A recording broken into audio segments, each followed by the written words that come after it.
Damn, son, where'd you find this?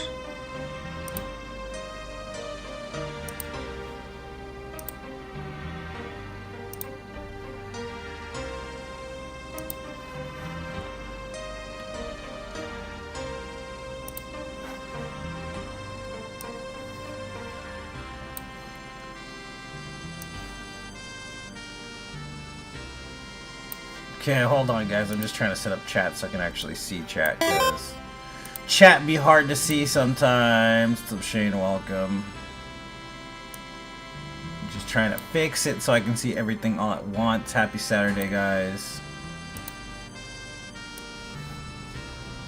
Yeah, that works. Okay, let me make sure I'm recording. Oh, yeah. What's up, Wade? Welcome.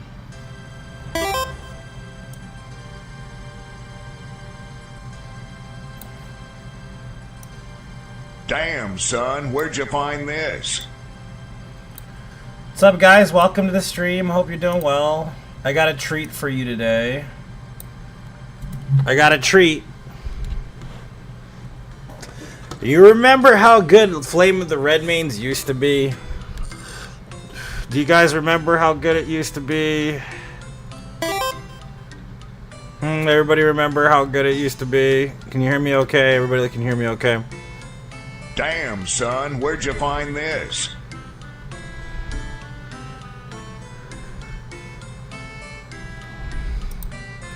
Everybody remember how good Flame of the Redmanes used to be?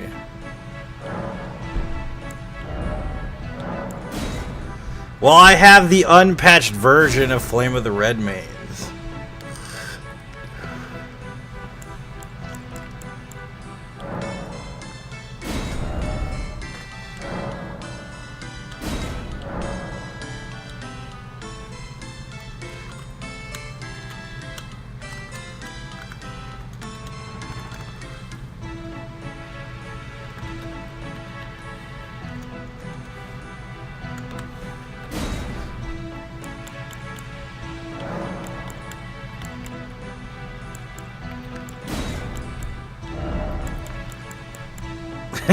Let's go, Redmanes. Yeah, no shit.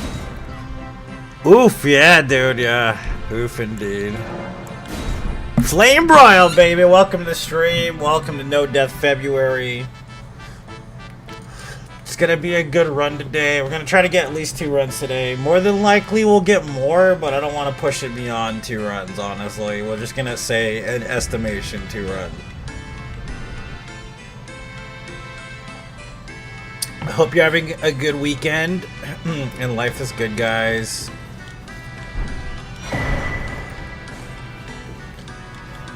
So, do I need to like explain the beginning of this? Because I think some people don't understand the concept of the difference between a no-hit run and a no-death run in this game, that you can't have both. In a no-hit run, you have to kill the grafted scion or you have to jump off. On a no-death run, you can't kill the grafted scion. The reason why that is because you get a "you died" screen. So you will technically die if you kill him. So it's not technically a no-death run if you no-hit him or if you fall off the bridge. But if you let him whoop your ass, it's considered a no-death run. But you can't do a no-hit run if you let him whoop your ass. So a no-death and a no-hit run can't happen in the same run. Either or in this game, basically.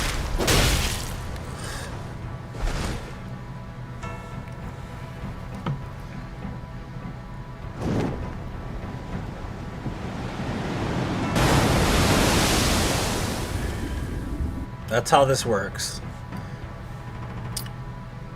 Do I need to turn the game volume down or something? Let me know how the audio is. Because if I have to turn the game volume down, I will. I think I will anyways.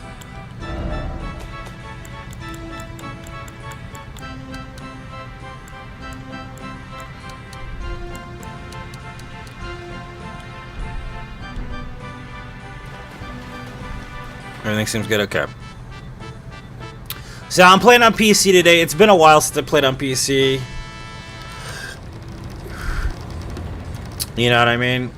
But we're playing on PC. We got Duckman, of course. The Duckman's is back.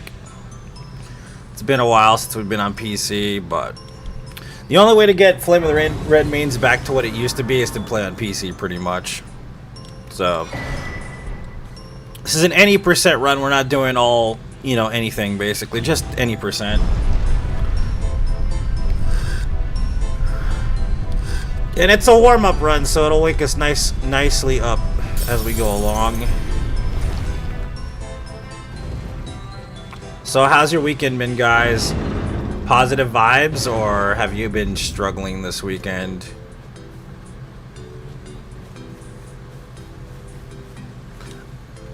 Let a girl know. I want to know. Did you guys have a good weekend or no? So far. I had a good weekend so far. My daughter doesn't listen well. It's getting worse. But other than that, it's been alright. Positive vibes.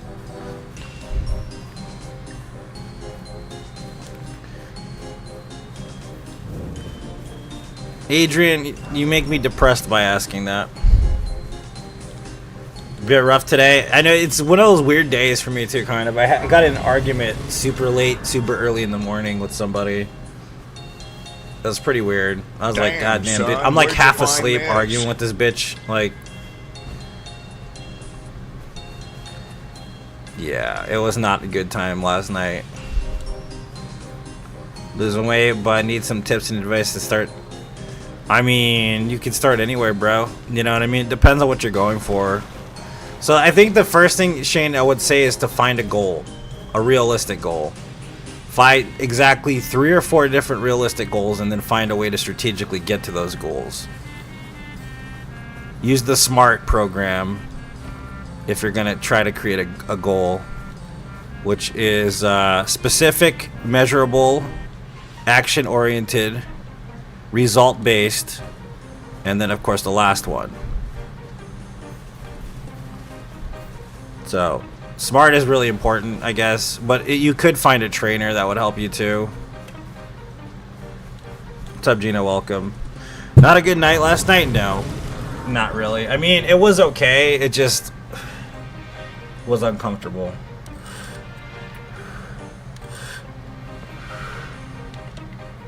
Basically. It was uncomfortable. I got in an argument. It was like fucking just yelling and yelling all night long. But it's okay. We don't need that bad fucking juju, dude. You know what I mean? I know you look at the thing is you gotta understand it has to be a specific time orientation like at the end of it. So you gotta understand that time. There's what's called a microcycle and a macrocycle, Shane, sorry. So what you need to focus on is the micro over the macro. The macro is something that's a long-term goal. The micro is a short-term goal. So don't try to push to lose 65 pounds in a matter of like a short period of time because you're going to be floored with the results. You're not going to have a healthy way to actually achieve your goal. So what you want to do is you want to create a microcycle and a macrocycle goal, basically. So that's what you got to keep in mind. So when I say SMART, that's what that refers to, the micro goals. The macro goals can be, you know, a long distance type thing to get to. So like if you're trying to lose 65 pounds, I definitely wouldn't give yourself a short amount of time to do that in. Because your body has to adjust. There's hormonal things that happen to you. And you're not going to lose body fat right away either. It's going to take a while depending on your diet, the amount of exercise you get, and whatever your hormonal situation is. Because cortisol will naturally raise the amount of body fat in your body in general, and it could be due to stress, depression, some kind of other factors underlying, you know, diseases or... So you don't really know. Autoimmune diseases causes cortisol as well to populate in the body. You know what I mean? So that's why I say that. Just don't be overtly critical. Create small goals. Work towards a greater goal. And then, like I said, if you want to find a trainer, find a trainer. If you want to do all that other stuff, then do all that other stuff. Find a nutritionist. Do all that other stuff. So, but The first part of it, the first step is in the right direction, is knowing that you want to change and you want your body to be different, of course, but you have to do that in a logical, healthy, and economical way. So, good luck on your journey, though.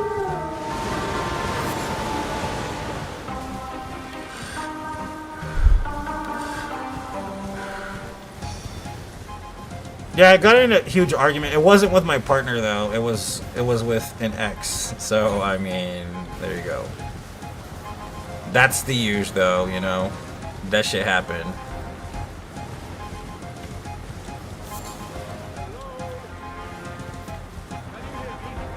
What's up, Mark? Welcome.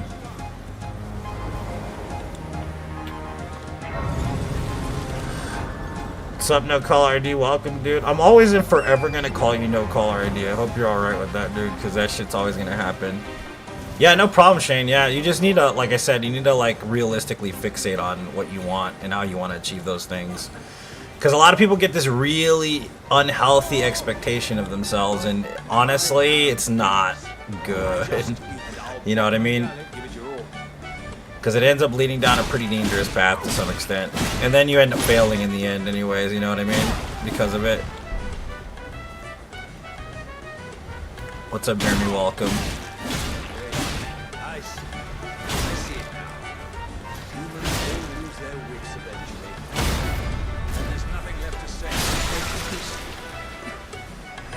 Damn, son, where'd you find this? You been called worse? Yeah. So have I. So have I. I wanted to make a goal, like, to do 50 no death runs in 50 states.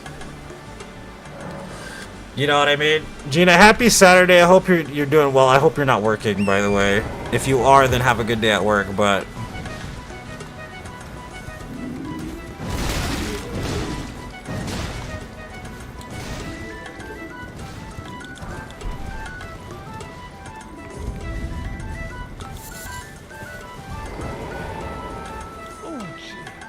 What's up, Brendan? Welcome. Just wanted a big hug. Well, he dead now, boy. He dead now, boy.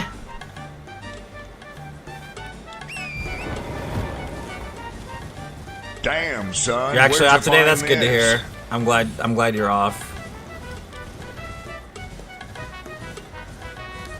So, guys, we're so close to 400 no death runs, guys. And it's good. It's great, dude. It's going fucking well. You believe that shit, dude? My God, if we get another, like, 300 runs, 400 runs this year, dude, we'll be so close to 1,000 by the end of the year. It'll be fucking insane. It'll be so insane. Covering a shift today, then I get tomorrow off. I'm kicking ass at Chipotle.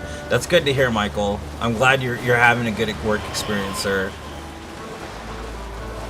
It is quite a different place from where you lived previously, though. I remember you telling me, like, so. This game just looks better on PC. I don't even give a fuck what anybody thinks. It just does look better on PC. I don't even give a shit what people think.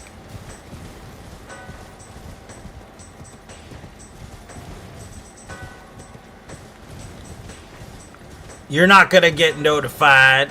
Bo, what's up, dude? Welcome. You're gonna get boatified. What's up, boy? What are you doing? How's the recording going, Bo? You planning on doing something crazy for the... Okay, so I gotta explain this to you. There's a streamer out here in the streaming Souls community that is doing 1,000 no death runs, Adrian. And one no death run is one thing, but doing 1,000 of them is like fucking impressive. And this person that's doing these, I mean, getting to 1,000 no death runs seems just crazy on its own. But who knows?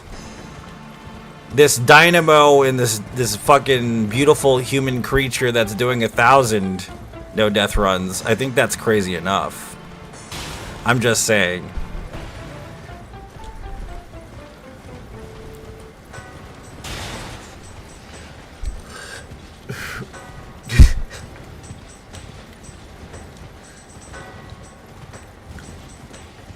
I'm just putting that out there, okay?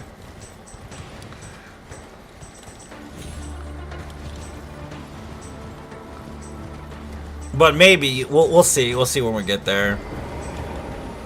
Moved to Kitchen, Alaska, Kingman, Arizona back to 2006. No, I know that. It's just people don't realize because you gotta understand. It's like I was talking to Shane. We're talking about micro and macro, right? People see the micro and they just get hung up on the micro. And I'm not saying that you said it was unimpressive. What I'm saying is that this is the micro.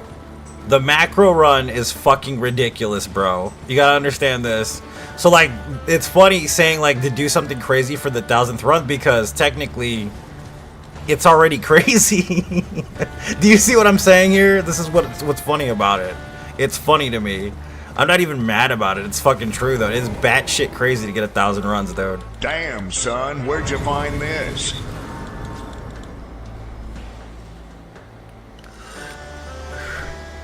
I'm not sure what happened. Ray's gonna do a dance in a Speedo on cam. If you like my body for his 1000th run, fuck no. It's gonna be Yes and by Ariana Grande. And I'll be wearing a leotard and a fucking tutu.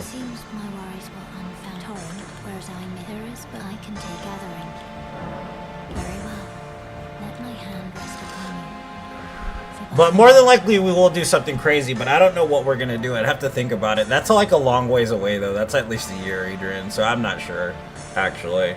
I'm just giving you a hard time.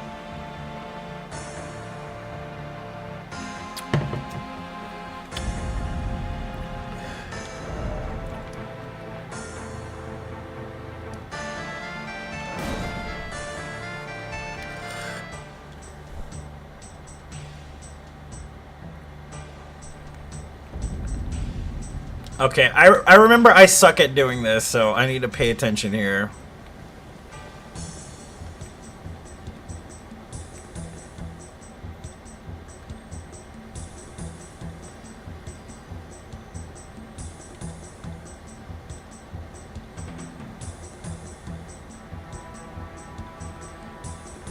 Come on, boy. Oh, yeah. First try. Holy shit. Wow. Nice.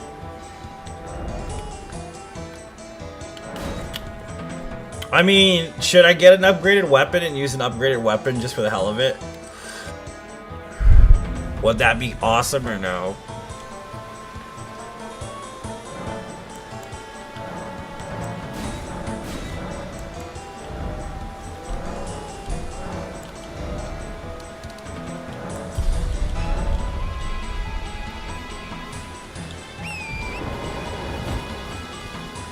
Because we can go get the halberd, or I can go get upgrade materials and upgrade like a fucking dagger or some shit.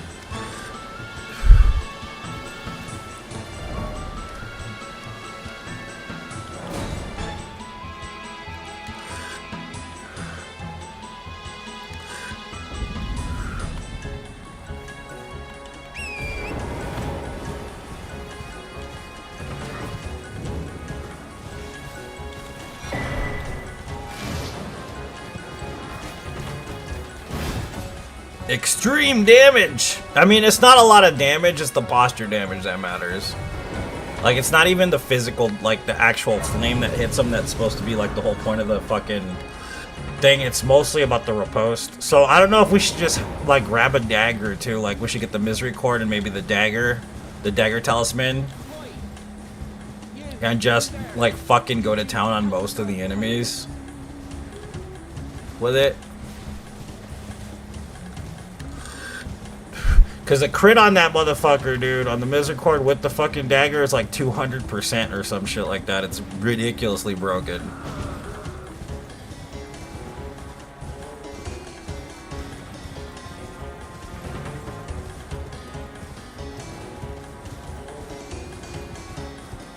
You enjoying the rain and fog? It's actually stopped raining here a couple days ago. Gina. What's it like over there? Is it freezing over there? What's up, Jeff? Welcome. What's up, Dave? Welcome. Damn, son, where'd you find this? So if you guys want to donate to the stream, what's up, Dream Master? If you guys want to donate to the stream, the best place to do it is on PayPal or on Cash App. It's the best place because, like, on Facebook, I literally will not get paid for 3 months, guys. 3 months. I will not see that money for 3 motherfucking months. It's actually 40 today. It's been foggy. I mean, 40 ain't too bad, right? Compared to, like, minus whatever. Like, that ain't too bad. It's like 40 here right now. It gets too hot in my house, though. I think there's something wrong with my heater. Like, it doesn't regulate it properly. It ends up becoming like 90 degrees in my fucking house every day. It's stupid. And then I literally have to open the goddamn door while it's freezing outside just to cool it down in here.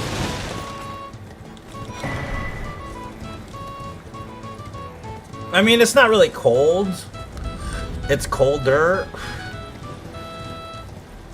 than it's been, and like the high's like 69 degrees, which is a good number in my opinion because 69 is so classy, but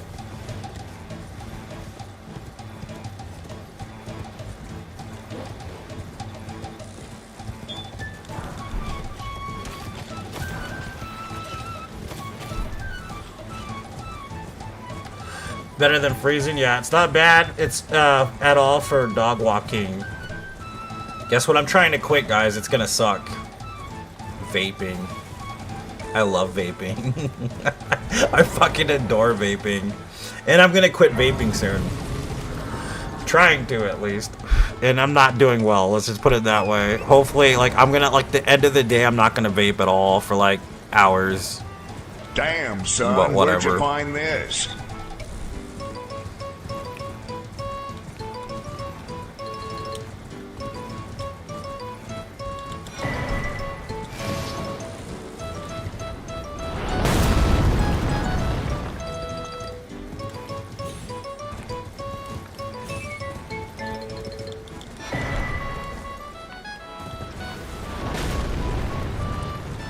You live in Upper Michigan?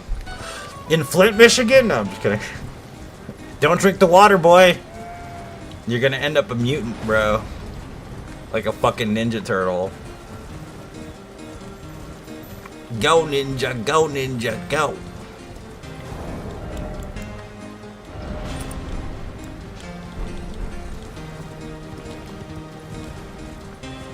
You smoke cigarettes?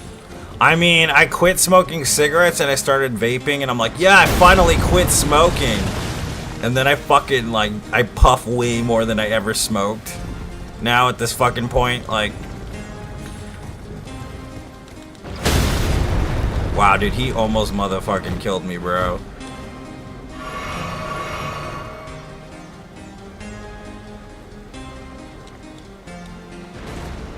It's harder than an all boss, no death run, yeah.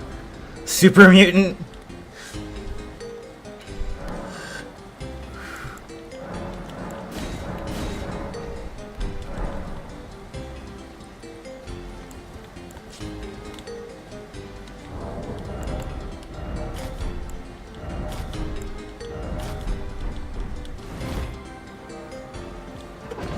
If you drink that water, I mean, drinking water gave me autoimmune diseases, so I mean, kind of. You'll be a mutant, but not the kind of mutant you want to be. Because I have alopecia, I can't grow any motherfucking body hair at all, bro. Like, I can't even grow a fucking mustache. Can't grow no leg hair. I'm like a goddamn hairless chihuahua, bro.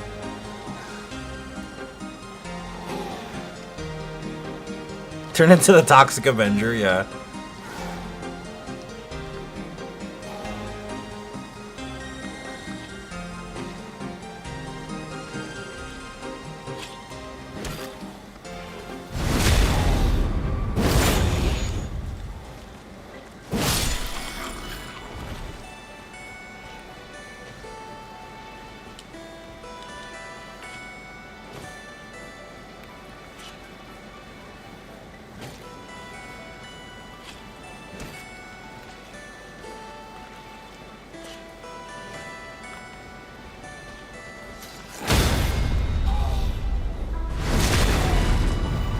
Yeah, baby! Thanks for the tomato, Gina. I appreciate it very much. Now I got Touch My Body by Mariah Carey stuck in my head. Who the fuck was talking about that stupid ass song? Touch my body. God damn it, dude.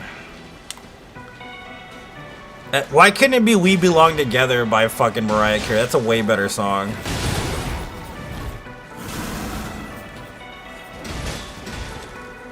Even Fantasy's a way better song than that song.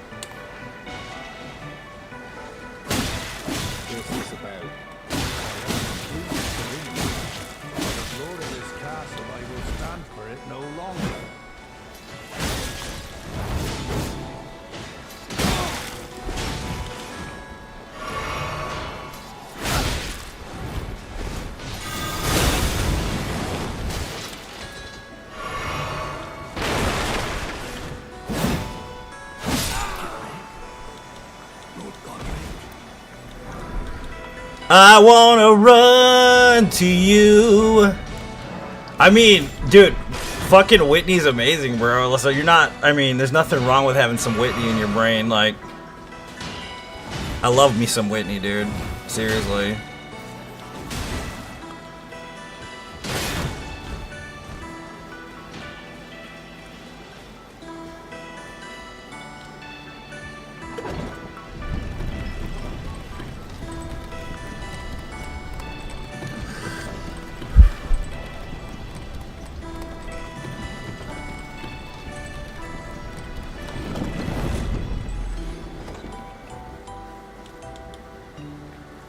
When she asked that question, will you stay or will you walk away? Like, I love me some Whitney, dude.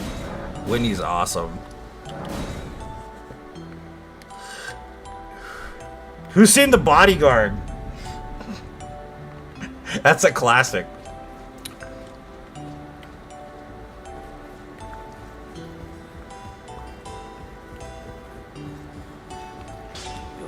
I feel like watching some Quentin Tarantino films, though. I feel like watching some Quentin Tarantino, man.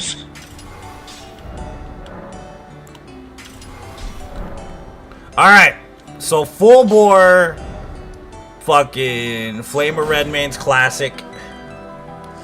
Which means that this dude next is gonna be just fucking baked alive. Because this thing is broken as shit, dude. Like, this Ash of War is one of my favorites of all time. It's my favorite, if not just my favorite in general. It is fucking good, dude. Way too good. This fucking Ash of War, way too good.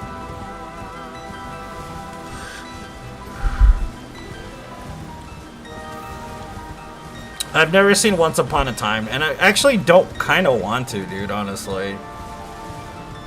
I don't know, it's not my kind of movie. Like, maybe when I was younger. Not anymore. Like, I'm more into his 90s work than, like, his modern shit, honestly. It's just something about the writing I liked more back then than now, basically.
Oh, classic Flame of the Redmanes. Oh, so sexy, boy.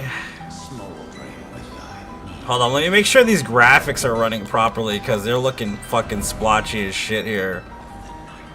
Subtitles, HUD, matchmaking, custom settings, advanced settings, low, high, TSC, grass quality medium.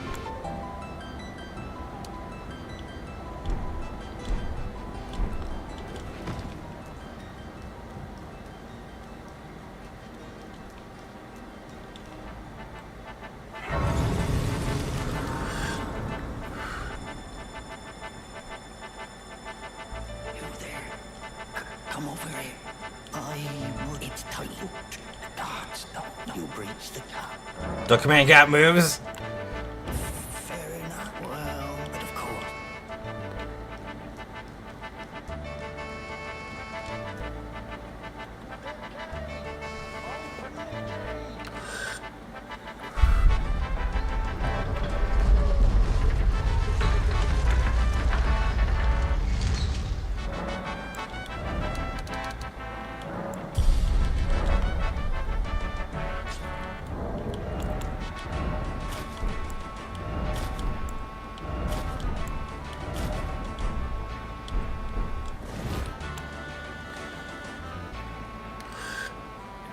No, we're not doing 116 bosses this time, Jacob.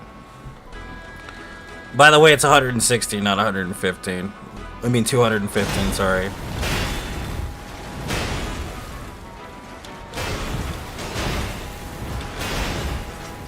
This is No Death February. We have to do as many No Death runs as we possibly can in literally 30 days. The goal being 60.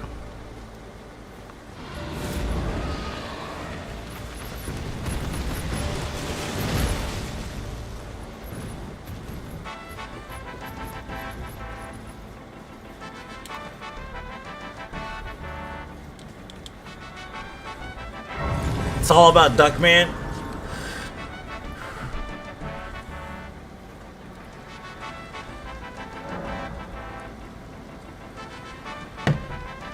It's all about you. Every other city we go, Damn, every other son, where'd you video. find this?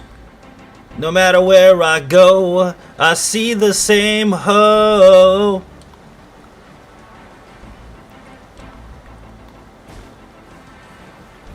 It's all about you. What's up, Don? Welcome.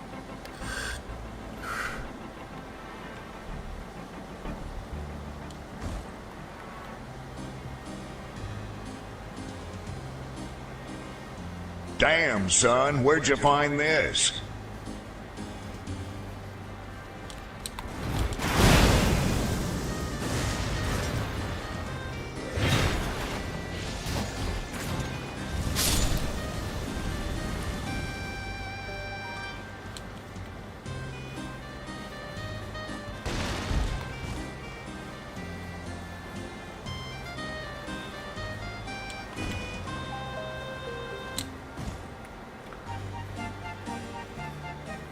It's a leap year.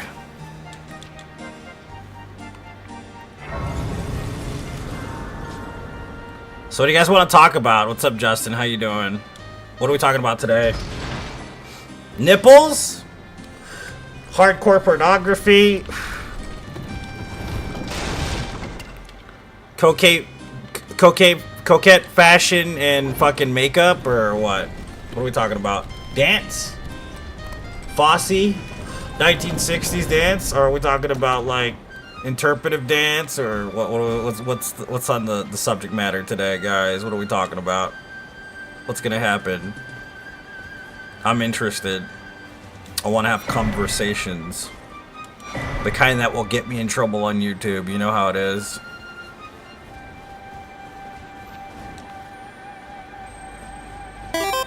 Hardcore tentacle porn. There we go. Now we're talking. Best genre of hardcore porn? Rough. I'm gonna stop there. Never mind. I don't know anything about this. I saw a study today that pornography turns men into bisexuals. I'm like, nah. I'm like, nah. Nope.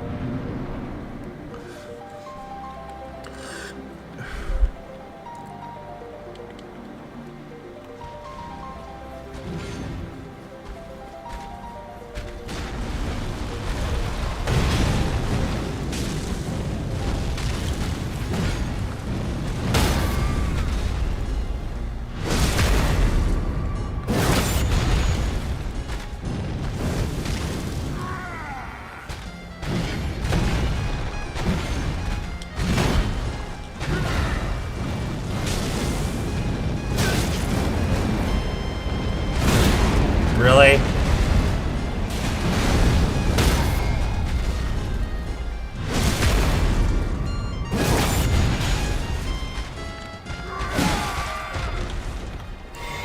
Dude, this is broken. I love it. It's so busted, this fucking Asher War is so busted. I love it. Look at this. Watch this 3 times. 1, 2, 3. Done. Down. Nothing.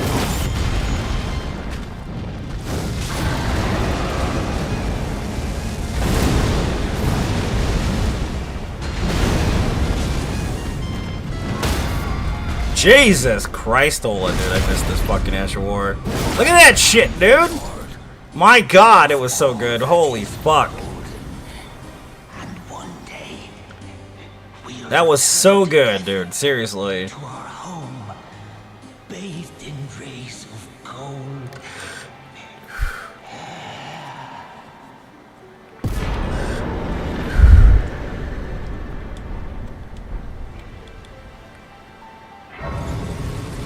Are you watching both, Justin? Nice, dude.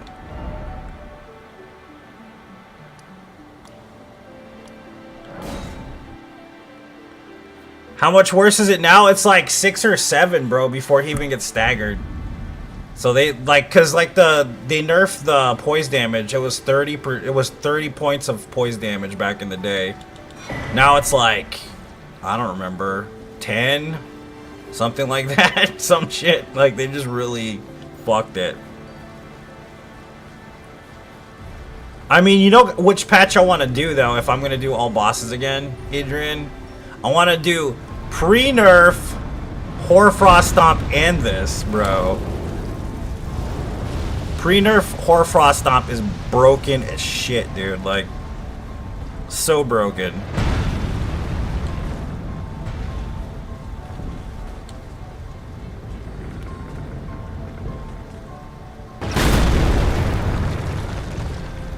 Yeah, it's basically pointless, yeah.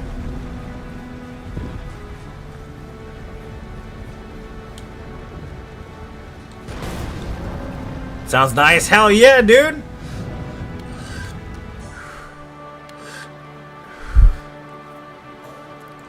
And maybe even pre-nerf Rivers of Blood. That was a good one too.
So, should we go arcane this run?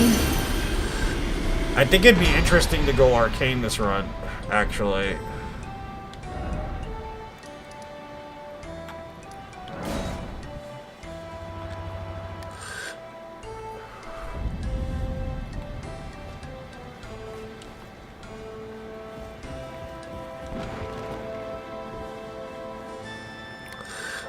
And then, like, do dual daggers. Right? And then, like, use the fucking Reduvia as well, because why not? It's broken as shit.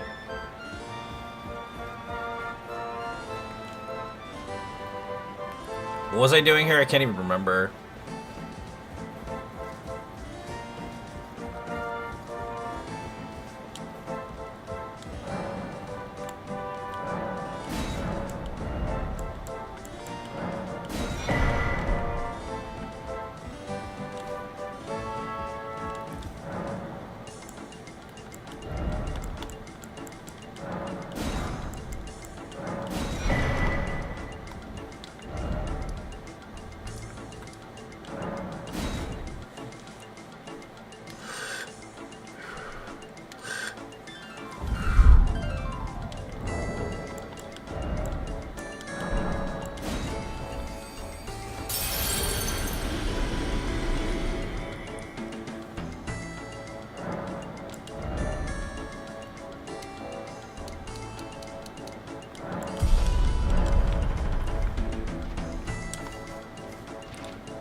See, we're doing Great Rune.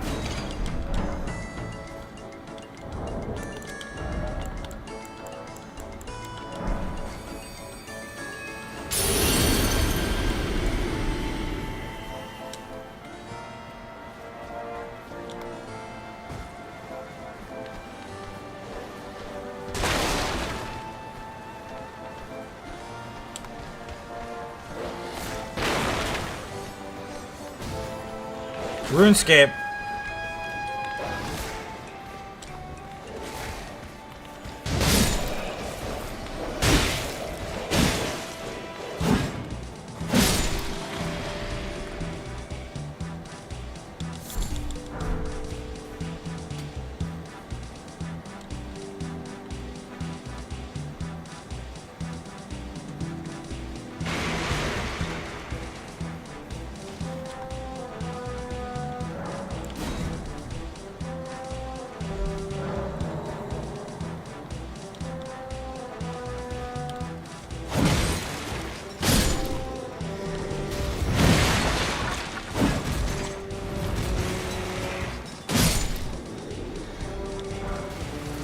Okay, I got the Misericord. Alright, let's go get some upgrade materials.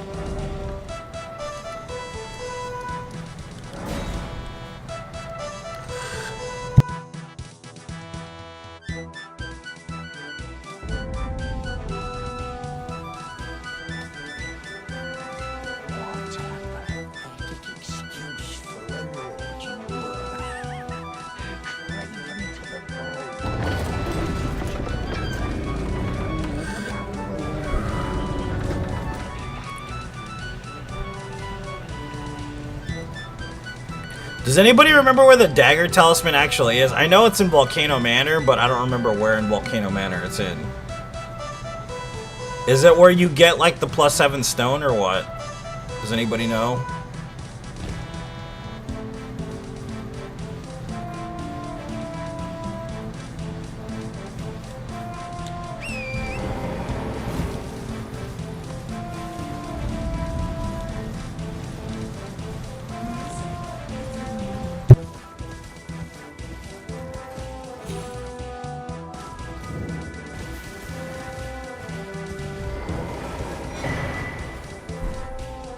It's by where you stop by the cages? Okay. Or you drop by the cages.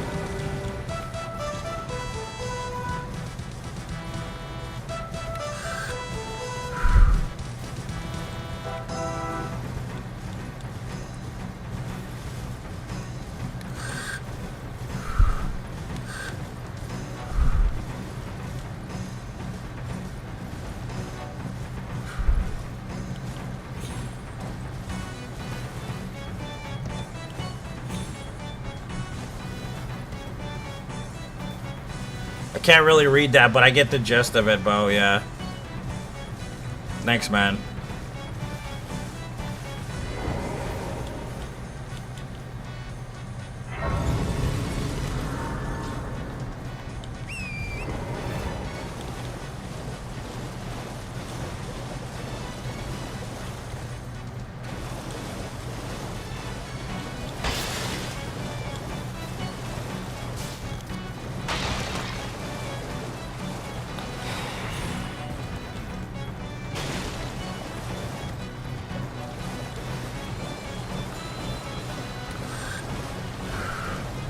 Butter, everybody likes butter. Butter is good for the soul. So, I mean, people are going pretty apeshit over the whole idea that that DLC might come out soon. They're going kind of crazy over that. Like, it's gonna be soon! It's gonna happen soon! It's like, we really don't know if it's gonna happen soon, but okay. Whatever you say, dude. You know what I mean? Like, I'm not sure, personally. Hello. Hello. Hello. I just want a new game already, dude. I'm over this game already. Follow me if you Like, it's not bad, I just want something new. Sometimes you want new experiences, you know what I mean? a blessing that we've met like And I've played so much of these games, honestly, like, can't really blame me for that. should be these.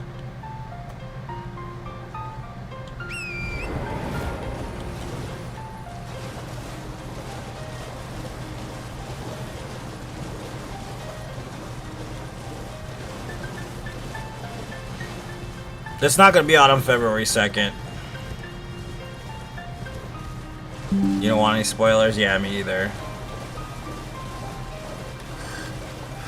It is beautiful outside, though. I mean, it's hot in here now because the heater's on again.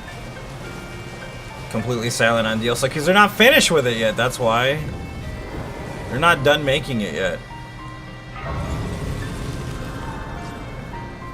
What are you looking at? Trying to start? Show me and I'll consider I'm in love with it or nothing. You're a shrew first.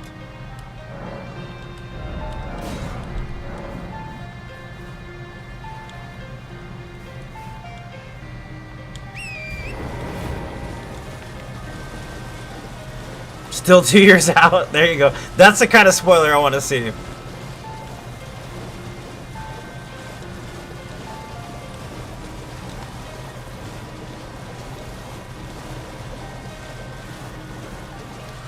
It might be the month after that or the month after that even. You know what I mean? It's not done yet. It's obviously not done. If it was done, they would have told us. They would have shown us a fucking trailer or something because it's not done at all.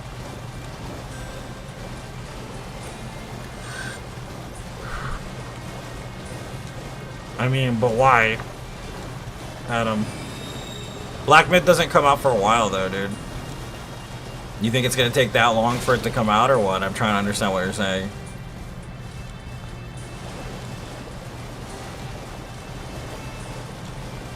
It's on a corpse. Okay.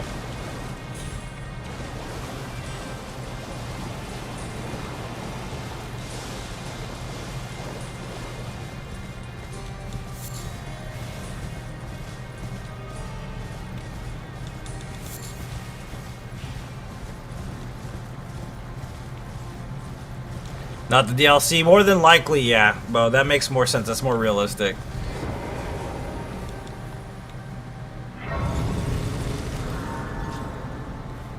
It is. It's slated for this year, but you know what month it's supposed to come out in? It's not for a while, bro. Supposedly DLC's closer, supposedly.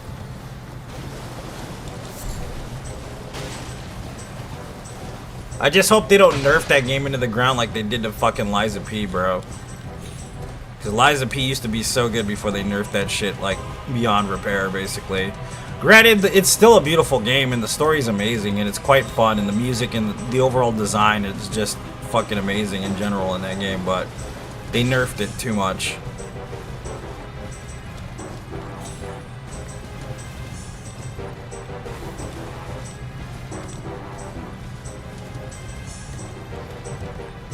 No, I'm gonna start playing Pal World, and that's all I'm gonna fucking play from now on, guys. Fuck Souls games. It's all about Pal World. Yeah, there has been. It got what do you call it? Green lighted a while ago. Dream Master. It's the Wizard of Oz DLC. No, I mean an actual Souls game, Adam. Not and I'm not trying to be mean or anything, but Souls-likes aren't Souls games in my opinion. So, but you know, I liked me some Liza P. That was good. But I'm like looking for an actual Souls game, like a FromSoft game, which I don't think is gonna happen.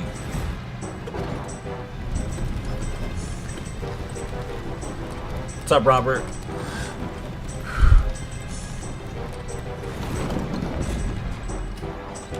Where's the, oh, it's right there.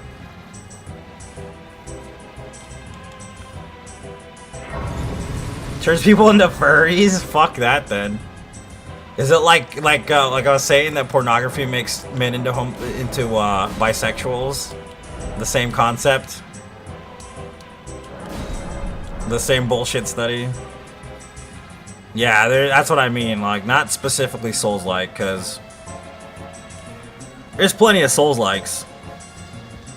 I could stop being spoiled and play whatever, but ultimately I want to play a FS game, basically.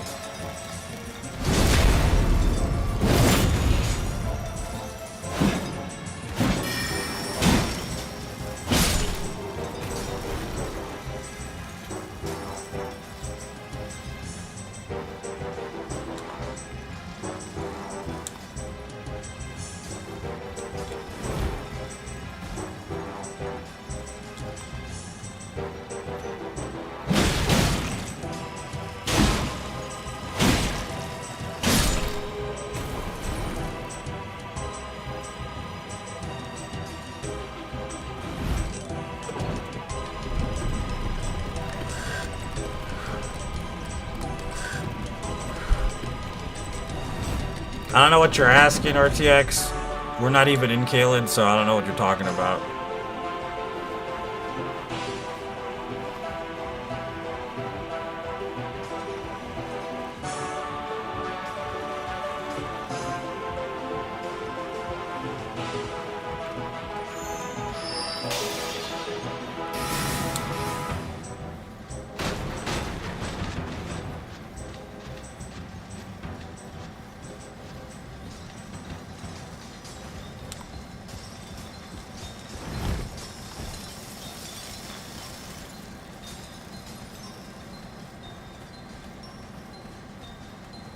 Thanks, man. I appreciate it. Damn, son, where'd you find this? Goodbye, Buttercup. Beat the game 100 times, you're bored with it? Yeah. You got the new Prince of Persia? It's like a 2D platformer, ain't it? Like the classic Prince of Persia?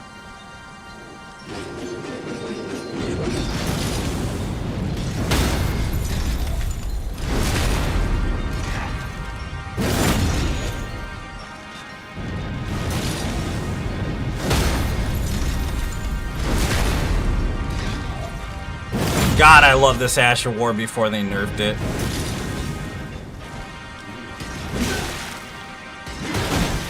Wow.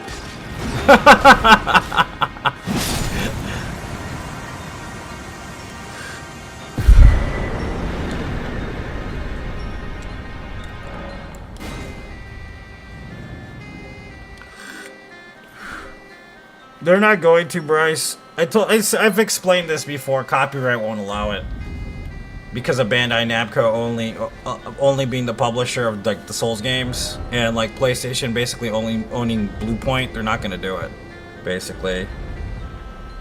I don't know actually. Dream Master, it doesn't make sense why they nerfed it, because if you think about it, it's not like it affected PvP. So yeah, this is modded, Brian, for the pre-patch, what do you call it, Flame of the Red Mains, basically. Alright, so I need souls, so I gotta go get souls.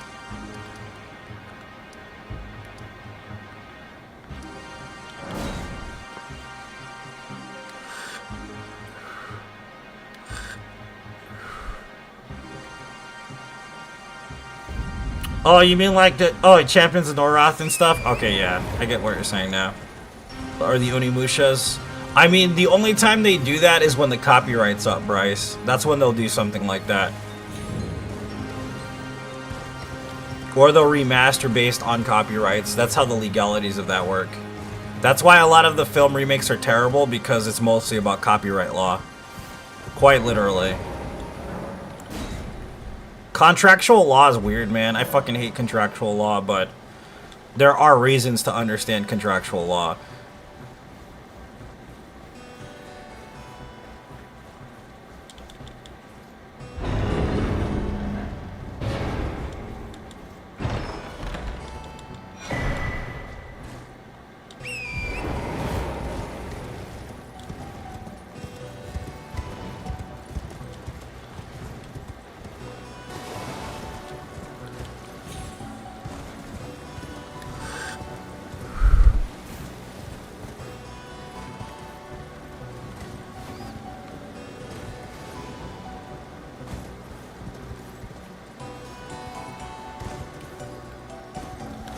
Or just completely own it, Brian, one or the other. Like, the thing is you gotta understand, as an entertainer, you basically become a slave to whatever organization you sign a fucking contract to.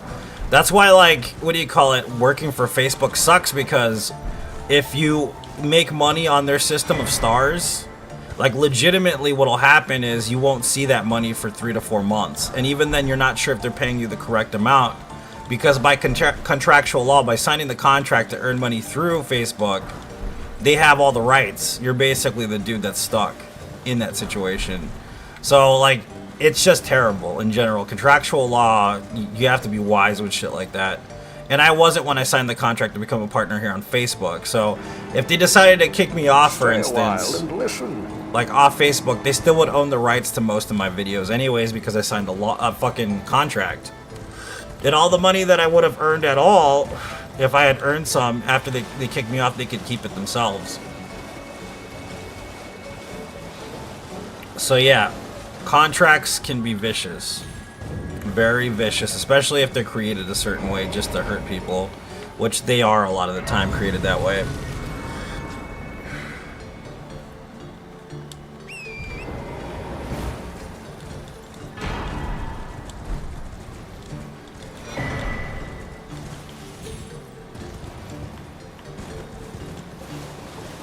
It's not about the amount of money, it's percentage based, specifically, remaster. So I'm not talking about my earnings, and I'm not going to talk about them either. Thanks for this being a subscriber, Bryce, I appreciate it very much.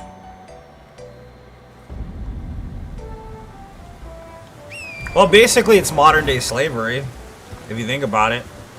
Like, I know this is dark, and I probably shouldn't talk about it, but I'm going to talk about it anyways. Like, what's it called? The sports contract thing that happens, right? People become #1 draft picks and all this other shit, and there's a certain amount of, like, money that they pay to the person in order for them to basically become... It's basically a slave trade. A legalized slave trade. They're paying for their ability, and they're paying them in a contract that they can't get out of, essentially. And these people are signing their lives over for their abilities to a fucking major corporation. So... Indentured servitude, yeah, exactly, Adam, correct.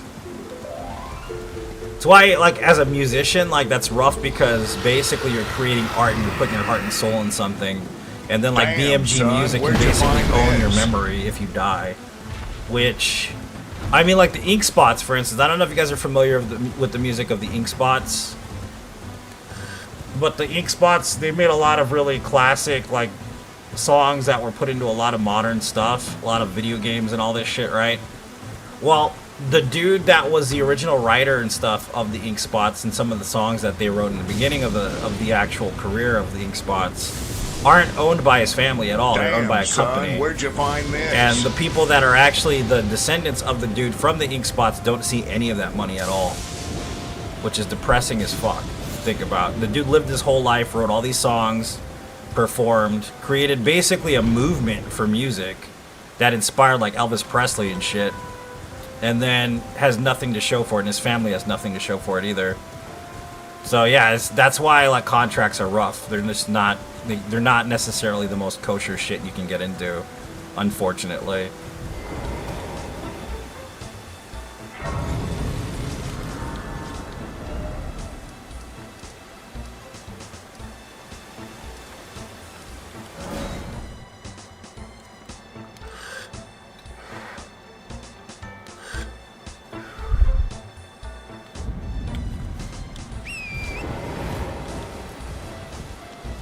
The thing that's crazy about it too is that, what's up, Ash?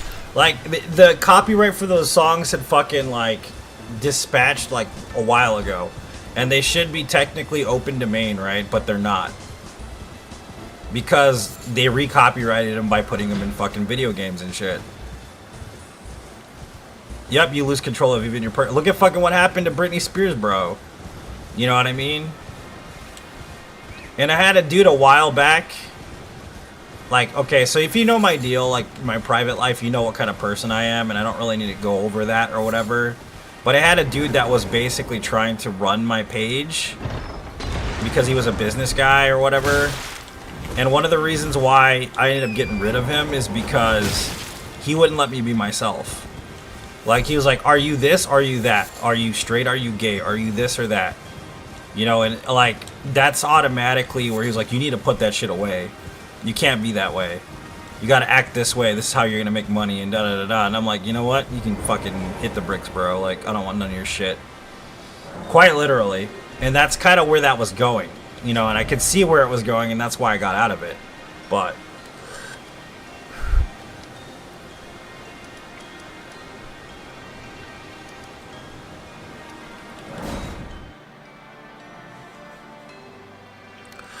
what happened to Britney Spears? Her life was basically owned by her father. Watch a YouTube video. There's a lot to go over, Dream Master. I can't explain it all, dude.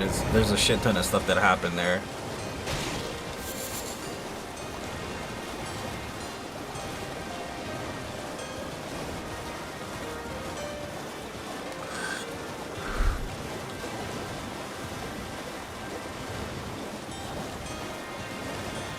So you sell your soul for a few pennies? Yeah, basically. It's not worth it. But that's the thing about it. A lot of people are like, yeah, dude, I want to get signed up to play with the Knicks and shit. But it's like, do you really realize what's happening here, dude? Like, granted, they pay them a lot compared to other people, but still, like, fuck. I got a record deal with BMG Music, and it's like, well, are you really happy with that? Because, you know, what happens when you die, boy? You know?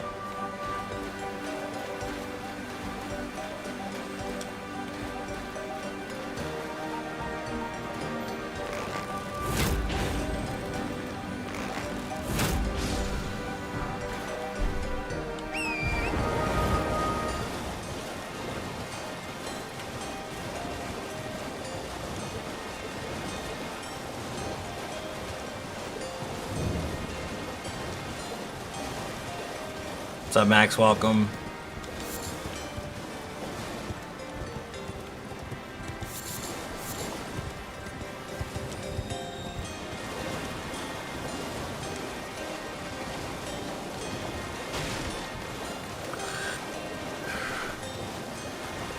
But yeah, that's professional work, I guess.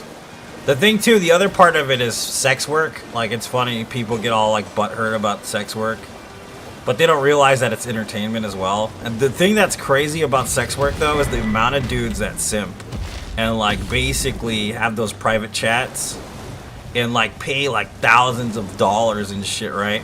This one lady recently, and I can't remember her name, she's a model on OnlyFans. This dude donated $60,000 to her and basically was like, I'm gonna marry you. You need to talk to me, you know. And he was like stalking her and shit, man, and like found out where she was in a hotel and met her up there, you know, even though she didn't tell him where she was and all this shit. And like he donated $60,000, dude, once, and then he donated $8,000 and then fucking $7,000 and like, and he was like, we're gonna be together, like, fucking insane, bro. You know what I mean? And then what, she's just not supposed to take that money, right? Because I wouldn't. Because if that dude was acting like that shit, I would have just refunded all that fucking money, bro. Not even kidding. Sounds like a horror villain? Yeah, kind of. That was some crazy shit right there.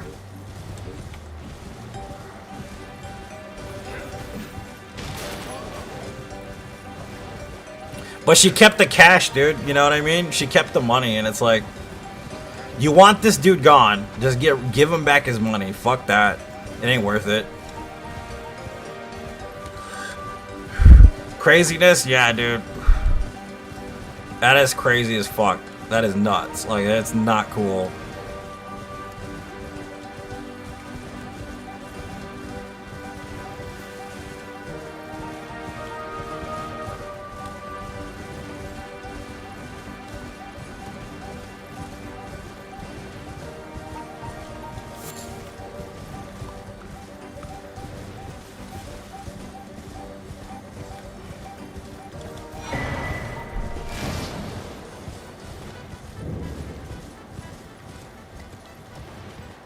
But dudes get like that though, on like OnlyFans and shit, they get like that.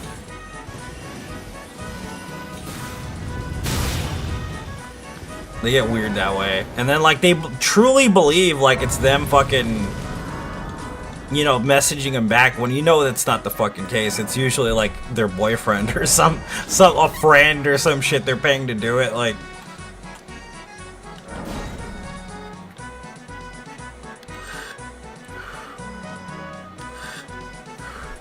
God damn, Willis.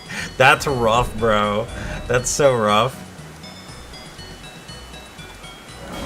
They do get that like that on Twitter. I'm not even on Twitter, so I don't know. I stay off of Twitter. I'm not a Twitter person. I never have been.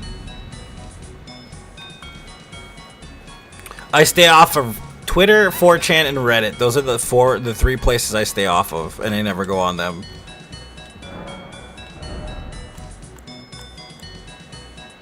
Alright, so we bought that already. I'm tripping.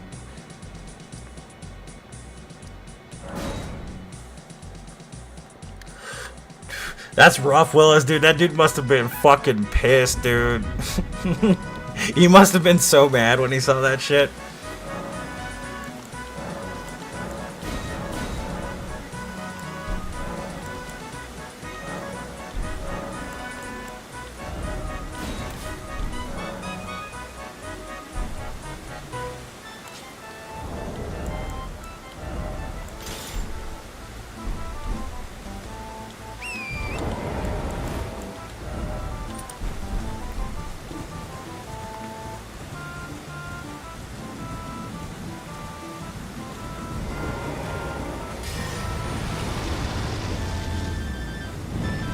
Oops. I didn't mean to do that. We need a different Ash of War here.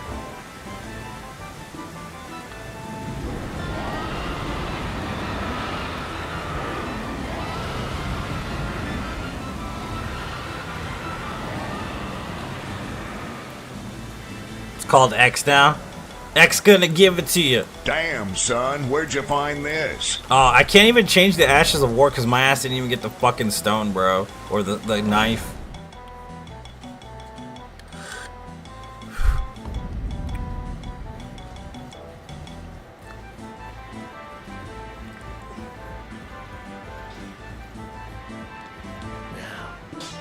Let's just go get the knife. It's gonna be faster.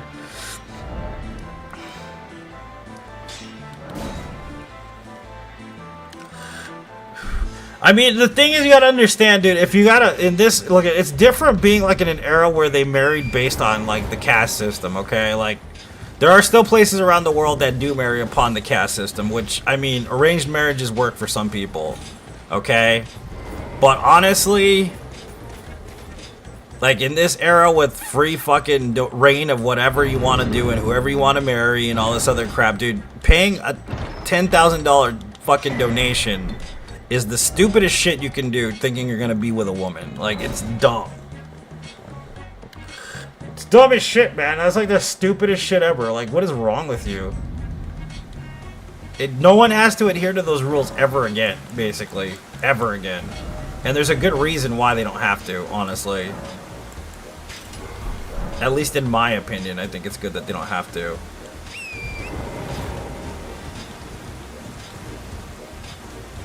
People are stupid? Hell yeah, dude.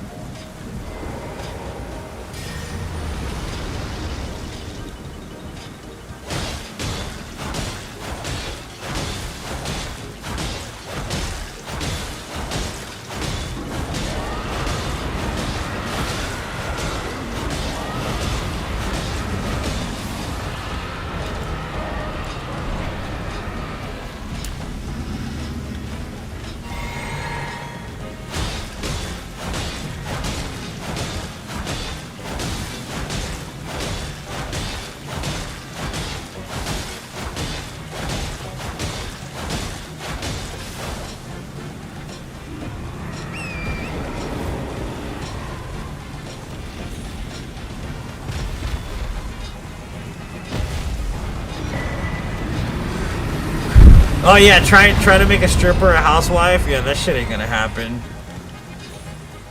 I mean, it could happen. I mean, if you're a member of Motley Crue, maybe, or like a black metal dude, like you could probably get a stripper and make her into your wife. But like, if you're just like some rando dude that walks into a strip club, trying to pay some girl $1,000 a night to hang out with you, you're probably not gonna have that happen. You know what I mean?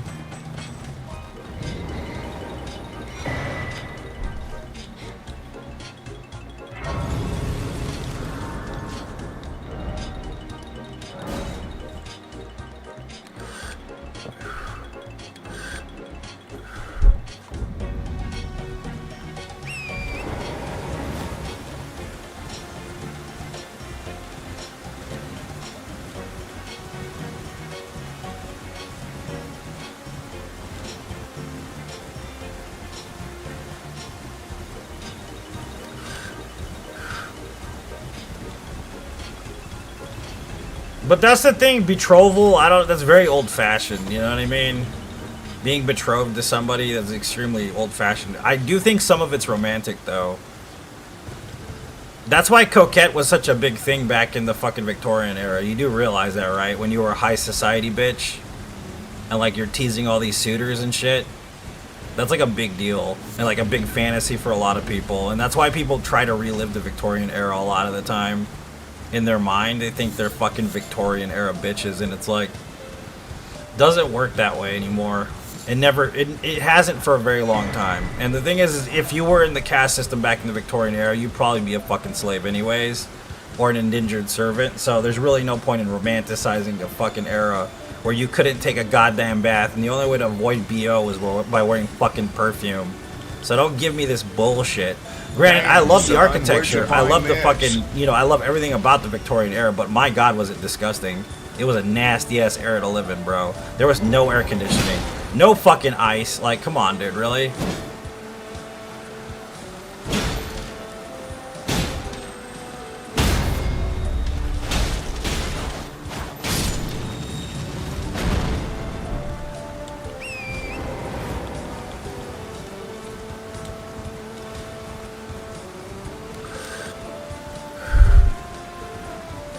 Romanticized juggling?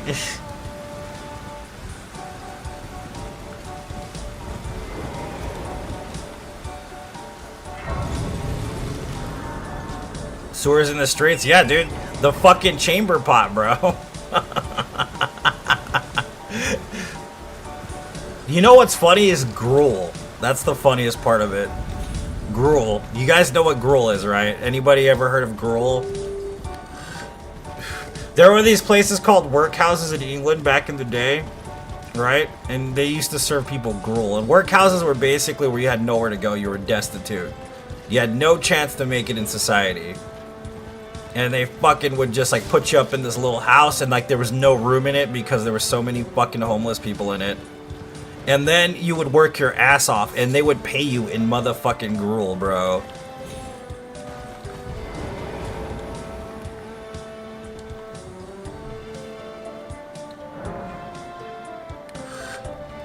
So gruel, I mean, is basically a cereal, but like the most refined. Like, imagine the lowest amount of caloric intake imaginable. It's basically water with a little bit of fucking cereal or bread in it, basically. And you know, the thing is they did a study back in the day when the workhouses were open, and no shit, you would wake up, they'd give you gruel. You'd go to lunch, they'd give you gruel. You come home for dinner, they'd give you gruel. You know what people in prison were eating for breakfast? Bread and water and gruel. And for fucking dinner, they'd have fucking potatoes and meat and stew. Like, the workhouses were worse than going to prison. You'd have to go to prison to eat, basically. It's fucked up, man. It's a fucked up situation, but that's how it used to be back then.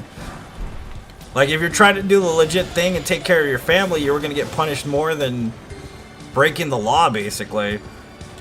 Granted, you'd probably end up dead in prison, but still, at least you'd get a fucking decent meal. You know? And you know the sad thing about it? That study that was done back in the day wasn't because they wanted to improve the living conditions of the workhouse. What they thought was they should feed the inmates less. And that was the argument that was made in that study in the first place. Which is like just dark as fuck if you think about it. Like, no. You keep feeding the workhouse fucking gruel, but you give the prisoners less food. And you starve them more. It's like, Jesus, alright.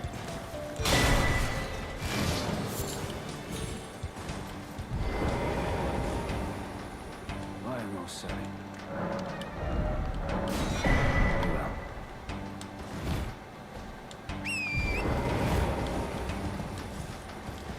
History's fascinating. It is, though. That's why I always hear that terminology. It reminds me of the good old days. I'm like, which good old days are you talking about? The Black Death? The Plague? You talking about influenza, the Spanish flu? You're talking about the Victorian era where you had to shit in a pot and like people were dying from random ass fucking illnesses and never took a bath? Or you talking about the Old West where there was no air conditioning and you were basically rotting to death? Like, which good old days are you talking about? The 1960s where like there was all kinds of fucking stigma and reality wasn't set in basically like it is now? Like, I don't know what good old days you're referring to, sir, because there was never a set of good old days. Never.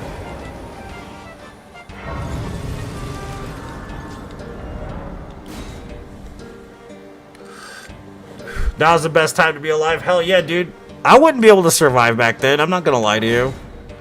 I can't think about a world without air conditioning, living in the Old West. I can't fucking imagine that. Or just dying from fucking scarlet fever on the Oregon Trail. Like, that shit would happen to me. My ass would get fucking scarlet fever, and I would die from some stupid illness that can be treated nowadays. You know what I mean? I would fucking die that way. That's what would happen to me.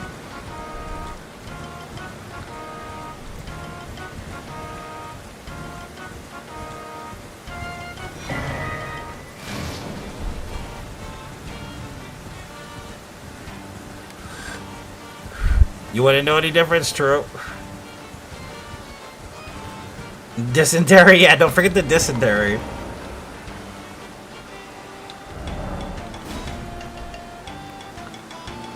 Alright, so what am I doing now? We're gonna upgrade the dagger.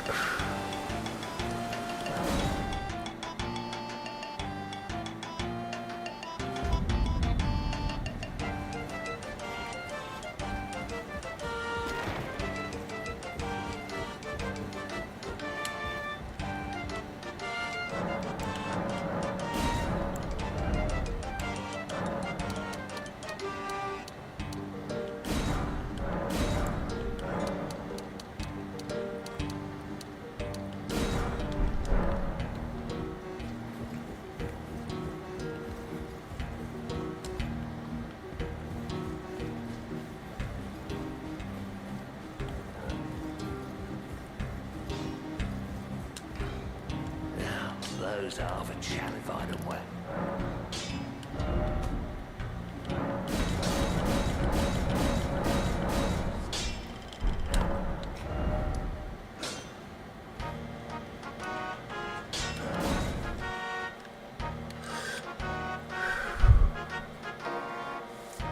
AC and indoor plumbing. Yeah, but that's what's funny about it. Because, like, people are like, yeah, I could go back and live on, you know, live in the old days. It's like, no, you probably couldn't.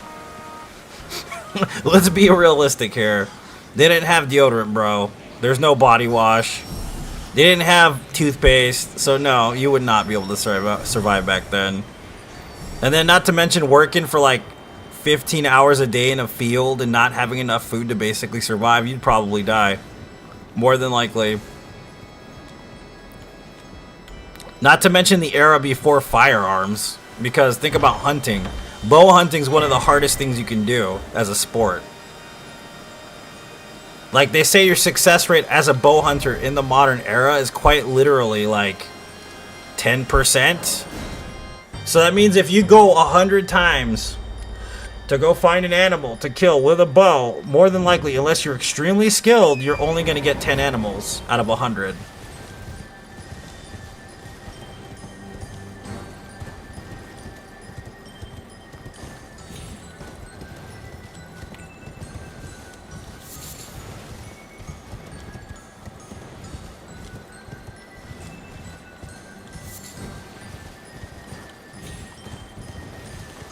Not to mention the trapping. You'd have to learn trapping. You'd have to learn fucking, like, fishing. If you don't know how to fish, you need to know how to butcher an animal so that you don't have, like, rotten meat and, like, fucking meat that's poisoned by, you know, like pigs, for instance.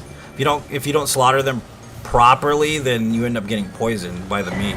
So, yeah, that's why, like, it's very specific. And by pigs, I mean wild boar, specifically. But, yeah. You know what I mean? There's lots of shit, like what kind of mushrooms you can eat, what kind of mushrooms you can't eat, what kind of plants are safe, what kind of plants aren't safe, what kind of plants are medicinal, you know, like a lot of different shit that most people wouldn't be able to understand nowadays.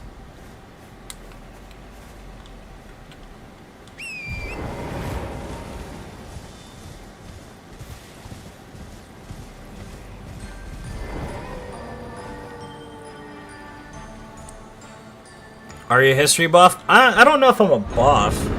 I do like history, though.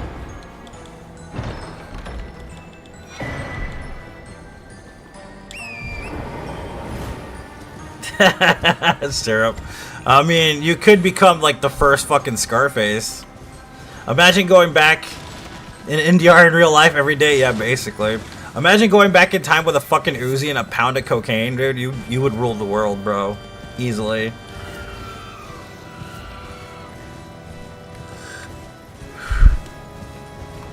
Yeah, well, I mean, have you seen the fucking pictures of those people that built the skyscrapers in New York, dude? Richie, that shit is fucking insane, dude. They're up there having lunch, just standing like they're not gonna die, falling off that giant fucking skyscraper. No safety equipment whatsoever. They're just fucking up there in some loafers and a goddamn hat. Like nothing's wrong. Not even tied to the goddamn fucking building either. They're just walking around like nothing.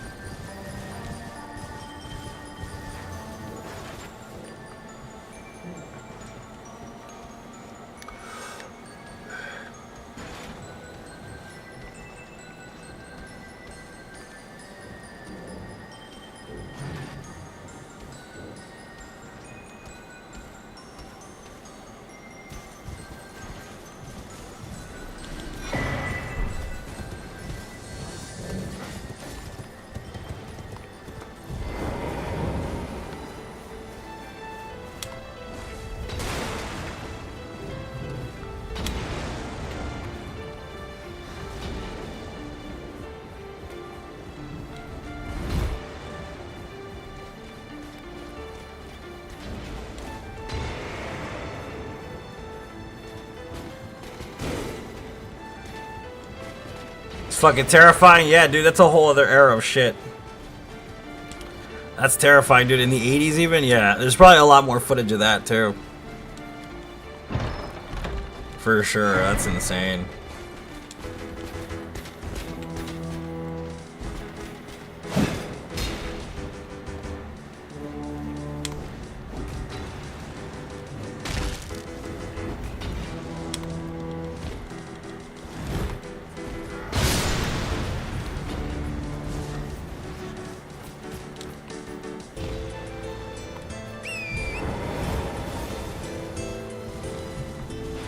I have no idea how long it took to build the Empire State Building. I don't remember.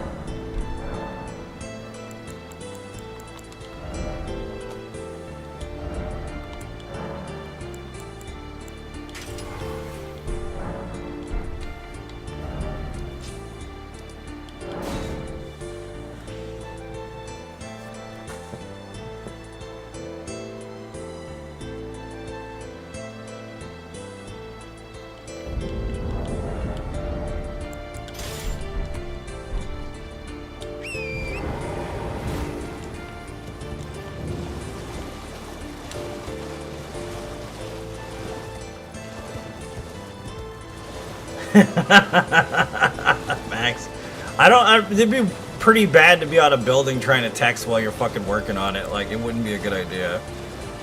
It really wouldn't be a good idea.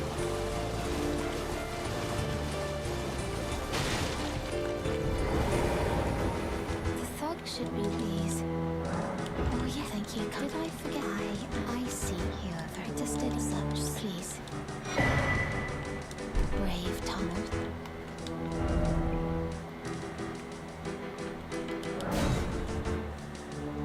All right, let me grab my charger real quick because my vape died. I'll be right back.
Good? Did we fix it? Can you hear me or no?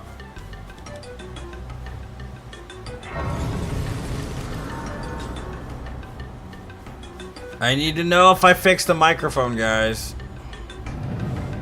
Tell me. Better? Okay. It's because I had to unplug my, what's it called? What's it called? I can't even remember what it's called. Capture card. I had to unplug the capture card because it fucks up the way the power distributes in the computer. If I have all this plugged in and I'm playing with the controller connected to the PC as well.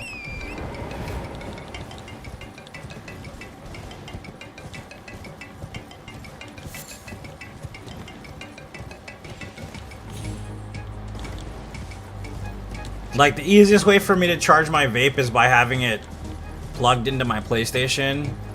So I have to turn on my PlayStation for it to charge, but since I'm playing on PC, that means that I have to unplug that so that I have enough power to actually stream the game.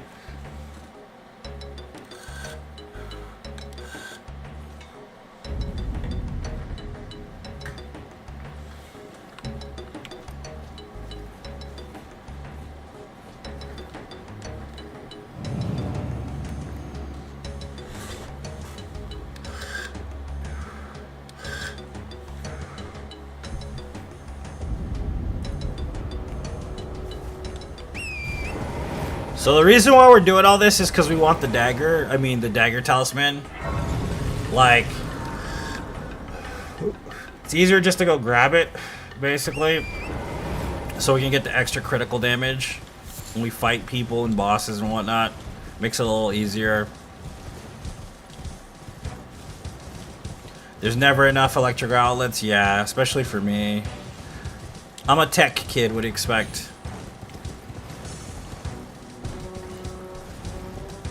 I showed Lotus Spirited Away for the first time. She really enjoyed it. It's a lot darker than I remembered it, though. I was like, this is gonna give her fucking nightmares, dude. I thought it was gonna give her nightmares, and it didn't, thank God. You know what I mean? But, Jesus. Damn, son, where'd you find this?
Alright, so we're going this way. We're gonna go to the tunnel. We're gonna get bell bearing number 2. We're gonna upgrade this weapon to, I think, like plus 12.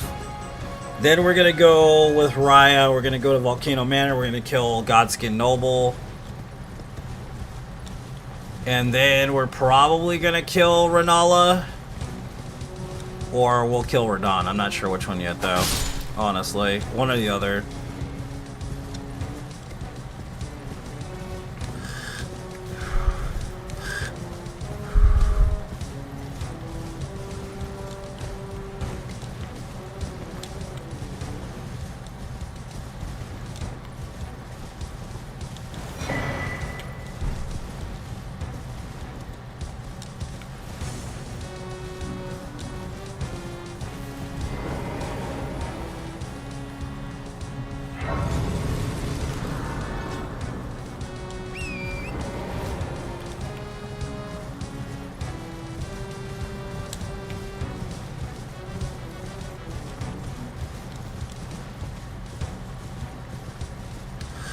What are you, a pimp, Gina? You had to handle some business? You're like, don't cry, you gonna mess up my rings. Slap. Pull out the baby powder, start dousing it on your hand.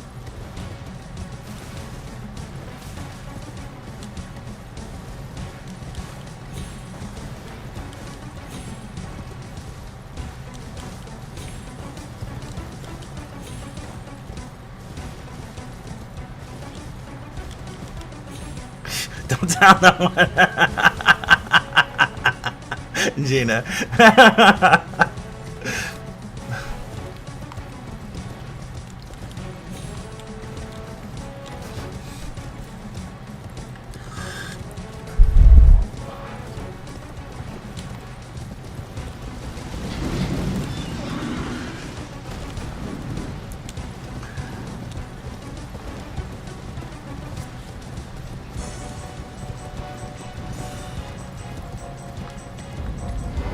Man, the setup is the most annoying part of this whole entire... Any of these runs in this game are just annoying with the setup. Quite literally. I fucking hate the setup in this game. It's like the worst literal setup in all of the Souls games. It takes so long to get it working right, dude.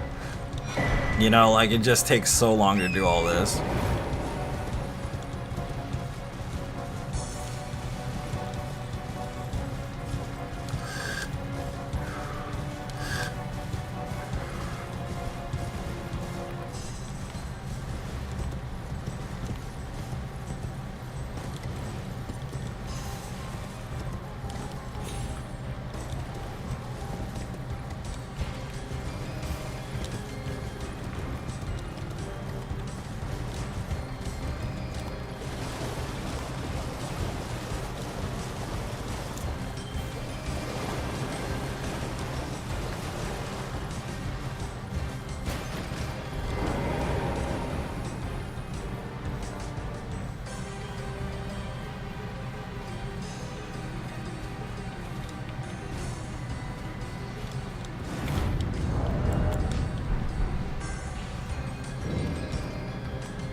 Alright.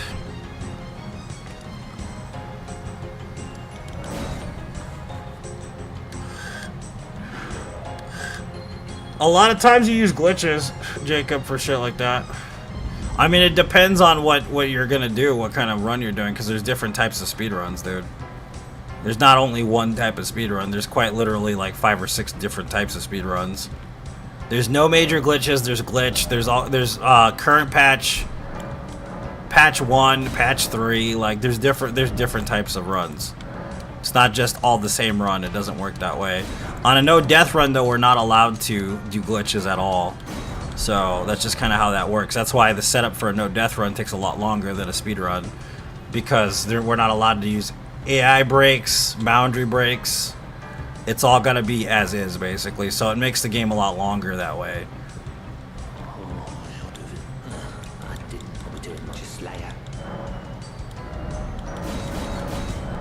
And then, of course, there's any percent and all bosses, all remembrances, shit like that as well.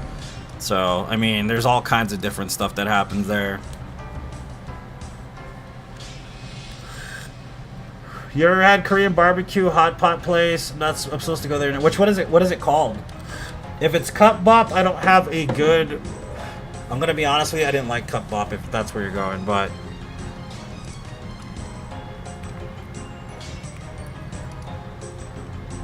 Okay, so we get all that done. What am I doing now? I'm gonna go grab the Reduvia.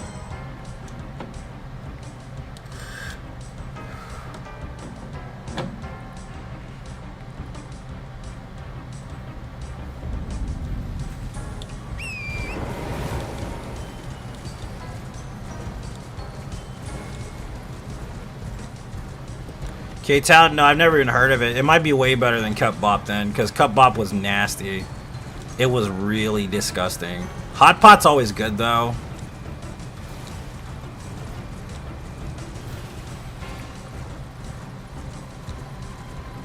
Yeah, it's very gross, yeah. Like, the chicken's, like, never hot when I go to Cup Bop. Like, people always bitch about it. They're like, dude, this chicken is old. I'm like, yeah. You wanted to come here, so, yeah.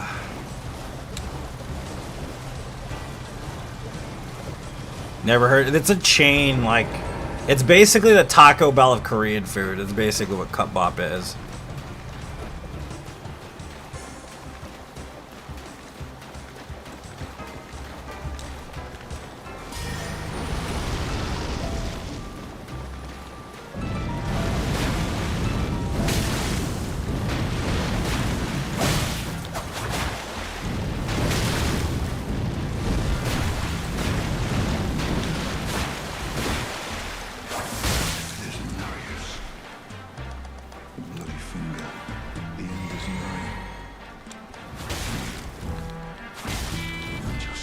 Shot, he's gonna get me. Oh shit.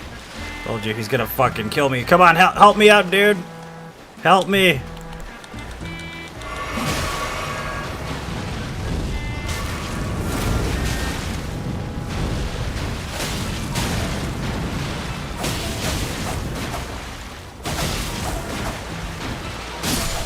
GG, Buttercup.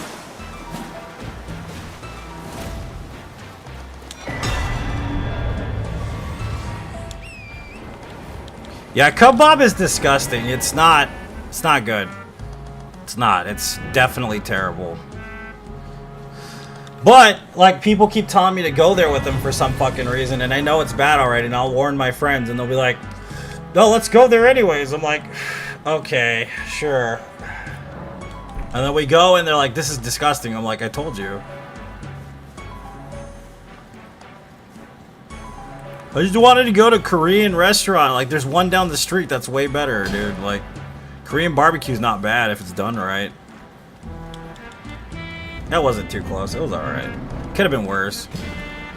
Just can't do much with this flame when it comes to PvP. Like, you have to parry people, basically, to using a dagger like this. Especially when you're going against a bleed guy.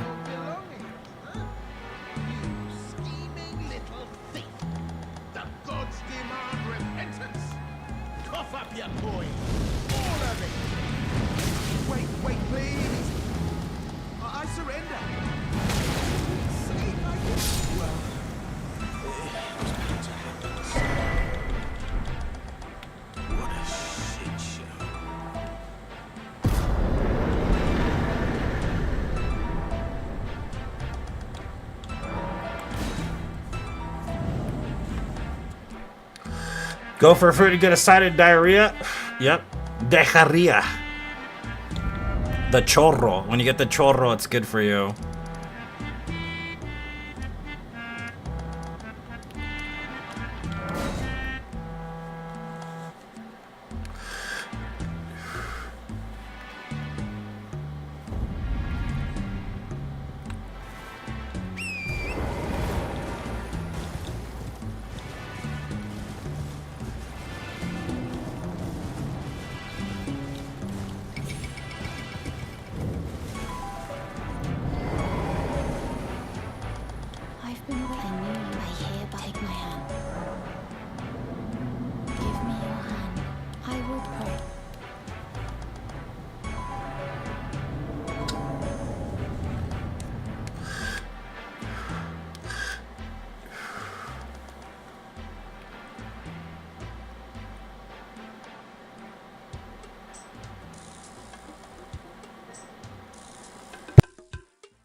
am Tannis, Rias, a warrior. Perhaps. Will you join? Why accept? Rise with us.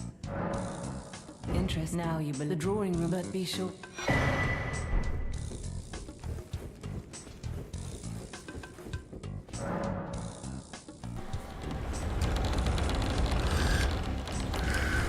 Nipples! Everybody likes nipples. Licking on nipples and sucking on nipples, baby.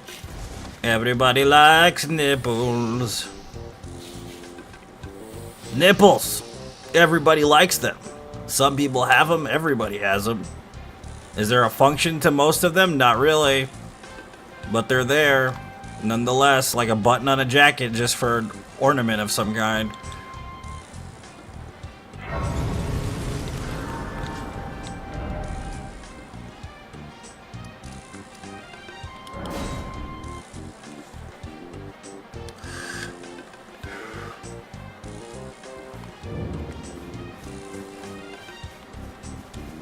And I can also bet you're not in wine. I am Khan.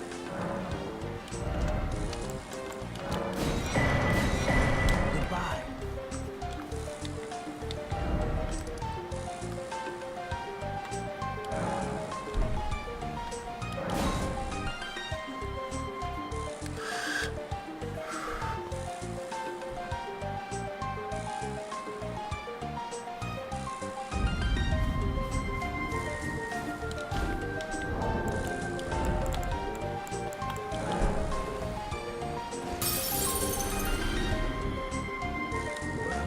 I presume you are. I am an old soul here, perhaps.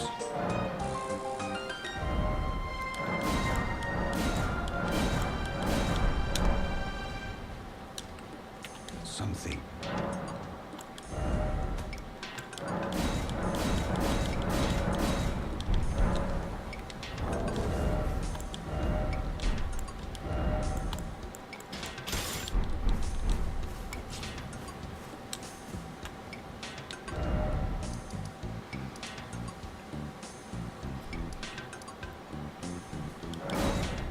Dallas Cup Bop, it's a ripoff. Like I said, it's basically fucking... It's basically Korean Taco Bell. That's basically what Cup Bop is. It's nasty, like I said. It's not good.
Doobie doobie doo.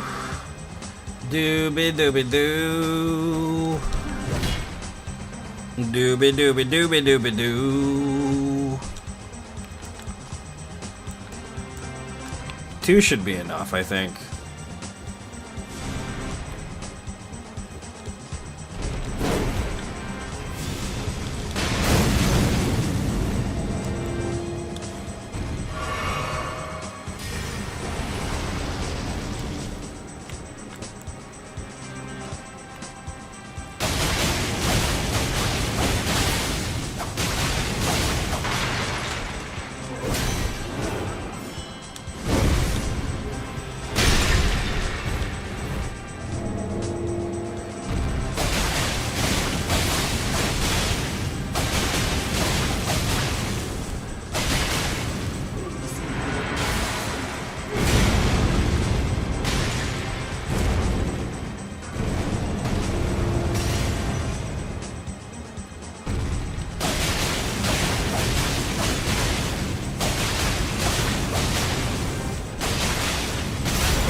Are you serious? What was that fucking bullshit? I dodged it. It's the end of that run. That sucks. We didn't do enough damage anyways. Well, goodbye, Duckman. See you in hell, buddy.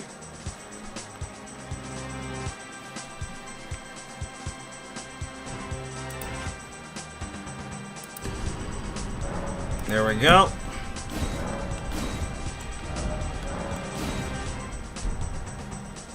It's time to start over.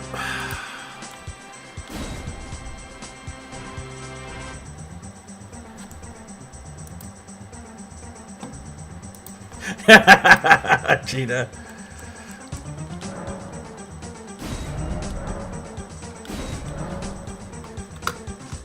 Duckmans. This is the part that sucks about doing runs in Elden Ring, I'm telling you. The setup is annoying as shit to do. Let's see. Let's see. Lands between rune.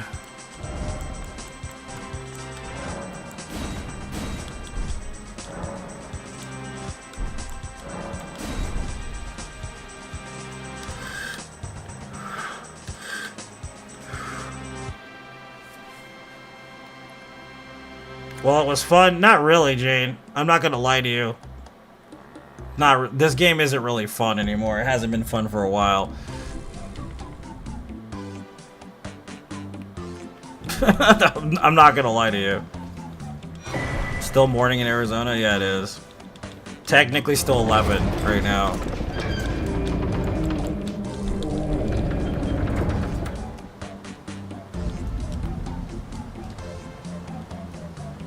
Yeah, it literally takes an hour just for the startup. It's fucking annoying, dude.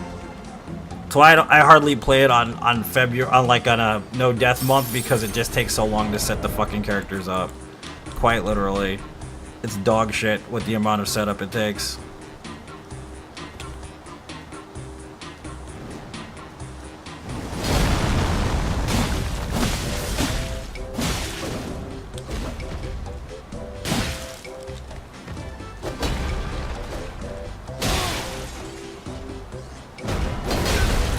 Thank you. Took you long enough. Pulling the red mains out was fun. Yeah, but I mean, this game is still boring, man. You know what I mean? That's why, like, the all bosses run takes fucking 20 hours. Because it's fucking boring.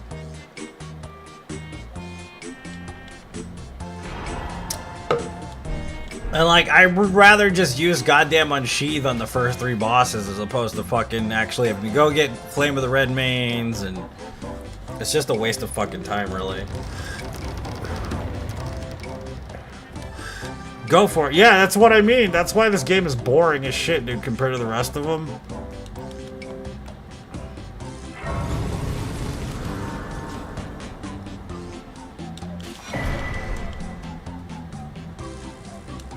Yeah, I prefer linear Souls games because they're less boring, in my opinion. The thing is, the amount of setup in this in challenge running this game is too ludicrous. Basically, Dream. It's not, in my opinion, like optimized for any challenge runs really. So you have to kind of put a lot of effort into challenge running this game in order to do it. I did it for a whole year, and I can honestly say that I really didn't miss it at all. Because I did 30 no death runs in this game, 35 or 40 almost. And like, by the point where I had done like 35 or 40 no death runs in this game, I really never wanted to touch it again. So I started running all bosses recently, which was 216 bosses without dying, and it took me 20 hours to do it. And I must have failed that run 10 times, but it was still boring every single time because I had to fucking set up the character, and it took 2.5 to 3 hours to set up the character. So it's fucking boring as shit.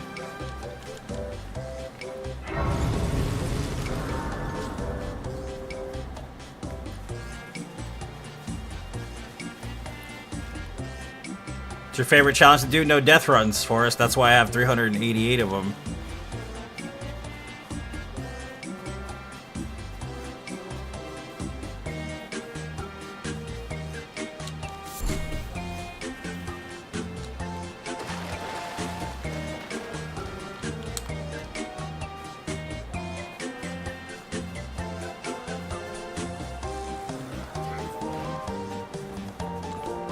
This is still a good game either way. It is. I'm not saying it's bad. It's pretty good. It's just compared to the other Souls, it's a lot more boring.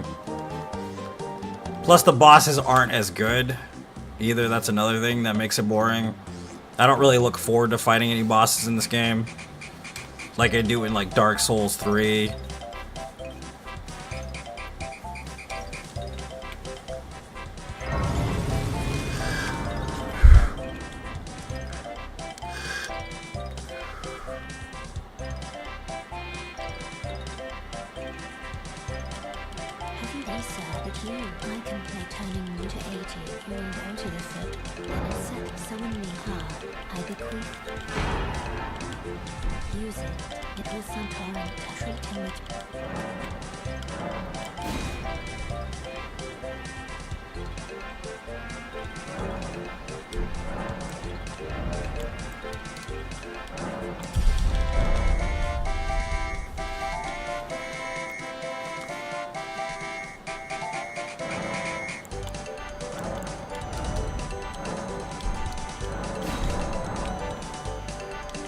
Damn, son, where'd you find this?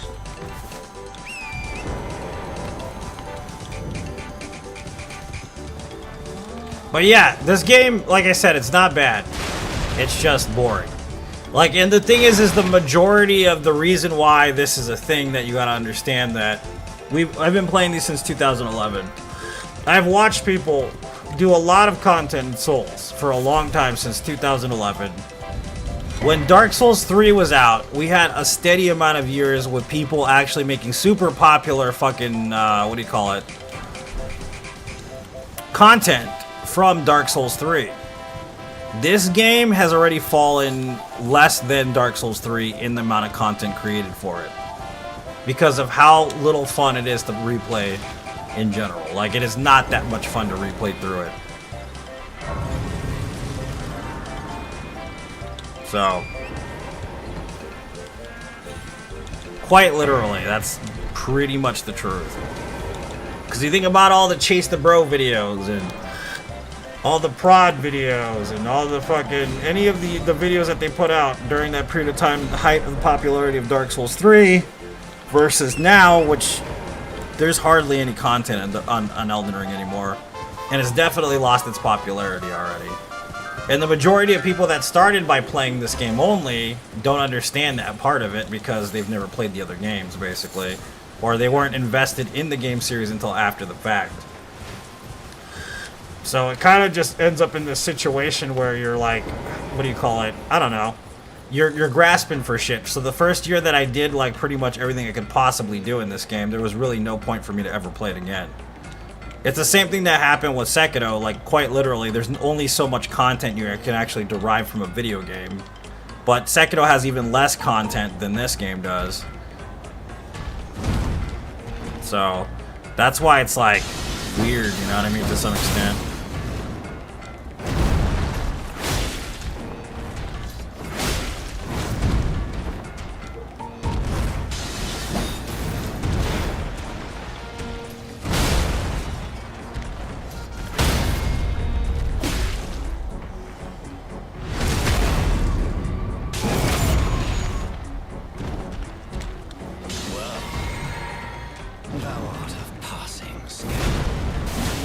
blood must truly run in thy veins. Tarnished.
What level am I? Level 12.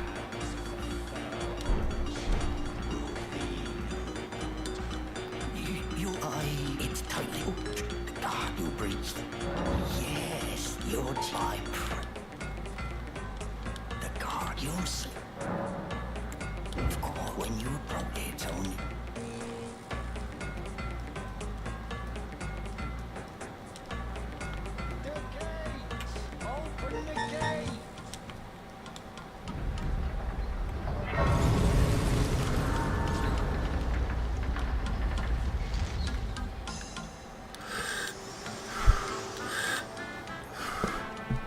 Forgive me.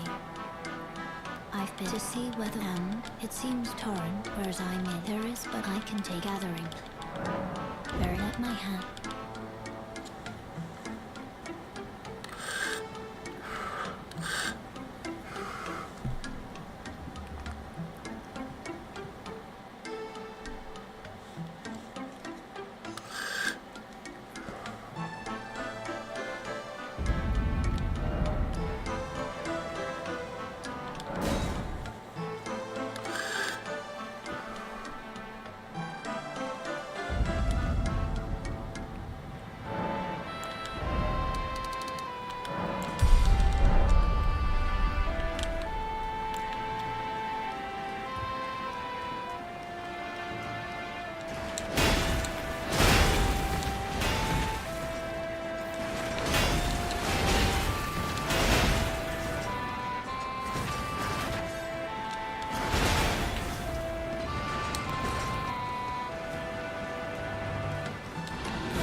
Should we do the assassination of the front gate? Should we use the hit less strats?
Damn, son, where'd you find this?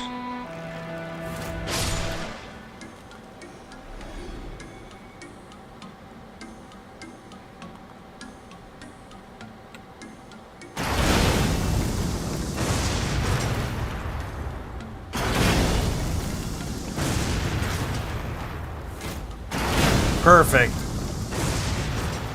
Perfecto. Dude saw me, I gotta wait it out.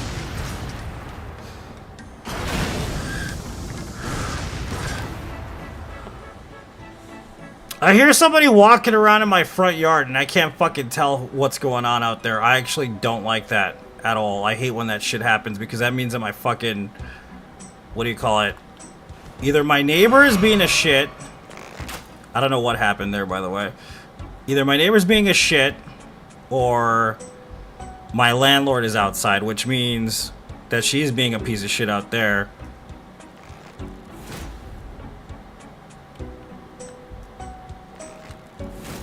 Really? Why are you hitting the ground?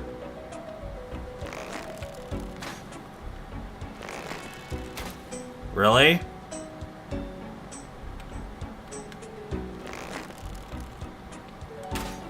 Really?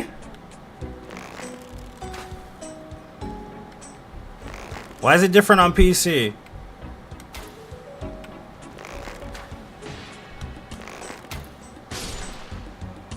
Whatever. Go check it. I don't want to. I don't want to deal with that weirdo. Like, he's very weird. Like, he doesn't... I don't know explain this. He makes me super uncomfortable, so I don't like being around him. Like, not in, like, a way that's like, oh, he's gonna fight me, like, in a creepy-ass, like, I'm not sure way, like, I don't want to talk about on stream kind of way.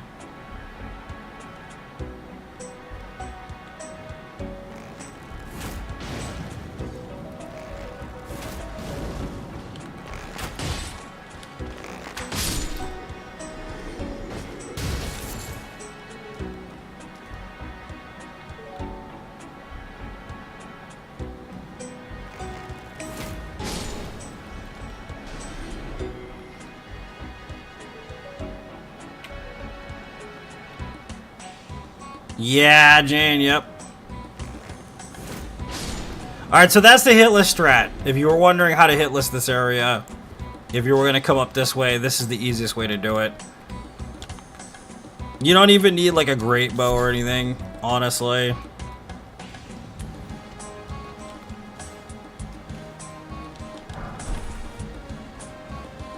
It's easier to do on console though for some reason compared to PC. I don't know what it is.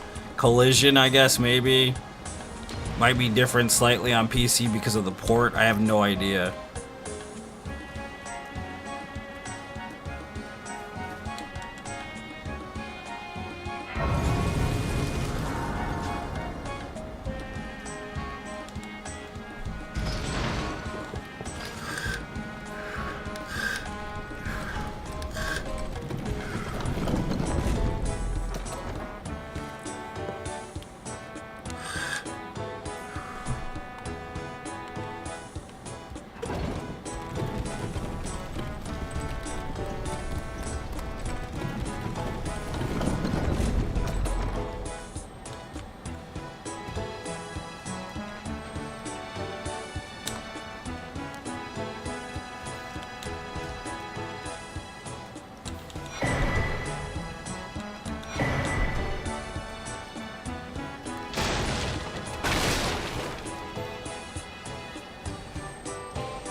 Damn, son, where'd you find this?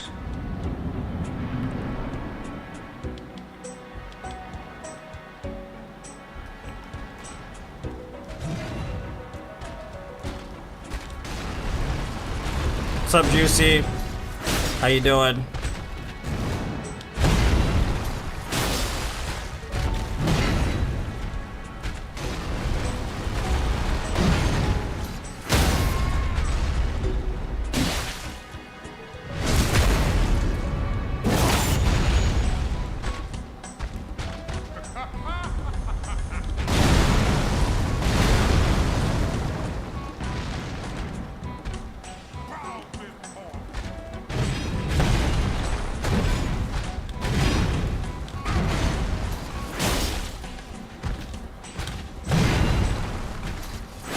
Oops, missed. Are you really quitting streaming? I saw your post the other day. You really gonna quit streaming? Or are you just fucking with everybody?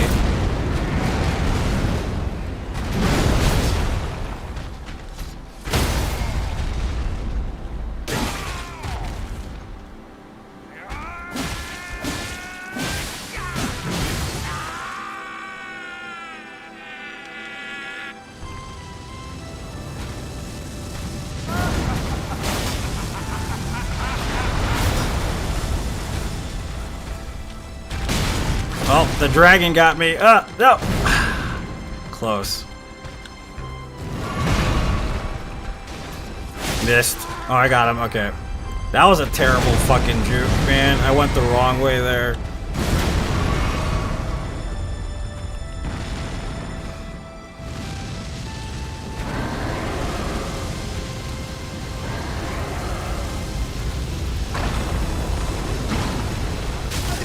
Nice. Thanks, man.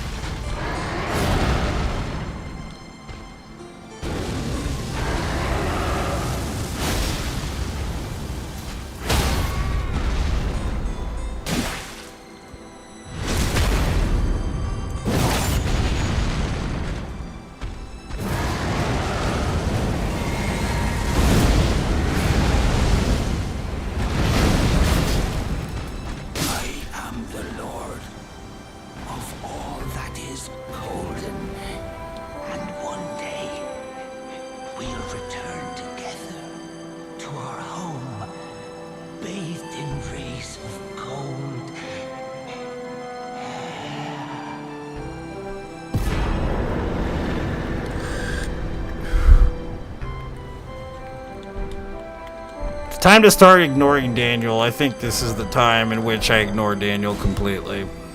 Thanks for the GGs, guys. I appreciate it very much.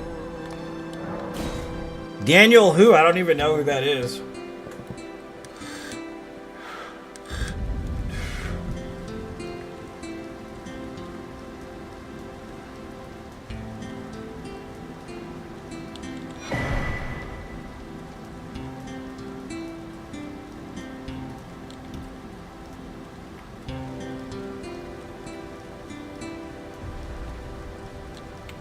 You know, I used to love you, Daniel, until you became a raging asshole. Welcome to the stream, raging asshole. You don't like me no more, Daniel. I don't know why you don't like me. I don't know what happened in your private life, but you don't love me no more. For whatever reason.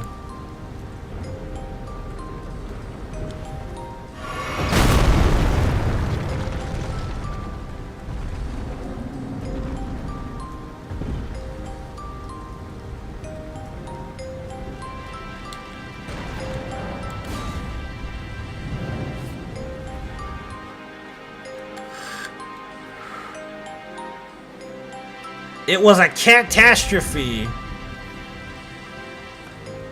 It was all a dream. Used to read Ward Up magazine. Heavy D was...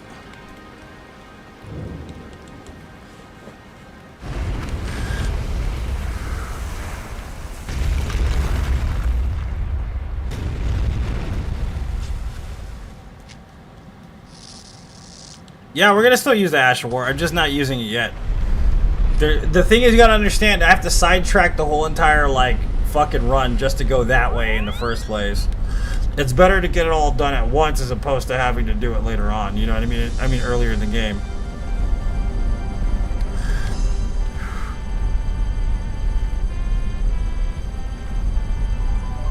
I think you're what do you call it? Part of a group, a secret Reddit group, Daniel.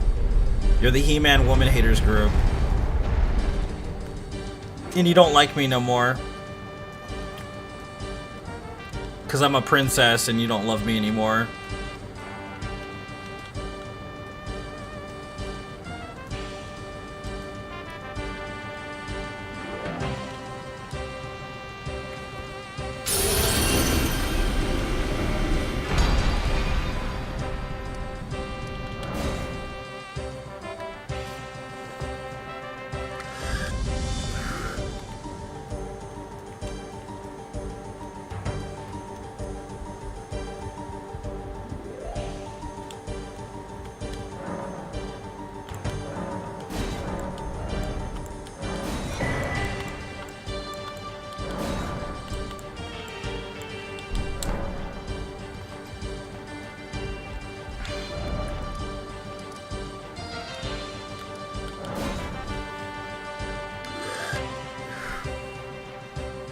Topic of conversation today, She-Man's hater group. I mean, I don't really want to talk about that, but alright, sure. Why not?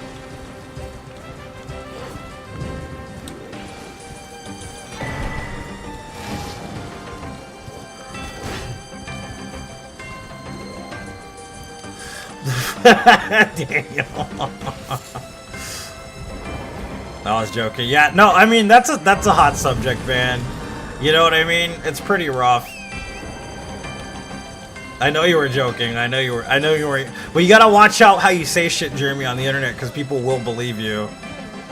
They'll be like, "Oh, really, huh? This is what you want to talk about? Let me just go ahead and get into it for you."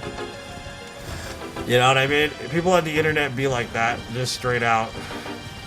Fucking, they will do that up. They will do that up. I'm like starving and I want an energy drink and I want a soda and I'm like in a weird mood. I want fried food. I want some goddamn chips. I want some Funyuns. I want some Doritos. I want some motherfucking like, I want an egg roll right now and a fucking slice of pizza. I don't know what's wrong with me.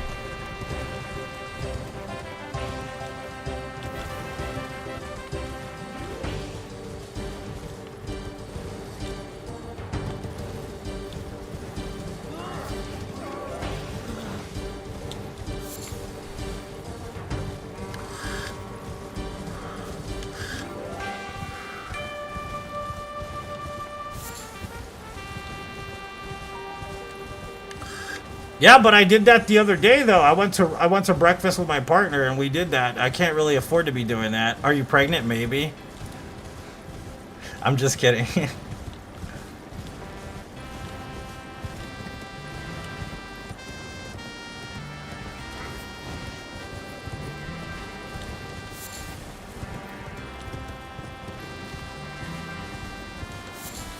I shouldn't break my fast this run, this day. I should keep going until Sunday, because I'm supposed to go tonight to go have dinner. But ow!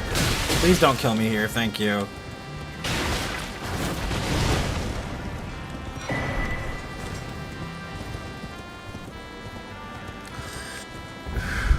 Can always just run for 1,000,000 miles afterwards. I would walk 500 miles. Da da da da da da da da da da da da da. I don't remember how that song goes. I have no idea.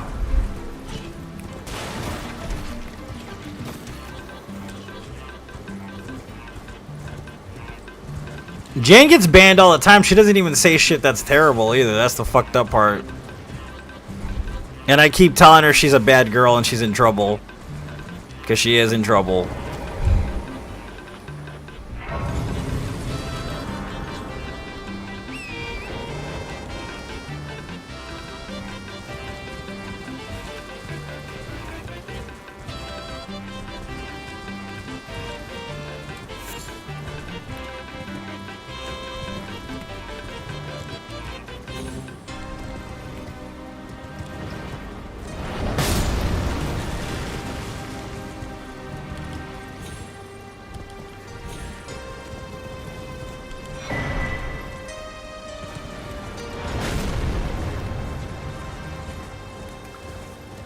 The thing too is I spent all my money on bills already, so I can't really order DoorDash and fucking like get some chips and shit.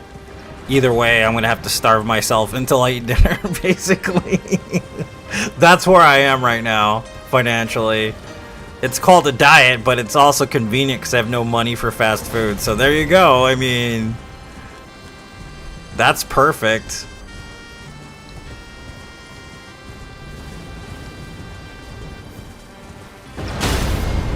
Ow.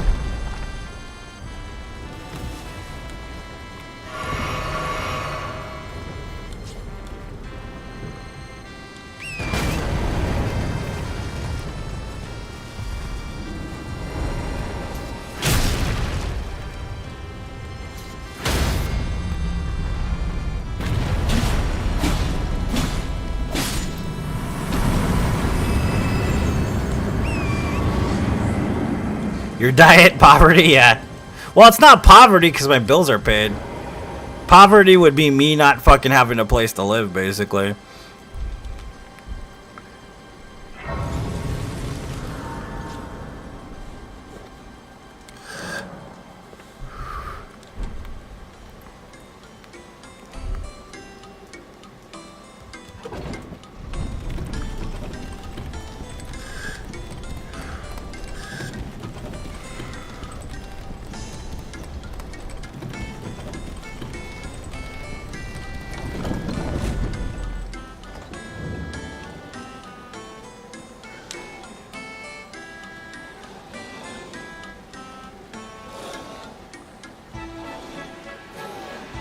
Gonna take it off? Really? You got in Facebook jail because I told my friend he had a wig and he was gonna take it off. What the fuck? That's so random. Yeah, the AI that runs the Facebook jail is pretty fucking weird. Doesn't make any sense.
Doobie doobie doo.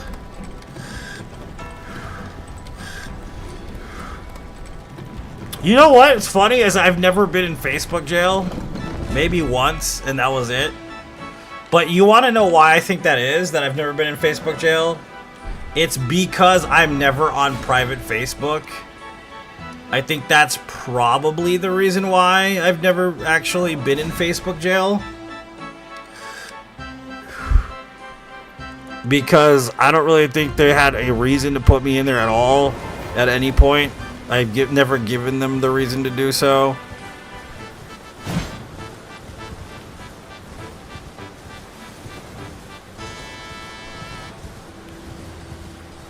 You never comment much? I don't comment at all, really, yeah. I do have, like, 2 burner accounts, though. Because you're a princess? It's true, yeah.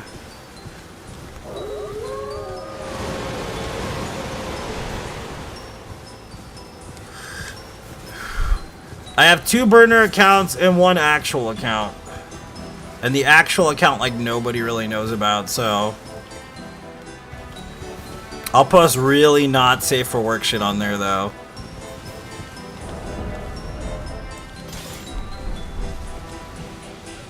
But I never troll. I never troll anybody on that one. Gotta have a burner account? It's true.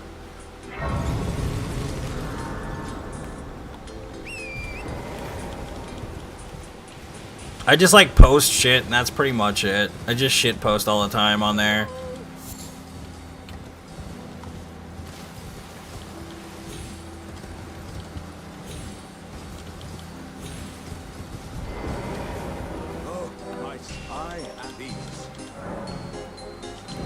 just and I'll pop. Don't dally. Give it your all.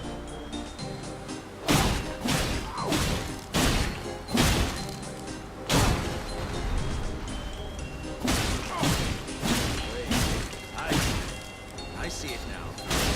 Humans all lose their wits eventually. Then there's nothing left to say except I am out of this. Was my whole existence just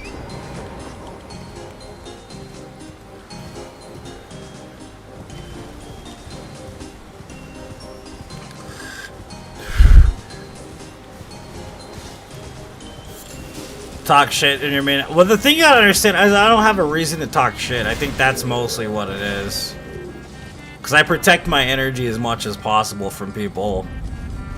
That's kind of why. Like, I don't like to give anyone my energy. I usually just ignore people.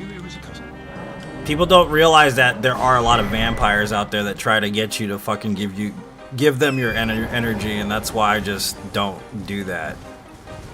I keep my own energy. You know what I mean? And honestly, I'm kind of getting comfortable with the concept of that you get what you put into the universe, energy-wise. Honestly, because I feel like I've been downplaying my own abilities quite a bit in the last 7 years of my life. So I need to start upping that. I need to start having more confidence in my abilities because, I mean, it's not like I'm not capable. You know what I mean? But I think growing up a certain way kind of puts you in this frame of mind where you feel like you're not, you know what I mean, capable for a long time. And it depends on how you grow up, of course, but recently I've been very empowered, so it's kind of nice. It's a nice change of pace for me. Vampire ignore, yeah. Beware of mind traps, exactly. How come we don't see your face anymore? Because I don't want to give you my energy. I just told you that. You gotta understand, showing your face basically makes you a caricature. It doesn't make you a real person.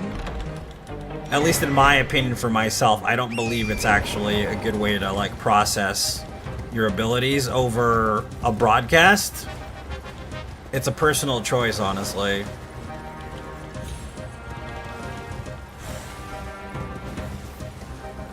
I don't want to be a caricature, I want to be the real version of myself. People associate your appearance with who you are, when in reality that's not the case. Like, you gotta think about it this way. Imagine a supermodel, right? Supermodel's like on the cover of Cosmopolitan or whatever, right? They have this opinion of who she is and they've never met her before. If you get to know a person, like, from the deepest parts of them, then you kind of understand who they are. But just based on the way that they're visually presented won't give you an actual identity to this person. That's why a lot of times beautiful people are super ugly on the inside. So that's why I don't want to do that. I don't want to be a caricature. I want to be myself. Which has nothing to do with my physical form. So that's for my partner to enjoy, not for everybody else. So that's just how I view it. I know it sounds crazy and kind of like convoluted, but it's the truth.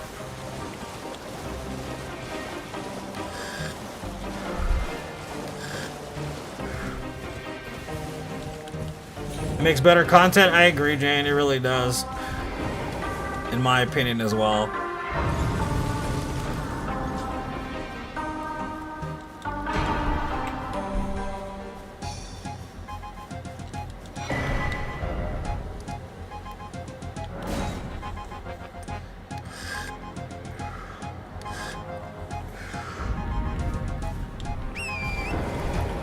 That's the thing about it too, like, let's say I did get like double D fucking boobies, right? And I decided to start wearing a wig and fucking my tits hanging out and fucking makeup and all this shit, right? The thing is that if you did all that and you were on stream, they would see you as a caricature of whatever lifestyle you're trying to represent in general. And I'm not talking specifically about getting dolled up or anything, but when it comes to life in general, people have these expectations that you meet in their brain based on how you're viewed physically. And a lot of times this is one of those things where even in relationships we do the same shit to other people. Like we're not free of this because we do it ourselves. Like, we meet a person, like, let's say we're interested in having a relationship with this person or even a friendship or whatever, right? We have these specific parameters that they have to meet in our brain. And when they don't meet those parameters, we're actually let down because they don't fit into whatever you built in your head for them. You know what I mean? And I don't want to make anybody a slave to what I have going on in my head, but I think everybody does that with somebody in their life. And even if it's just your parents, it's something that happens. You know what I mean? But people change, and sometimes the cover doesn't fit the book. You see what I'm saying? So that's why it's like kind of one of those things that I'm not a fan of. You know what I mean? So that's why I say that. It's like, it has nothing to do with, you know, people are always mean, and I'm used to that because I grew up with a lot of bullies and I grew up with a lot of people talking shit all the time. People are always going to be mean to me. Like I told you, I have autoimmune disease. I can't grow hair. I can't fucking physically grow hair on my body. I have like other autoimmune diseases, you know what I mean? And granted, I am not necessarily the most comfortable with them sometimes, but that has nothing to do with the reason why I don't show my face on camera. I have to live with people telling me to my face certain things that necessarily most people don't want to hear. So that's why I say, like, it's only part of the experience. The true experience happens from within. And that's kind of what I'm giving to people. I'm not giving them some kind of caricature of who I'm supposed to be according to how they're going to judge me based on their fucking mentalities. I'm not going to allow myself to give them that energy that they desire because of whatever unhappiness or whatever projection that they have in their own mind of who I should be and who I shouldn't be. So that's kind of one of the reasons why, like I said, I just don't put an appearance up for chat or whatever, because it's just, I mean, I'm not someone else's fucking vehicle for their ideas. I'm my own fucking vehicle for my own ideas, and I control my own destiny. I don't need people fucking putting in their own heads what I should be and what I shouldn't be. So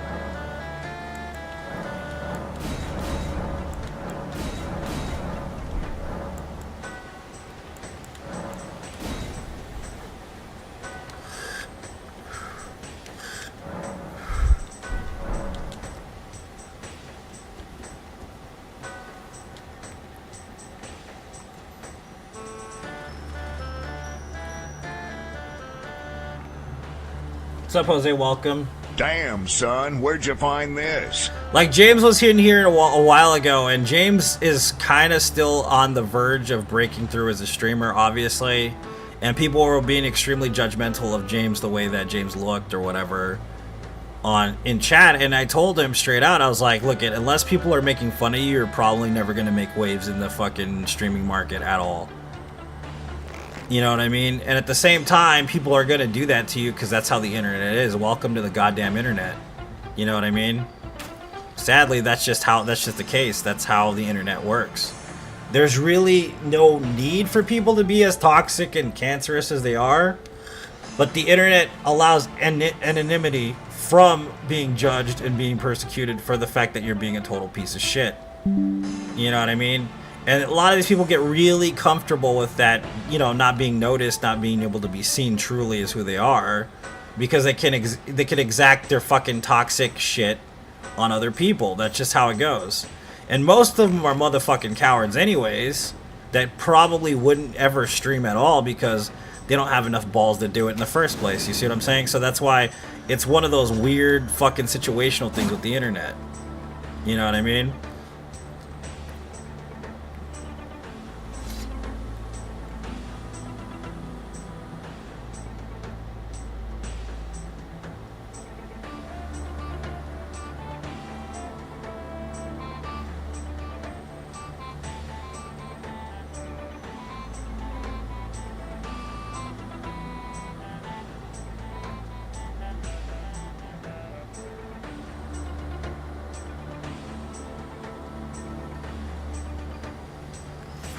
Ah.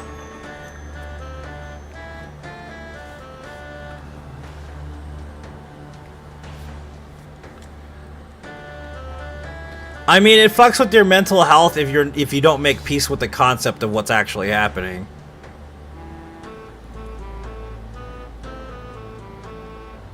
You know what I mean? If you don't make peace with the fact that there's a problem with the people talking shit, and that they're the ones with the motherfucking problem and you're not, then you're gonna have problems with your mental health.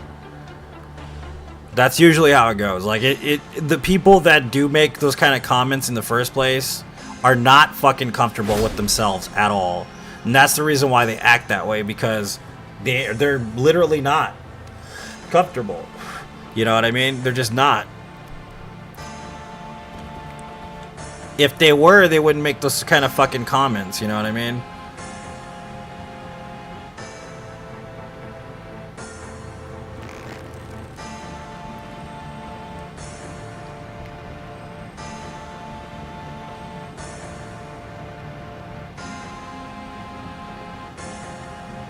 That's why compartmentalization when it comes to dealing with the world is extremely important and valuable, because it's the truth. You know what I mean? People are just assholes in general in the world.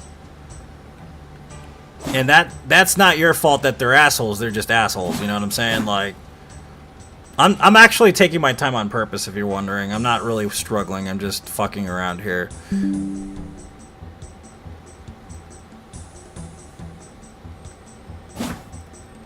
I like when people don't like me. I know that's weird. I thrive better when people show me their hate. I'm one of those individuals, so it doesn't really fuck with my mental health. As more it gives me a fucking ego boost. Because I realize how uncomfortable they are and how much they can't actually do in their own lives. You know what I mean? It's dark and messed up to say, but it's the fucking truth. But at the same time, that also, like I said, gives them my energy, and I refuse to do that nowadays, so... Pre-teen edgelords, pretty much. Insecure fucks, yeah. Basically. Most of them are in the closet, too. And I know that's fucked up to say, but it's true. Most of them are fucking super in the closet. Uncomfortable, have body dysmorphia. Damn, because they son, were where'd you probably find actually this? a woman on the inside and grew up as a man. Some shit like that. You know what I mean? Like, there's lots of shit that goes along with that.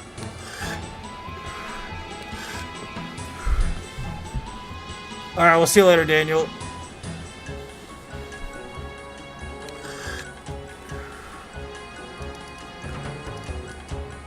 Let's see, where the fuck am I going now? Alright, so we did all that. We can go this way.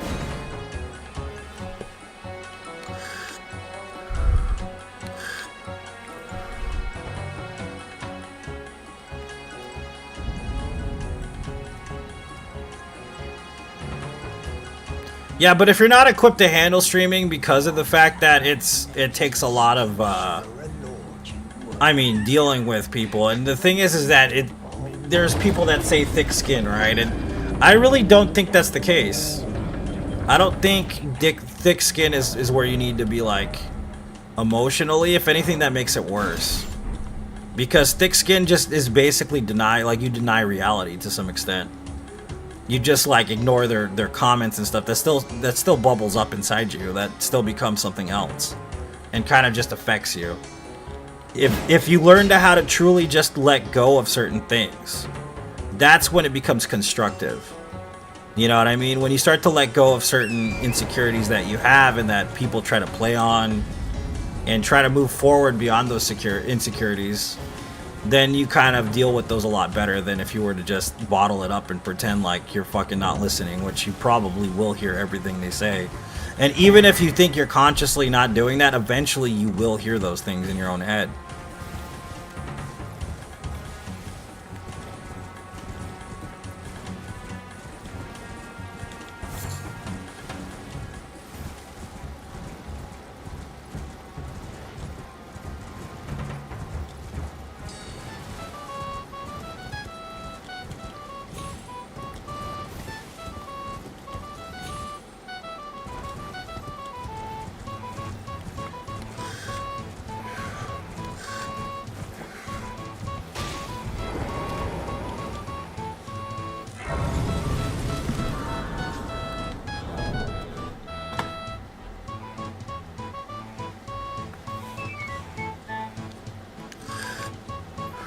Thought about how they would look in real life on the radio? Yeah.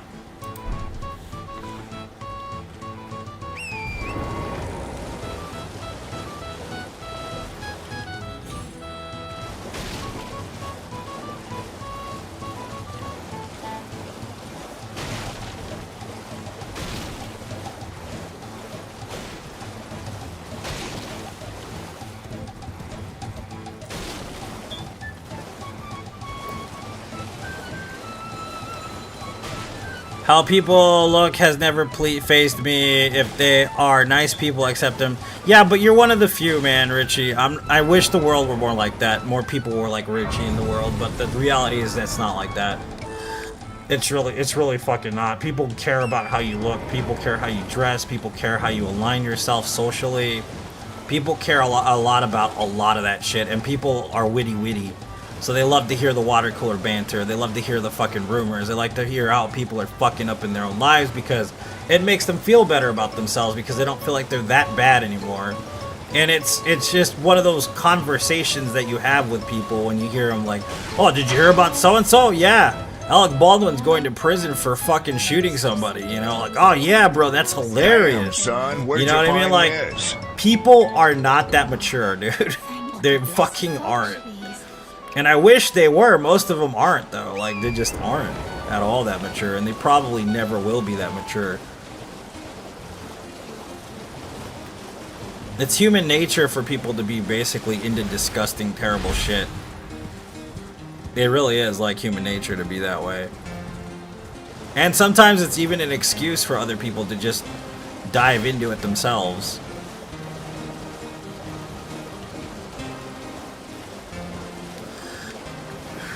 Why do you think fucking, like I said, like people love, what's it called? Controversy. They adore controversy.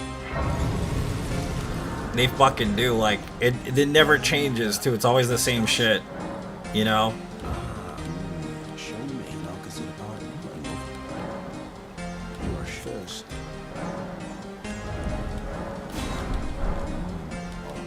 And that's what I was talking about, that mental trap before. It's like a high school lunchroom. Do you mind if I ask where your girl works, Kevin? What kind of job is it?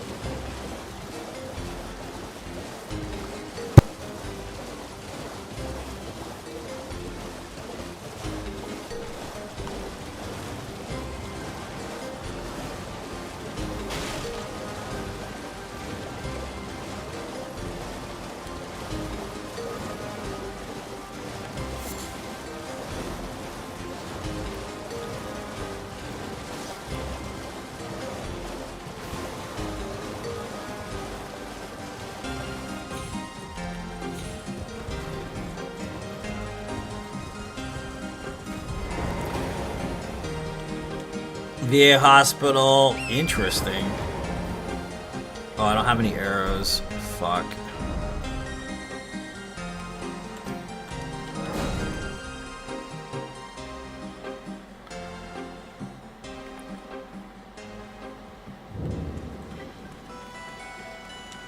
You're a top, and I can also let you not red wine. I am Carlin.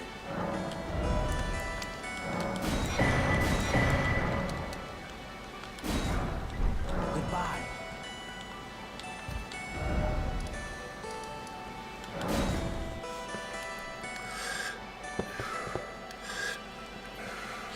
Yeah, I don't know, like, I kind of like, when, like, I used to work at, like, restaurants and shit, and people do that, like, a lot, especially in customer service. Will judge the way you look a lot of the time, and they'll talk shit to you. But growing up, I got it worse than anything else in my adult life.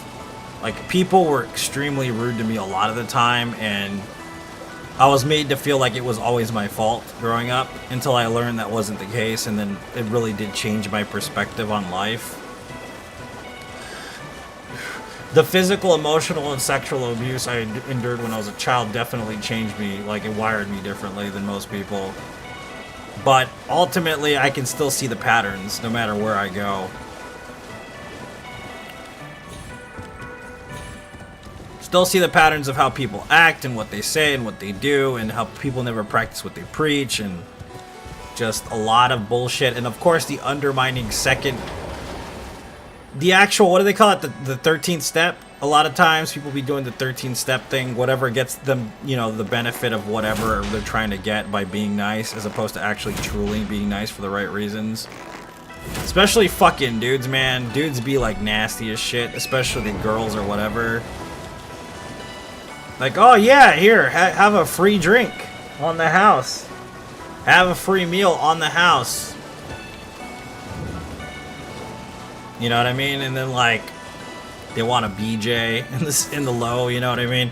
Unless they're simping, then it's a whole completely different thing, and then girls kind of take advantage of that too, but it's just, people are dark and fucked up, and they do some terrible shit just to get what they want.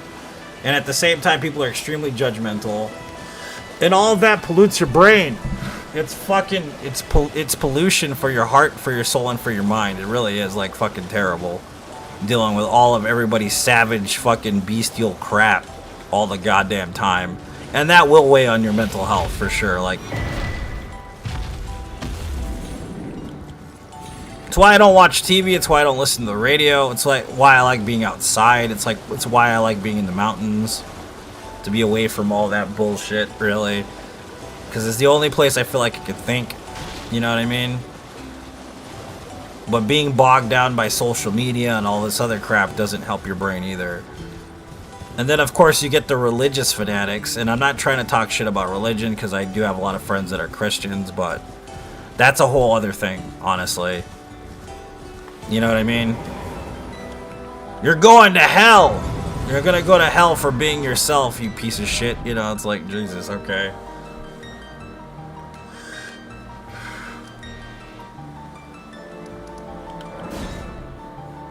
People just love to be dark and terrible and toxic for whatever reason.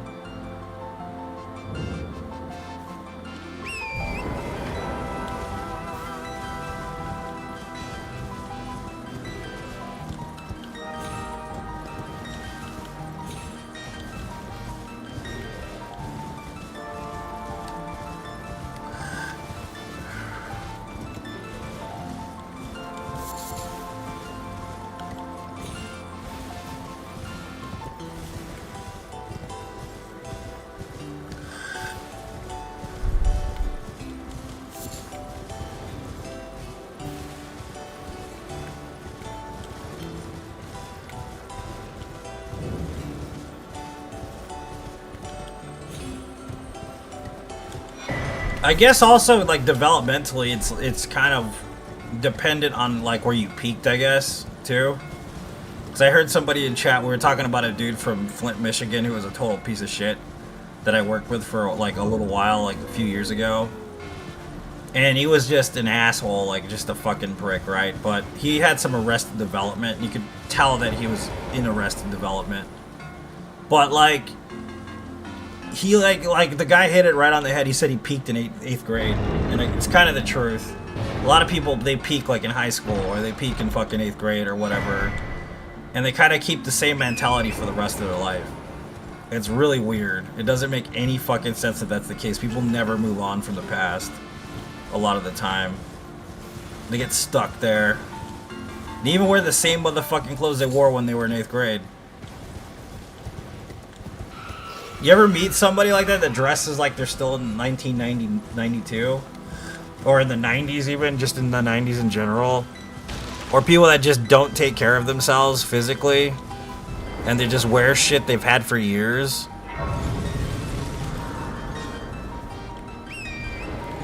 Willis, you're leaving me. How dare you leave me? Just kidding. I'll see you later, man. Take it easy.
Nice, I died right here against this wall. Dude, we're just not meant to get this run today. I'm telling you right now. We gotta change the game. What game are we playing? Decide. It's gonna be one of those struggle days. Pick the game, guys. I need to know.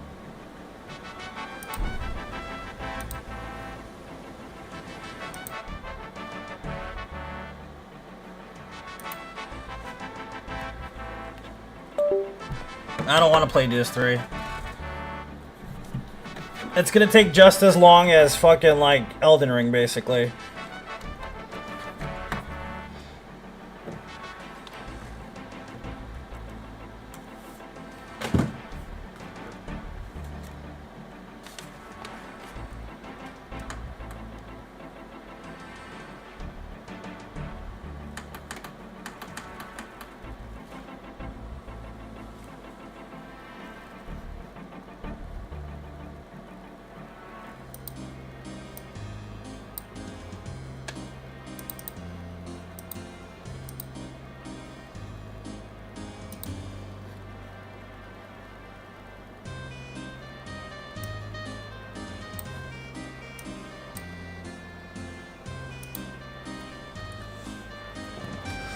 I just said like 3 times. I don't want to play. I don't want to play Dark Souls 3. I'm not in the mood for it. I have to download it. I don't even have it on my hard drive.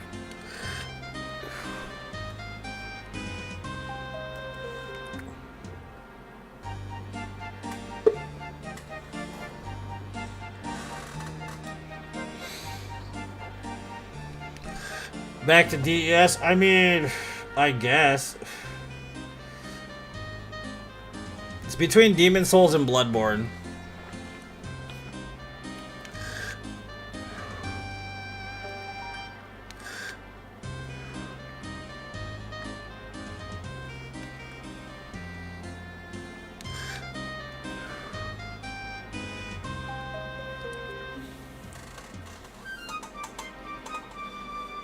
You try Bloodborne? Yeah, it's not a bad idea.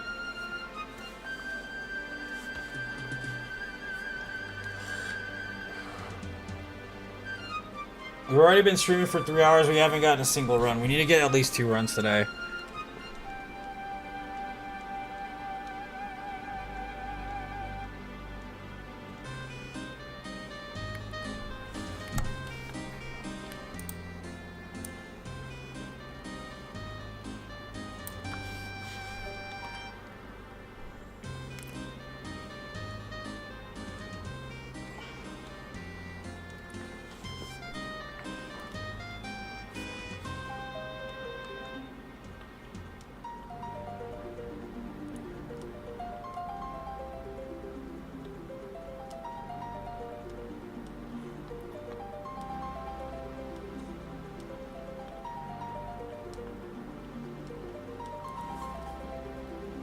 What's up, Brad? Welcome.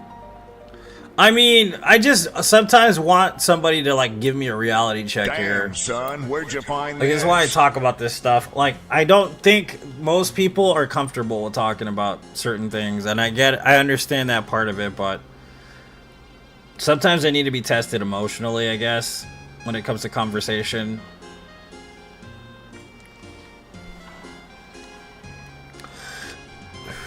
Like, I don't know.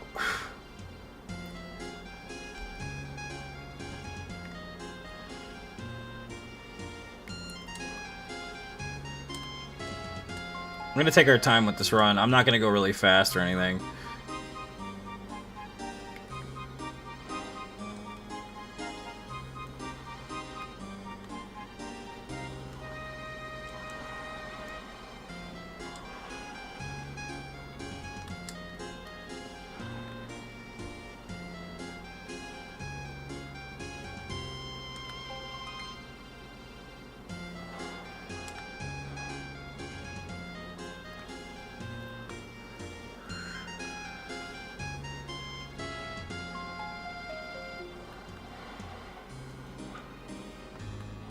Oh, come on, really?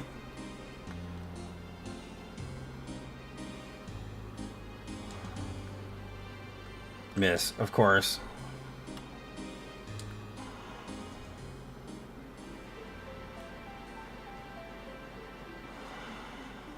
Really? You're too far away now? God damn it, bro.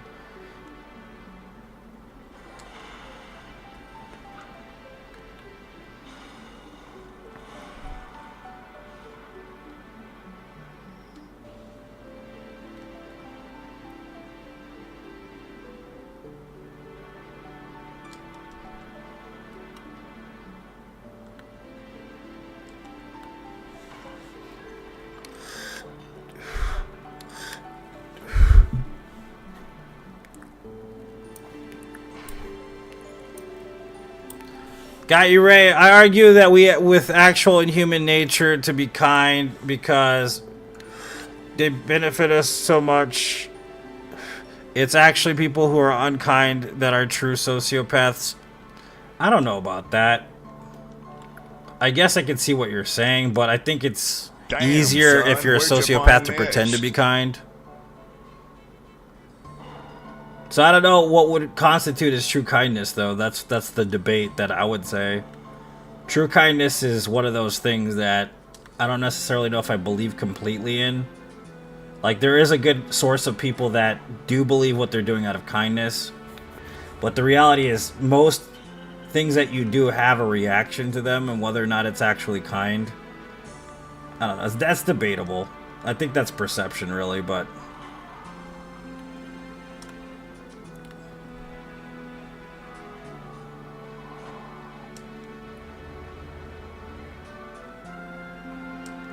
I don't think kindness has anything to do with being a sociopath.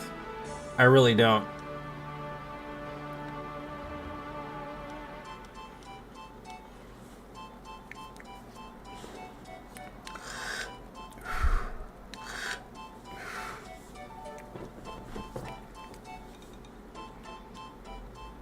Because I've met a pretty good deal of predatory people that are extremely kind. Or at least appear to be extremely kind. Until they try to get what they want out of you. Then it changes. It's like kind for a price. And it's kind of a form of like physical and mental prostitution.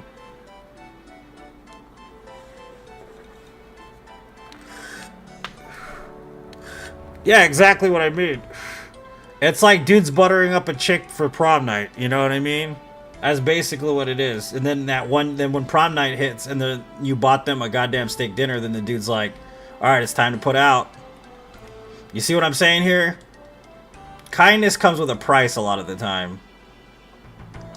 Even for people that aren't quote-unquote fucking sociopaths, there's a price to it. Just like an expectation, you know what I mean? Like the classic, like if you talk about like the classic, you know, atomic relationship, we're talking like man and woman, 1950 style. She wears cute little dresses and heels, and he wears a nice suit, and all this bullshit, right? But it's basically a transaction. Lack of empathy. There you go, boy. Yeah.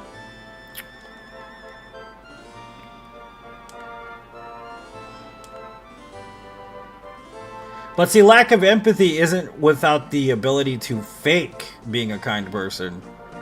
Which I do all the goddamn motherfucking time to people I don't even want to be nice to. So, I mean...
Human connection is the epitome of what can be.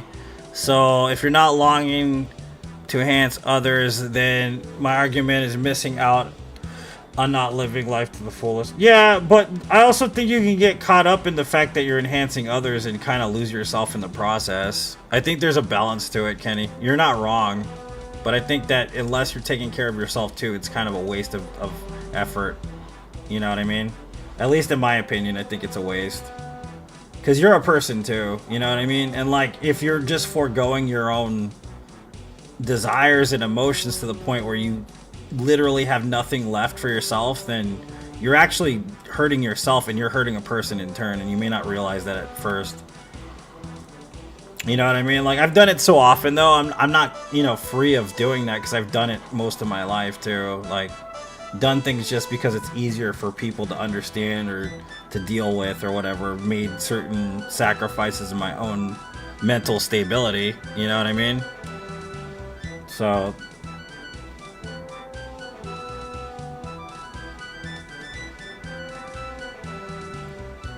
what's up, Mo? Welcome.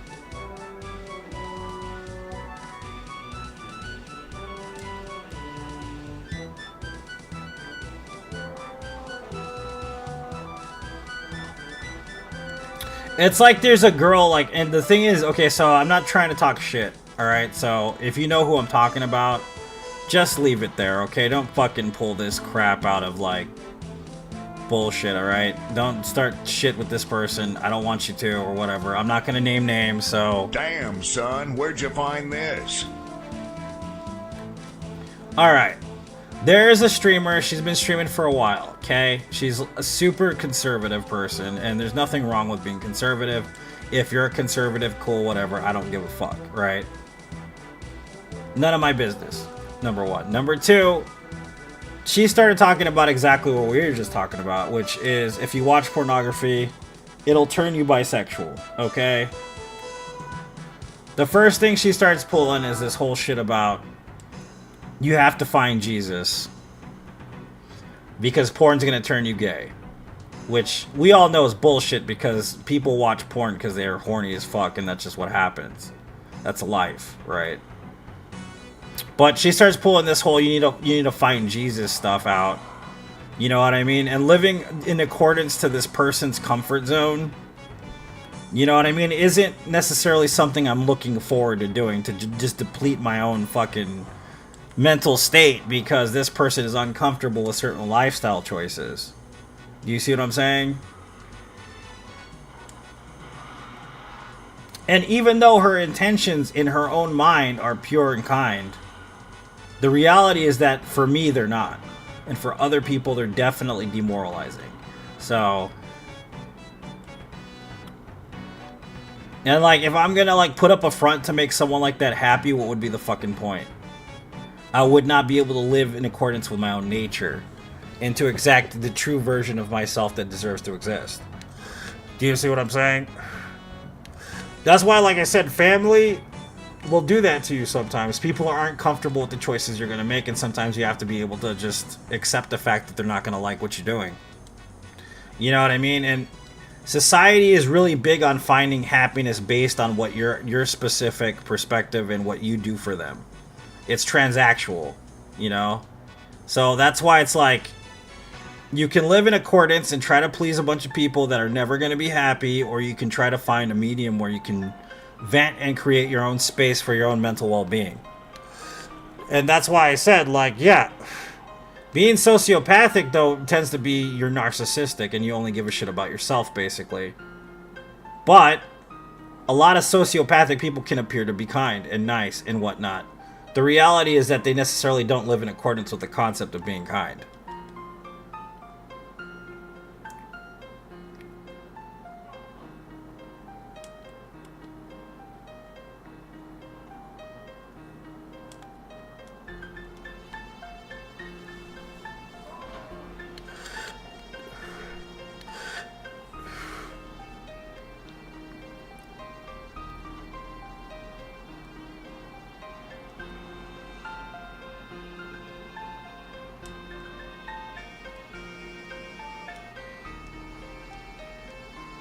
Just like even now on stream, right? The stuff that I've brought up and stuff, the stuff that I've talked about, and how many years I've done this type of work, right?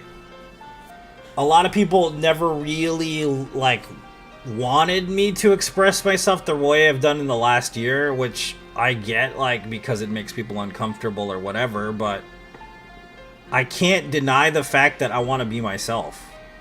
Like, I've been doing it so long, like, I would rather make people uncomfortable and be comfortable myself than to, like, fucking have other people just like me because of what they believe and project on me. You know what I mean? I would rather be completely honest with those folks.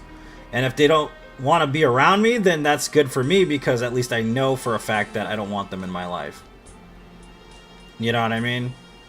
That's why it's weird when people are, to me, it's weird when they try to, like, ban free speech in certain forums and stuff when it comes to, like, your political or social opinion or whatever, because, like, I don't think it's bad that people can speak their mind. At least you know who you can associate with and who you shouldn't associate with.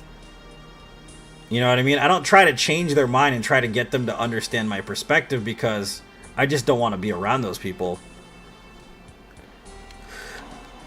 Ultimately, it's not going to benefit me to change them or to get them to understand things from my point of view. It won't. It'll just make shit worse. Unless a person actually sees things differently and makes the choice themselves, they're never really going to truly change who they are. That's why it's like literally beating on a dead horse. You're not gonna change the world by talking or by fucking posting on Instagram or whatever. Like, it's never gonna happen that way. People have to make the conscious effort to choose to change who they are. It's the only way that's ever gonna work. And no matter how much we love certain people that have, like, the wrong ideals according to us, it's never gonna be, like, perfect for them and us. It's gonna be weird and just awkward all the time. You know what I mean? That's why it's good to agree to disagree. At least in my opinion, it saves face to some extent. But, like I said, you won't feel comfortable around those individuals no matter what happens, so...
Thanks for the GG.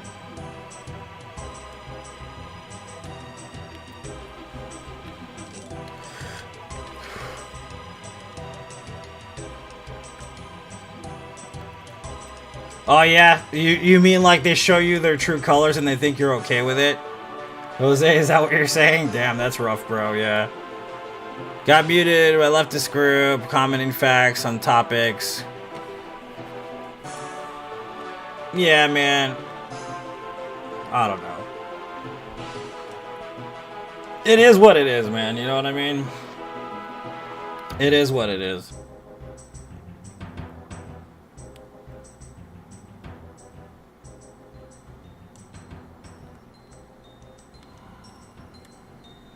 People are weird, man, you know? Like, my dad is a great example of that. Like, my dad is a hardcore, like, you know, specific not religious, but political, like, opinionist, you know? He has a very specific political opinion, and some of the stuff is logical and makes sense, and, you know, the other side of it doesn't make sense either to me sometimes, so I'm not really, like, either or. I'm kind of in between. Like, I make my own decisions, basically, on what I believe about politics or whatever. So I don't really go for this party or that party or whatever bullshit that most people would kind of partake in. Like, personally, I don't see the point in doing that. Like, there's no critical thinking when you're kind of influenced by both sides of that shit, in my opinion. You know what I mean?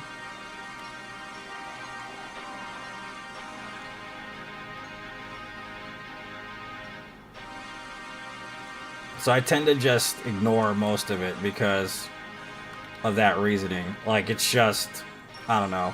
My dad he was very scary when I was a child to learn. Like, the first memories of my father aren't necessarily the best ones, and I wish I could change that, but he made it hard for me to voice my opinion when I was young. Granted, he's changed a lot since I've gotten older and all this, and we garnered a good relationship since then, but the damage was done early, you know what I mean? But honestly, I'm glad he did that to some extent, because then I kind of know how to gauge people that I want to be around and people I don't want to be around.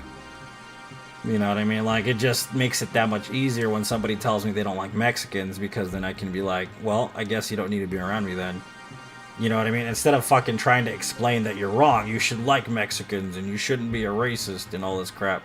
It's not my place to do that. You want to be a racist, but guess what? I won't be around you. You need to leave me the fuck alone. You don't like gay people? Stay away from me. You know what I mean? I don't need to be like, oh, you need to change your opinion. You need to be, you know, pro this and pro that. Fuck no. You want to be a douche? Be a douche. I don't give a shit. I'm not here to save your soul. I'm here to save my own. And I'm not going to waste my time or energy on fucking people being pieces of shit. I'm just going to ignore them. It's not it's not a thing I'm willing to waste on other people anymore. I'm done with that shit.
And then the idealized, like, reality, that softscape that a lot of people put into the universe, too, is just like...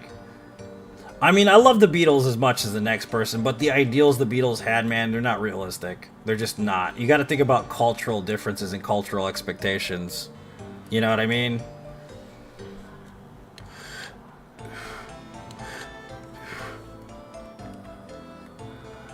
Not gonna waste my energy? Yeah, Gina, it's a waste of time, right? Like, it really is. Like, if you're a hateful person, be a hateful person. At least I know you're hateful. You know what I mean? Like, I'd rather be with people that are loving, kind, and generous than people that are just full of shit, basically. You know what I mean? I'm not nobody's daddy. I'm not nobody's mommy. I can't change their opinion. If they want to do that themselves, they're more than likely old enough to do it themselves. They were willing to play ball in the first place. You know what I'm saying?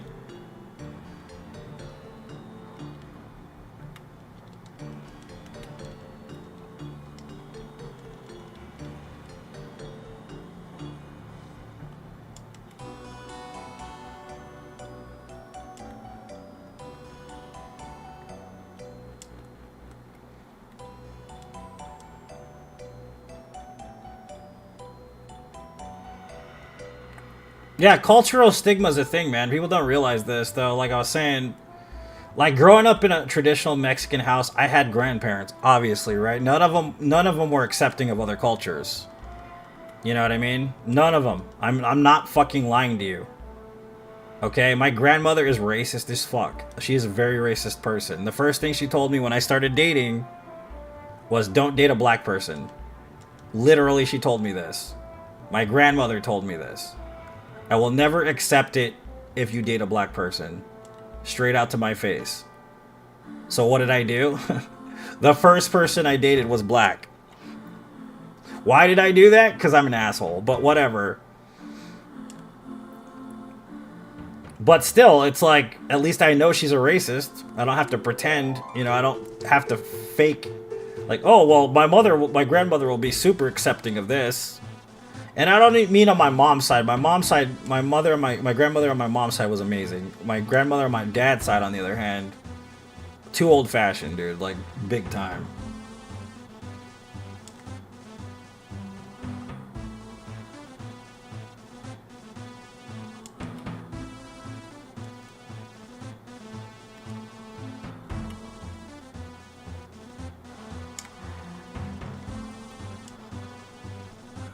Pretty good, Michael.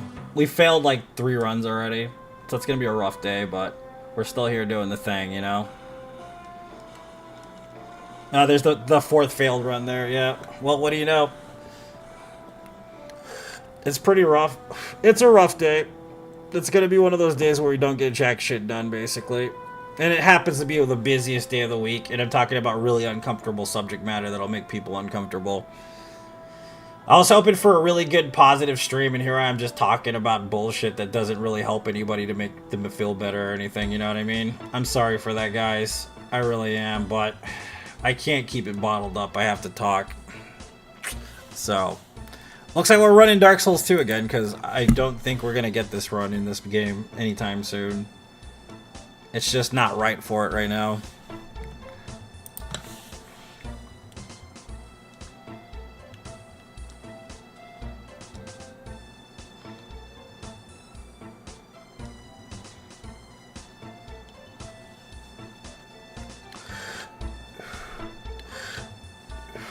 It'll eat you up if you don't, yeah.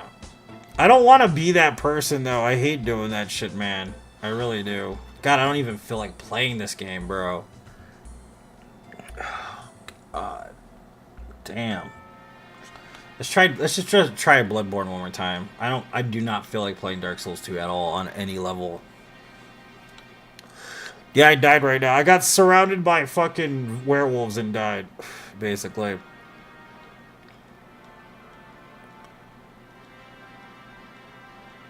We died 4 times already. We haven't gotten a single run today. But this is what I was talking about before we started this run. There'll be days where I literally won't get a single run at all. And then there'll be a day where I'll get like 5 runs. And then it'll just happen and happen and happen. And then we'll fucking die like 15 times.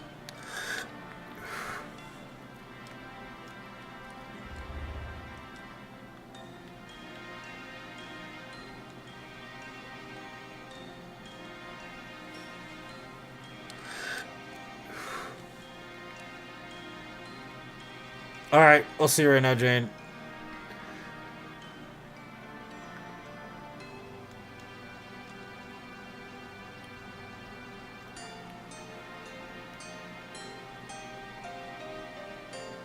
I guess I'm kind of disappointed. Like, I'm gonna be real with you. Like, I am disappointed with my life. I think that's a normal thing, though. I think some people just end up in this position where they've kind of been in a funnel most of their life, and they have to live in accordance to what their families want for them. You know what I mean? And granted, I didn't have the best upbringing, and life hasn't always been kind or easy for me, right? But that's not an excuse for me not to live my life to the fullest. I spent 30 years of my life living a fucking lie. Like, just completely not being brave enough to exist the way that I truly should have existed for the longest time. And I feel like I let myself down in that regard. And I think life is very short and precious, and people don't realize how short it is until people you love pass or you yourself pass. You know what I mean? I'm disappointed with choices I've made in the past, and there are regrets. Like, lots of regrets that I have in my own life. But I think that's mostly why I feel the way I do sometimes. And I've had a good year so far, and it's been, you know, bittersweet to some extent, because a lot of people won't necessarily accept and, like, understand a lot of the stuff that's currently happening in my life, because they've known me to pretend to be this person I haven't been for a very long time. So it ends up being this thing where it's just, do I risk, you know, subduing my own personality for the sake of other people's comfort, or do I end up just completely owning everything I am? And in my opinion, I think it's more brave to own those things than it is to fake and pretend to be someone you're not.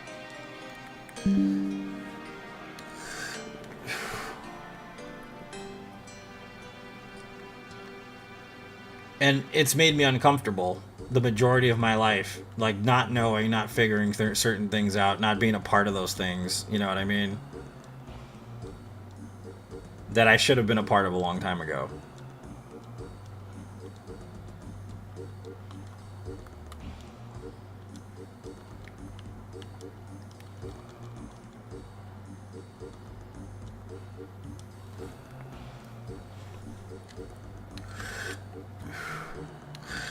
If you have no regrets, it's because you're a narcissist, so be glad you had them. Yeah.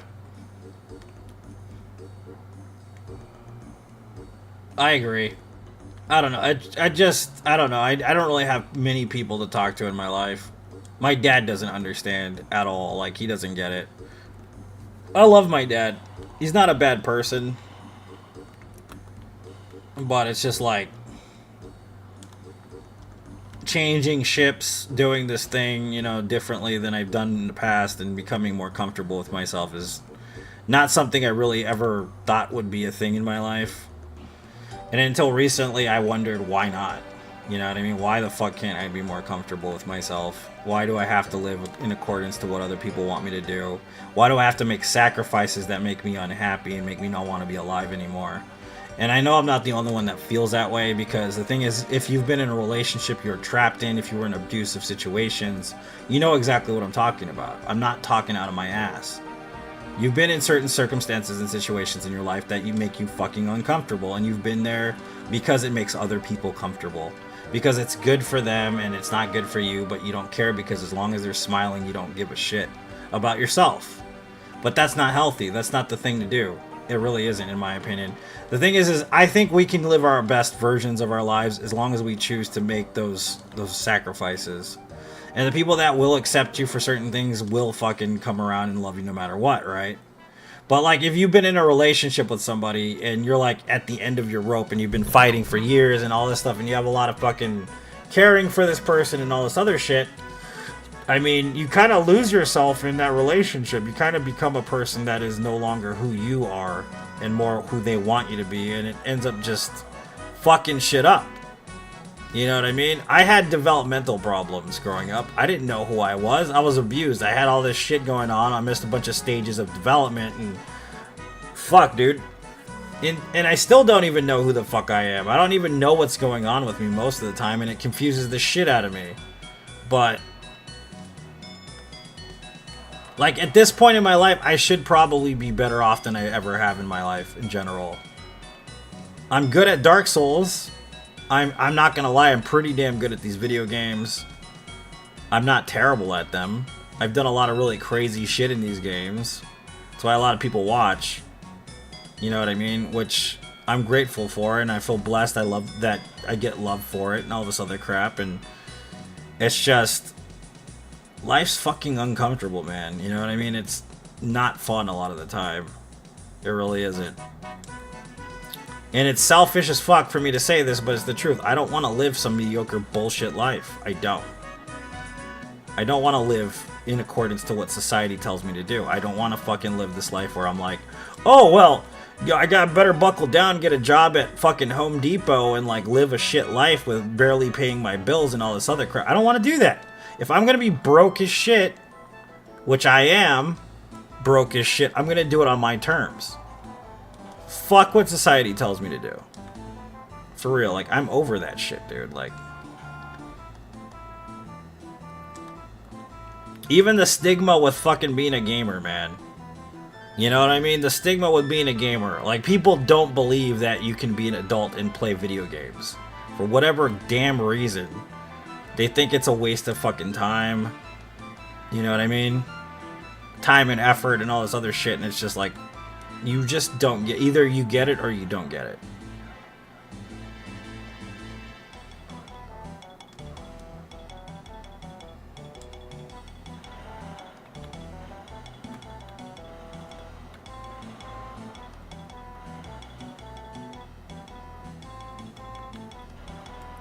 I've had a lot of people go like, "Oh, this is what you do? You just play video games all day and people give you money to do that?" And I mean, but when are you going to get a real job?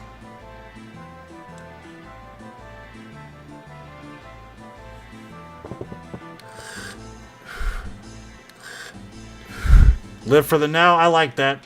I like that, Sean. A lot, actually. People pay you for that? That's what you do for a living? You play video games? Like, yeah, dude. That's what I do.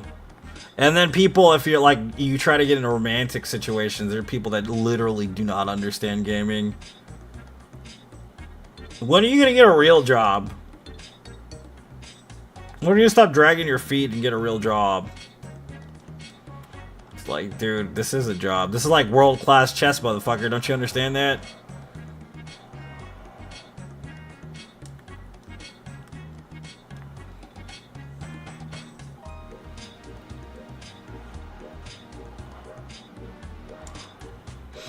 What's up, Wade? Welcome.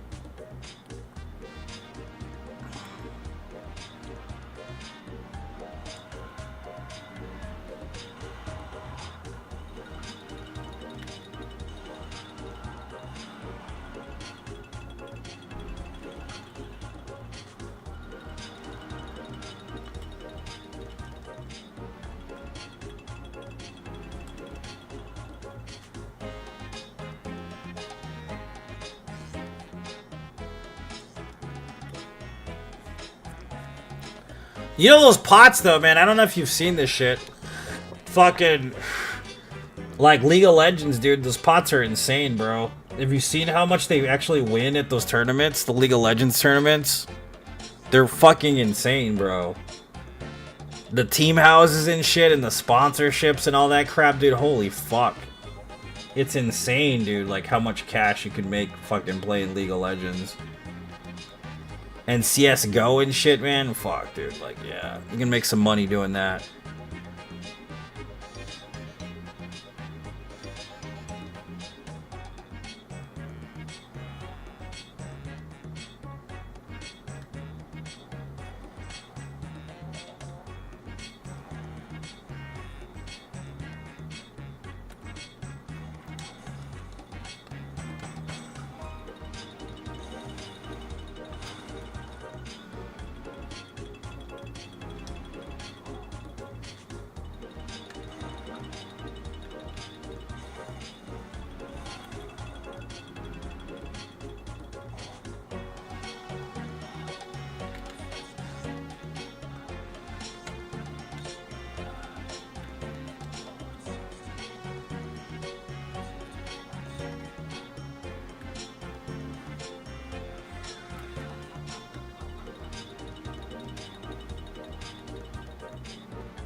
Okay, so you can't dodge directly into that. Which is weird, actually. Okay, and you can't parry that for whatever reason.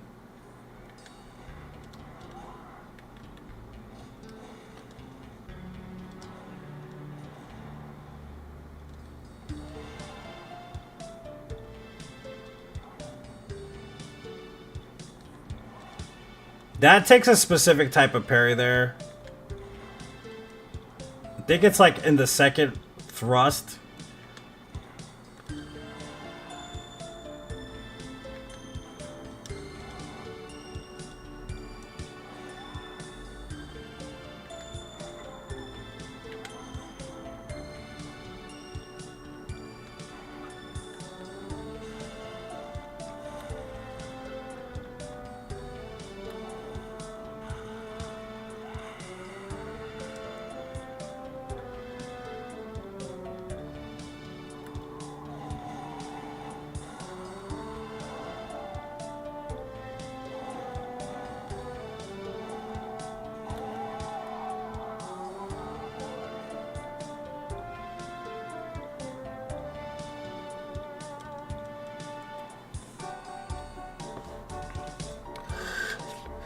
Mr. Beast makes videos and is a multi-billionaire. Started as a game streamer, I believe.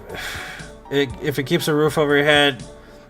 Mr. Beast is a very specific case, though. You gotta understand. I watch a lot of like the history of certain streamers and whatnot. Mr. Beast had a group of friends that were like-minded that basically came together to create a situation where they could create a lot of like revenue on purpose. They basically had a think tank for making popular videos and like what thumbnails worked and all this other shit. So they became this research group for like months. And then what they did was they tackled how they were gonna approach marketing Mr. Beast in the first place. So like with Mr. Beast, it's a circumstance of how like he thought about a project that they created together. Mr. Beast is actually not just one person. Mr. Beast is a group of people that created Mr. Beast persona. So the main guy that is Mr. Beast is still Mr. Beast, of course, but yeah, they did a lot of shit, Jackson. You're not wrong, yeah.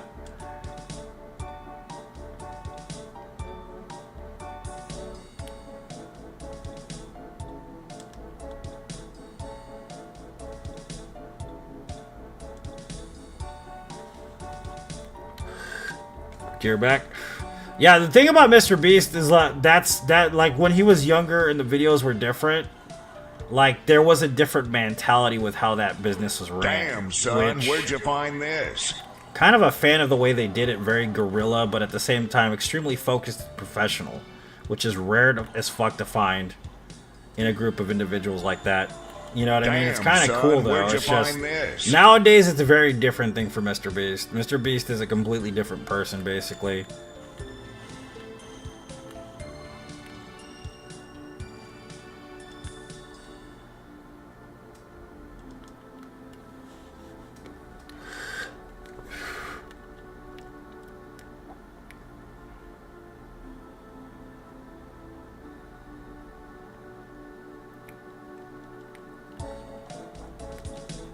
I was also watching this really interesting documentary about Vincent Van Gogh. Or Vincent Van Gogh, excuse me. Not Goff. I can't call him that because people get all weird about it. But they were talking about Vincent Van Gogh basically didn't commit suicide. And they had proof that he was actually murdered by accident. And I know what you mean, like murdered by accident, right? No, it was like manslaughter, basically. He didn't actually shoot himself. They've proven this. He didn't actually shoot himself. He actually was shot by accident. By, I guess, kids that were playing with a handgun out in the middle of the fucking middle of nowhere while he was painting. It's kind of interesting to think about.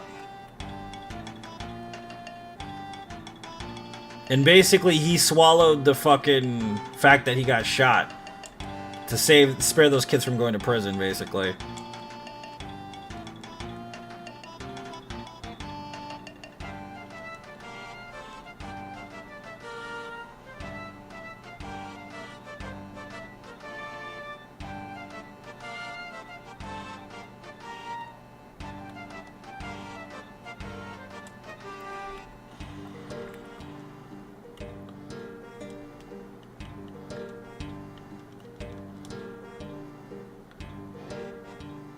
But yeah, I just thought that was interesting because like they made him seem like this doomed like artist, you know?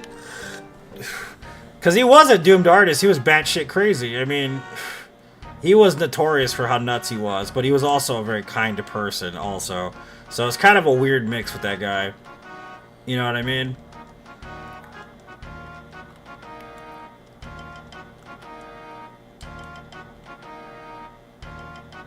The only game you haven't played yet. I mean, if I can actually pull off a no-death run today, that would be nice. Because I don't want to be behind so early in the run. You know what I mean? Catching up's the worst part. Especially since we have to be 60 in.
Okay. Alright. We made it this far, at least.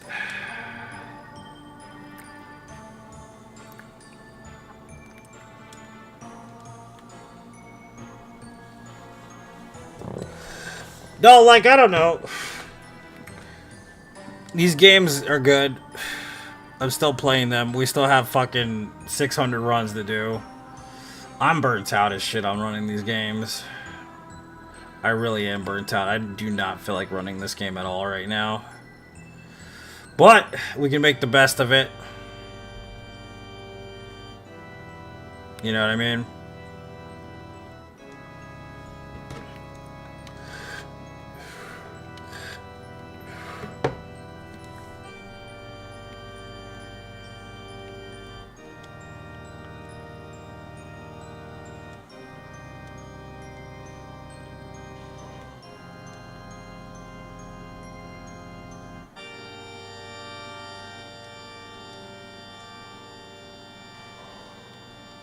Sound kind of tired? I mean, I am, dude. I am tired of these video games. We have a lot to go, though. We still have a lot to do. Like a shit ton to do still. 600 more runs, basically.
Birds in Burnt Ivory King DLC, is it possible to beat Burnt Ivory King with the help from the Knights? Yeah, it's possible.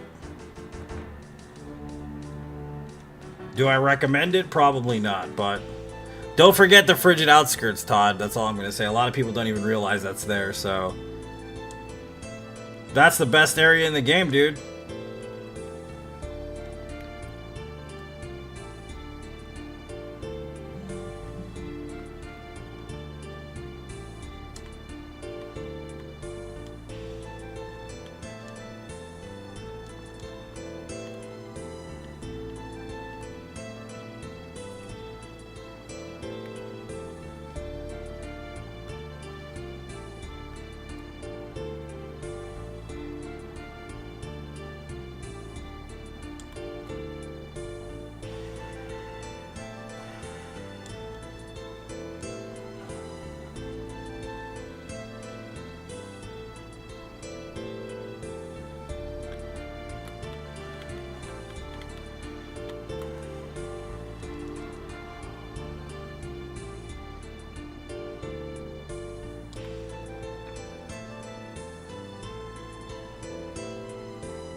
You can't play it on PC, no. You can't. They're at the point where they're trying to emulate it, but they can't get it emulated yet. You can't play Bloodborne on PC yet. Not yet.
I mean, it's not just for Demon Souls if you get it for Bloodborne. That's a good reason to get it. Just altogether, dude. It's a really good reason to get it. You know what I mean? There's definitely nothing wrong with doing it that way.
Doobie doobie doobie doo.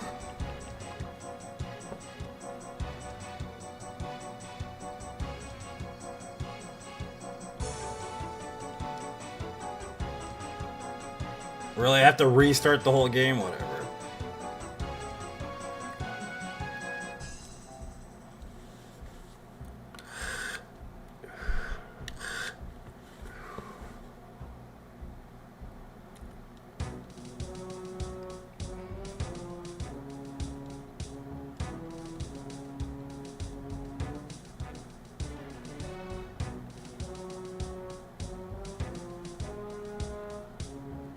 Did you see that Bloodborne cart got fucked?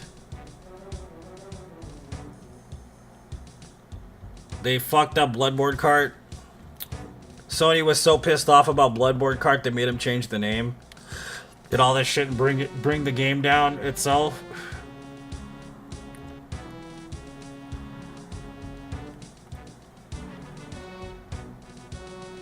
Wait a minute, I have the blood.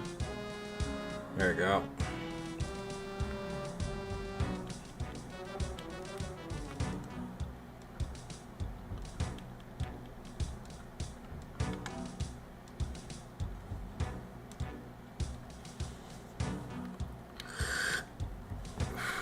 I mean, I haven't played it in a long time, so yeah, I stopped playing it.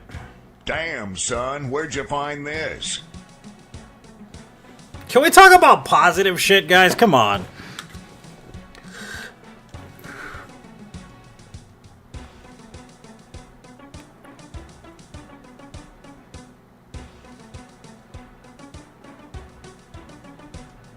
Is there a reason to live now? Probably not.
I don't even know what Red Plumber is, Wade.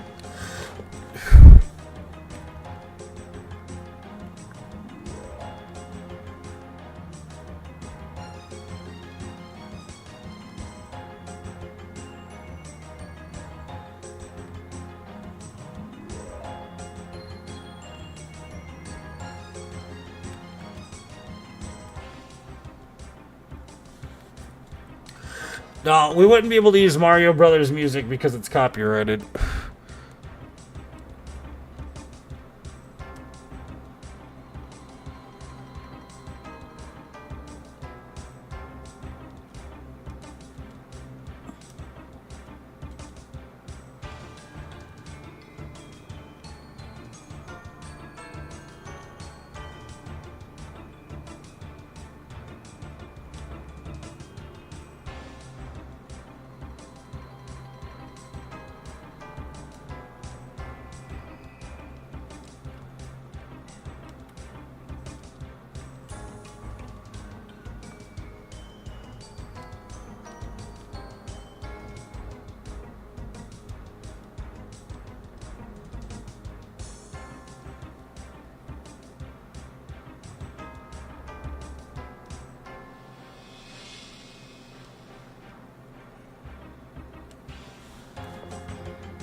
Not just copyright, we're streaming on YouTube as well, so they would freak the fuck out as well.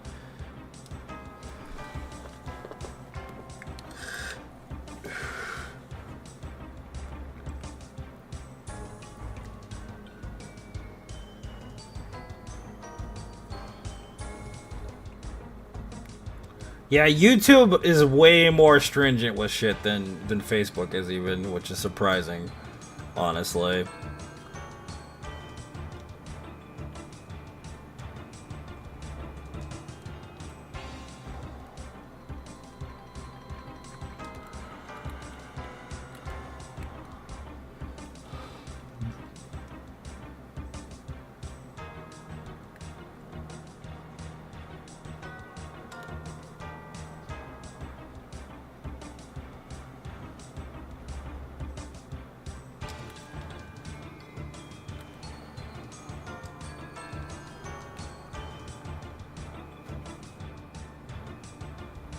Yeah, we're dual streaming right now.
Do.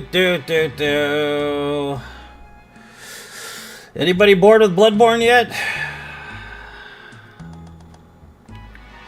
Anybody bored?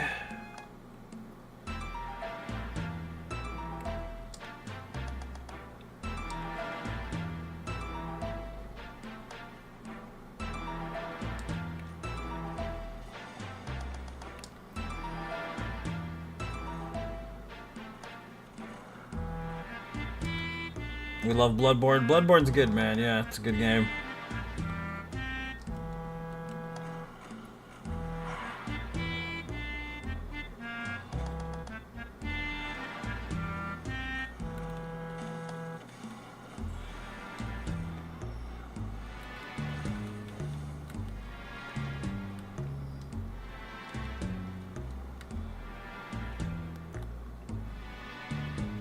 I don't even know what's going on in Texas, bro. I don't watch the news, so I don't even know what's going on in Texas.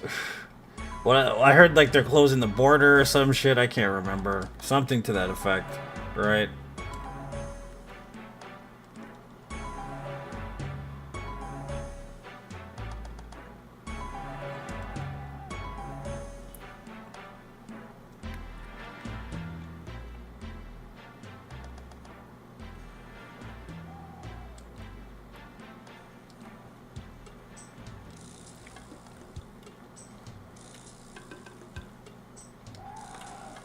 Okay, well, you need to move the fuck out of the way, you old bitch. Seriously.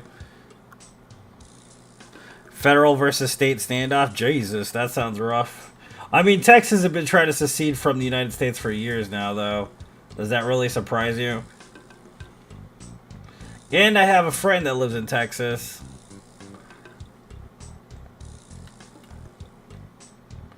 He's one of those afraid people we were talking about earlier.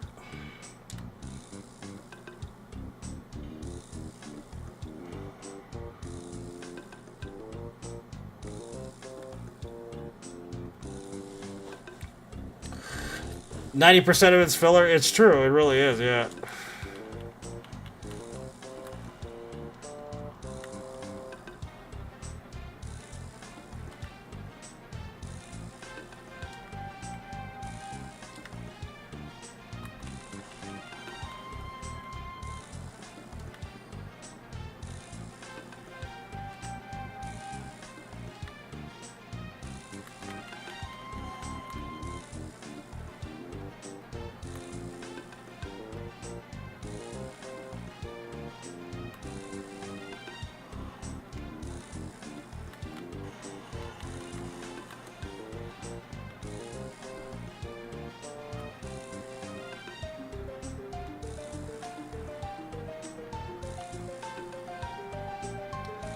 Well, I didn't bring any blood with me, which is bad.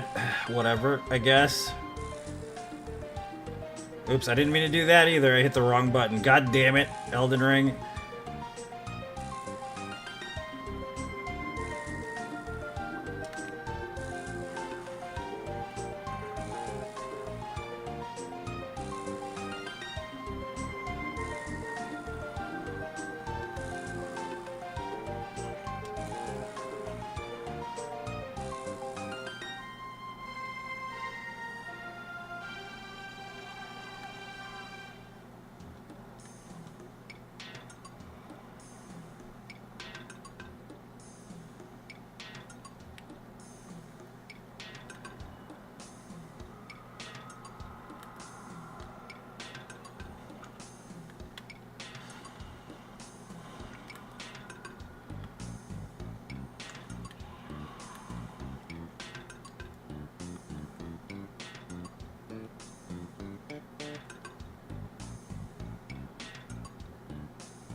What's up, Harvey? How's it going, man? Welcome to the stream, buddy.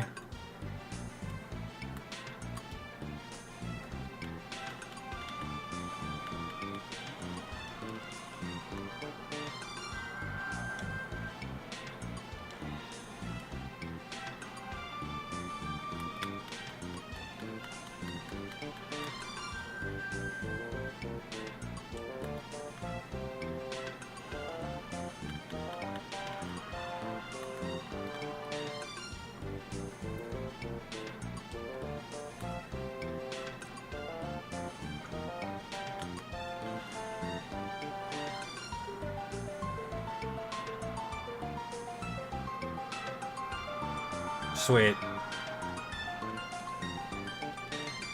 Stupid cunt! Get off me.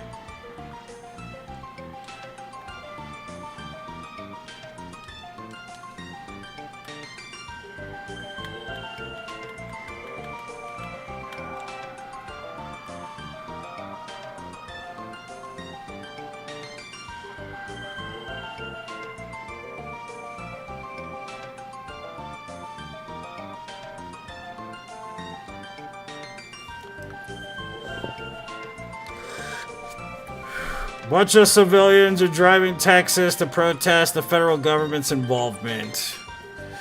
What channel is covering this? CNN, overseas stuff again? I don't know.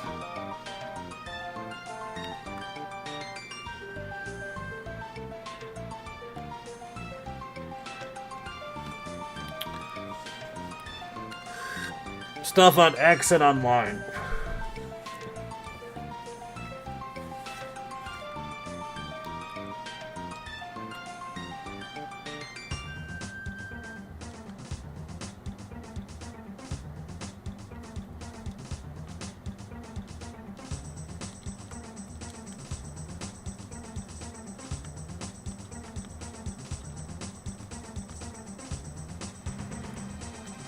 I can't get over the fact that it's called X. Like, it just sounds so stupid with that name, bro. It does sound fucking stupid as hell with that name.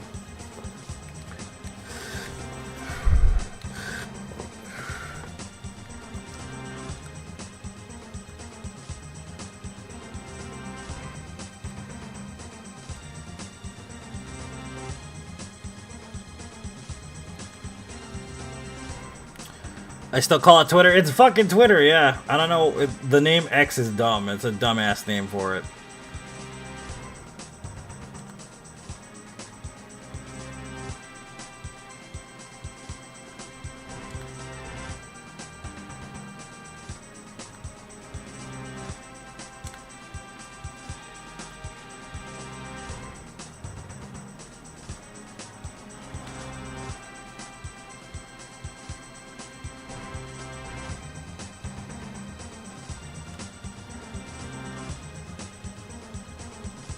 X is worse, yeah.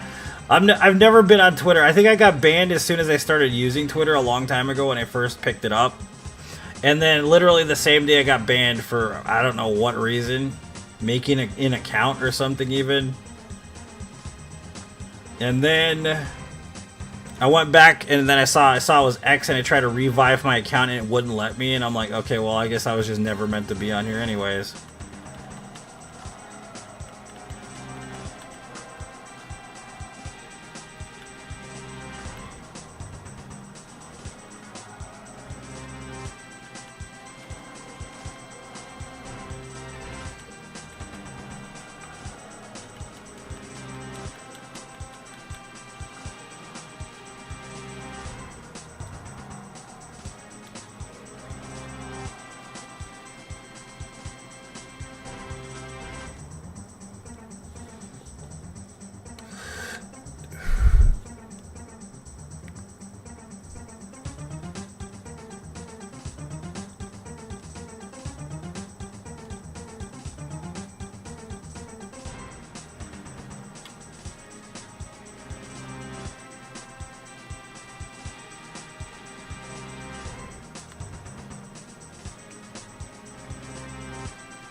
Remember we tried to do an Arcane NG Plus run in this game and it just failed miserably?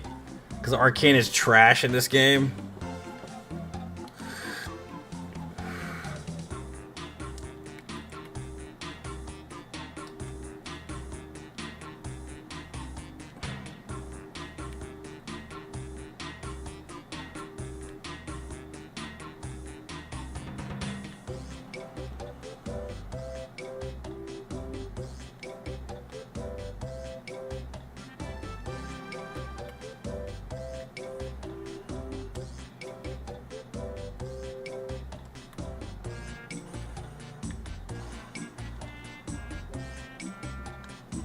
Really? Really?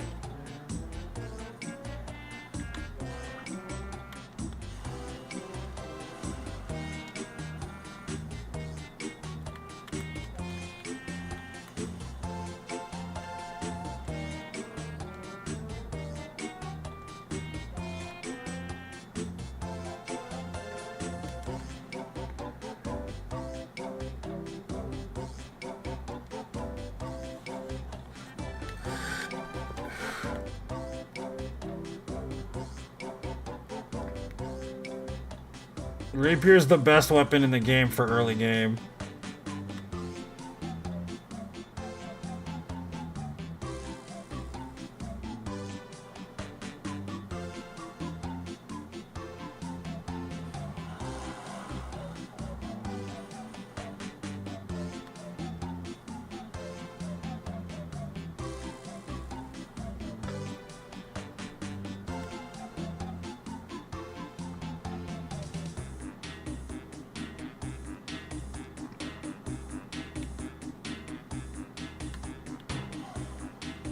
No, we're not gonna. I don't have time for DLC, bro. I gotta do 2 runs today.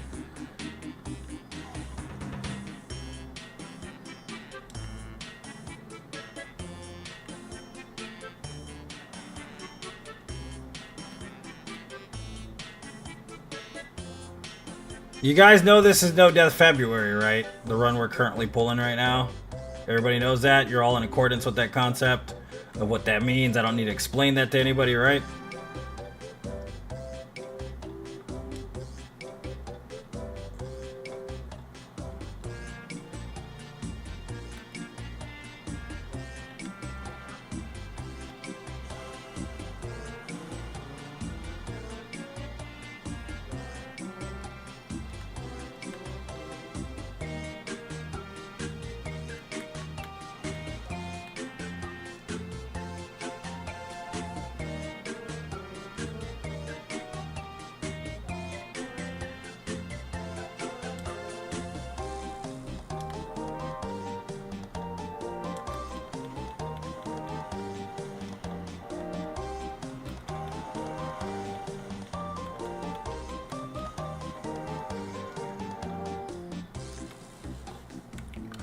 What's after this run? A no death run.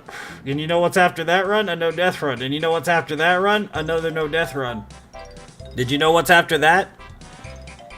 Can you guess what's after that run? I'll give you a couple of minutes to try to figure that one out, guys. What's after that run?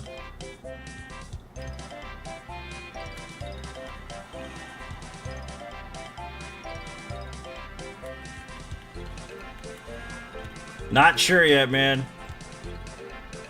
Not sure.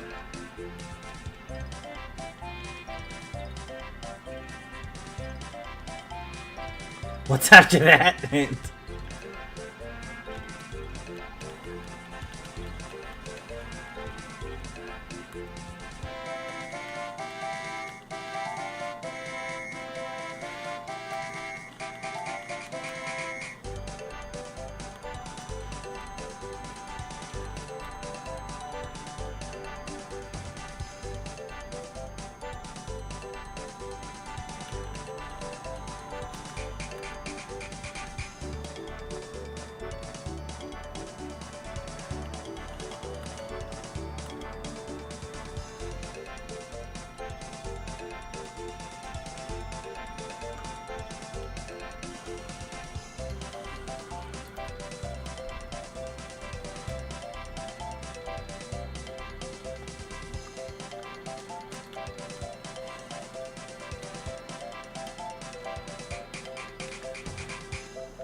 Okay. Do you think we can make it to 400 no death runs by Tuesday? You think we can do that, guys? You think we're gonna make it to 400 no death runs by Tuesday? You think that's possible?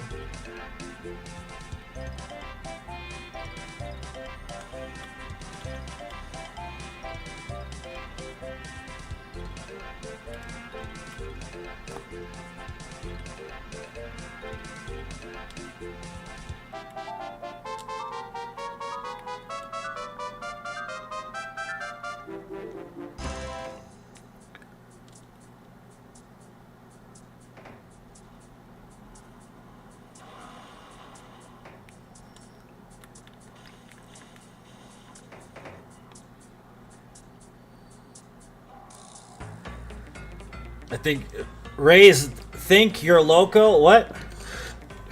Ray is think you're loco. ¿Cómo? What?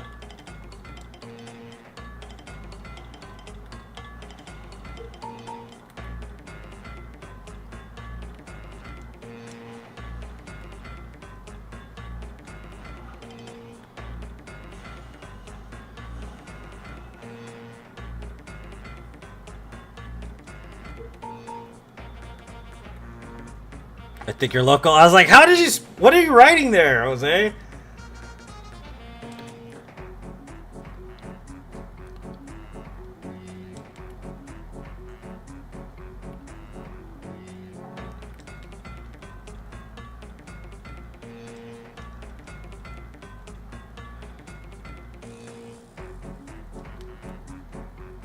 I mean, why do you think I'm so bored with the game and I start talking about really stupid shit? It's because I've literally done almost 400 motherfucking no death runs, bro. That's the reason why. My brain is starting to degrade. It's melting. It's turning into a goddamn vegetable soup of sorts. There's nothing left in my brain but no death, basically. Oh, I'm so tired of this run, man. I cannot wait till we're done with it, dude. Like, I really cannot wait till we've done 1,000 no death runs, and then I literally don't ever have to pick up this shit again, bro. Like, if I really don't want to, I never have to do another no death run after 1,000.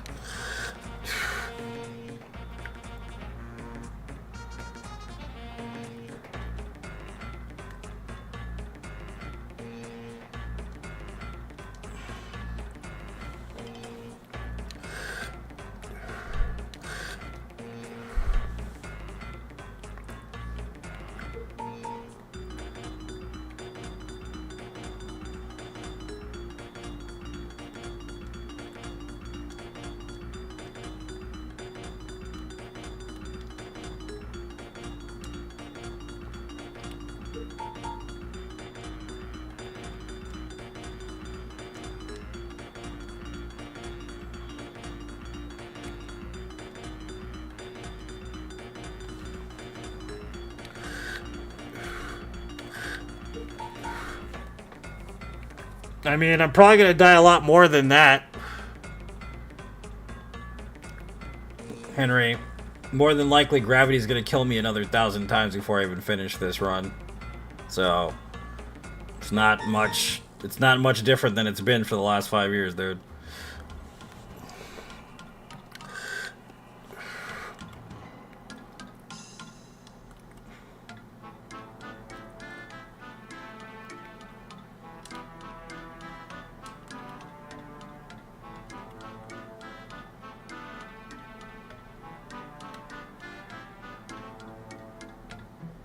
That's like saying I'm gonna fail a run, because yeah, you're right, because I've done it already, like a bunch of times already. I don't need to worry about that. That's gonna happen. There's just no doubt about it.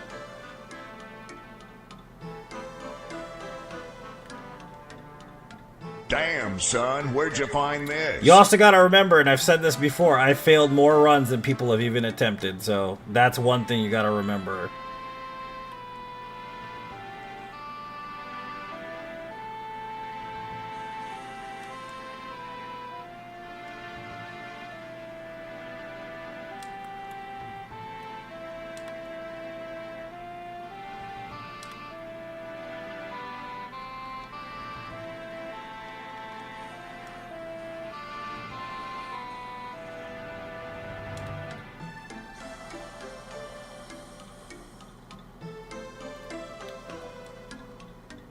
You're nothing if you're not persistent, that's for sure. That's for sure, baby.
Calm down there, buckaroo. Jesus, I'll murder you soon enough, I swear.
Looks fun. It's really good, man. This game's amazing.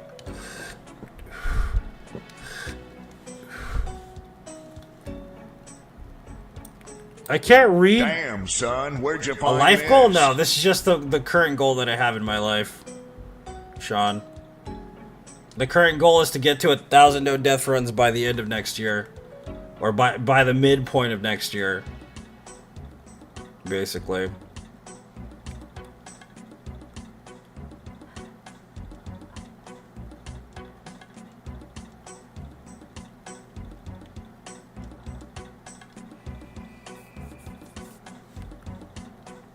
The other goals I will have after this will be much more difficult than this current goal.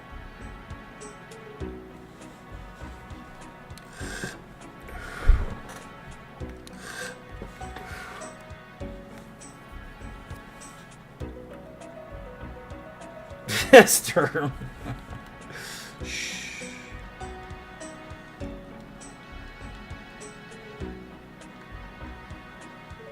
So the whole point of goals is doing a difficult goal and then doing a more difficult goal after escalation-wise, you know what I mean? Basically. It's gotta escalate, man. It can't get easier. It's gotta get harder. You know?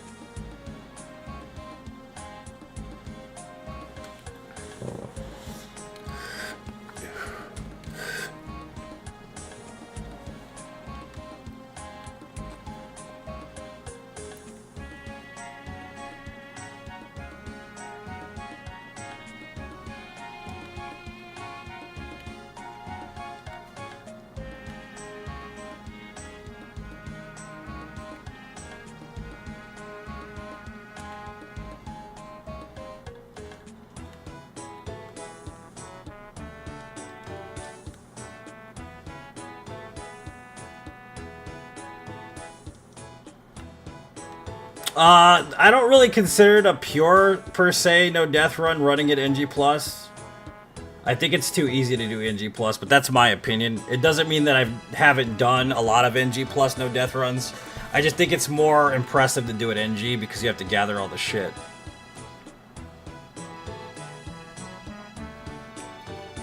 Like, it's more pure to do it from scratch, basically, is my opinion. As opposed to doing it like, oh, I'm just gonna do it NG+. Because I don't find that impressive. NG plus runs are much easier than NG runs.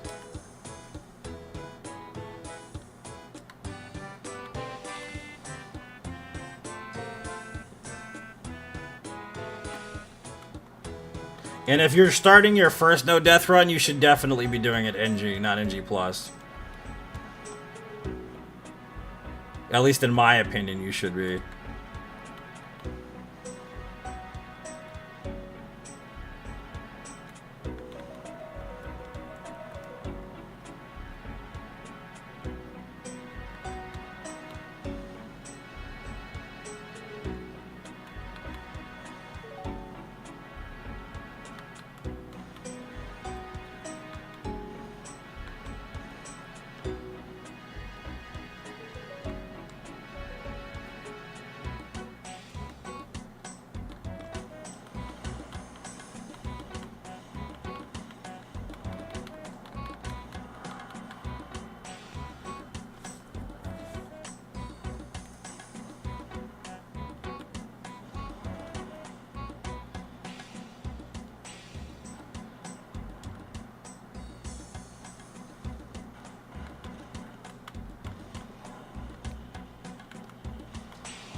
I don't know if that's the case, though. Sturm, you gotta understand this. You can overlevel in NG+. And have a character set up for NG+ leveling specifically. You know what I mean? So I don't know if I agree with that.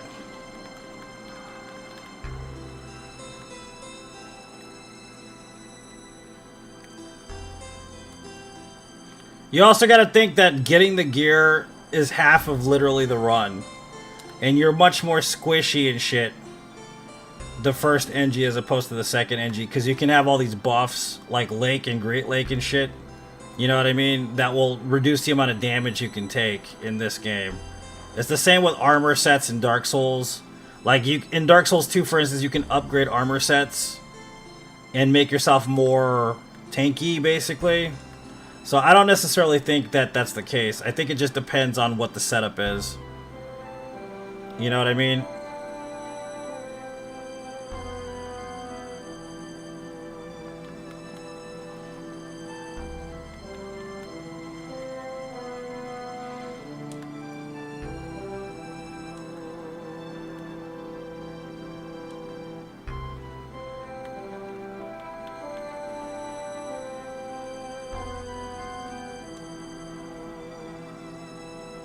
Well, like, for instance, there's a cheese that you can do with Lawrence, right? With the bow. You know that bow you get in this game? That special weapon that... In the transformed state, it's actually a bow. If you use that bow against Lawrence, he's just easy as fuck to kill. You know what I mean? But getting that bow and upgrading it would mean NG+, basically. You know what I mean? If you want a standard weapon that's already fully upgraded. Like, if you know the cheeses already, and you have already the cheeses set up, then the game isn't as difficult as it possibly could be, which is, of course, based on skill set, of course, but still, you know what I mean?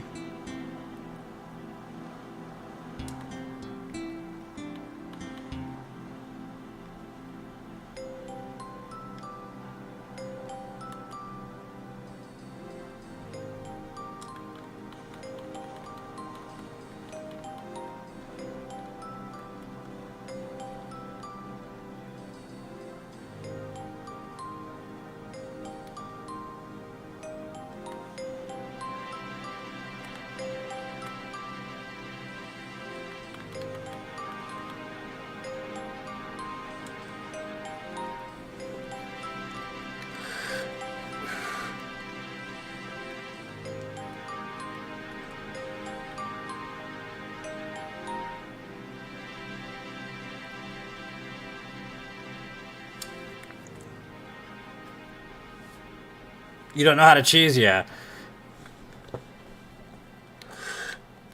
They barely stagger you yet. So I said it depends on the speed. Because a lot of no death runs, or at least most no death runs, the rules are no glitches. No boundary breaks. You know, no AI bug outs or any of that stuff. You're supposed to play it pure all the way through, right? The more impressive no death runs are always the NG ones, because of the fact that you have to gather everything, you have to build a character, you have to create the build from scratch. The ones that are the easiest to pull off are the NG plus runs, and it doesn't mean that they're not difficult, but they can be easier than NG runs. Because you could have, like, soft caps all leveled up, you know what I mean? You don't have to worry about grinding anything. But when you're an NG plus, you're a lot more squishy, so I mean... You know what I mean? You won't get the best armor sets right away. Like, you have to at least be semi-decently skilled to pull off an NG no-death run. Unless, of course, it's a broken-ass weapon, you know, but even then, that takes time to get to. You know, in every game that you play. You know what I mean? But, I mean, finding a fucking broken-ass weapon in the beginning of a Souls game is kind of hard. You have to know what to look for. You have to be skilled enough to understand what you're going to be using and what you're not going to be using. So there's a lot of factors that are involved in no death runs that people don't even realize or think about. It just looks like a person's running through the game and they're just grabbing things or they're just fighting bosses or whatever. But it's not usually that simple. There's a method to that madness, usually. You know what I mean? So it just appears a certain way and it's actually a different way a lot of the time.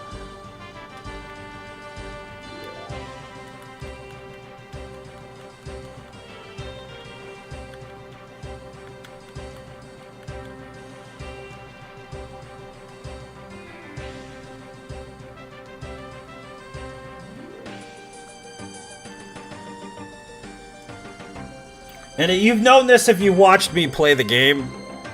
You know what I mean? And then you've gone and you've tried the stuff after watching me do it, and then you realize that maybe it's not as easy as it seems to be.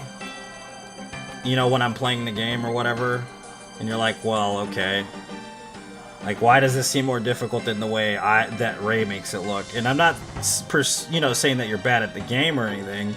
But there's a reason why I play the game the way I do. And I know what my strengths and weaknesses are and why I do certain things in a certain order. And everybody has their own flow. You know what I mean? So the way I'll play the game will be different than the way someone else plays the game. But that doesn't frustrate me. It frustrates a lot of other people, though. People get frustrated when you don't play the game the way they want you to play the game. You know what I mean? Basically, god damn it, bro, really.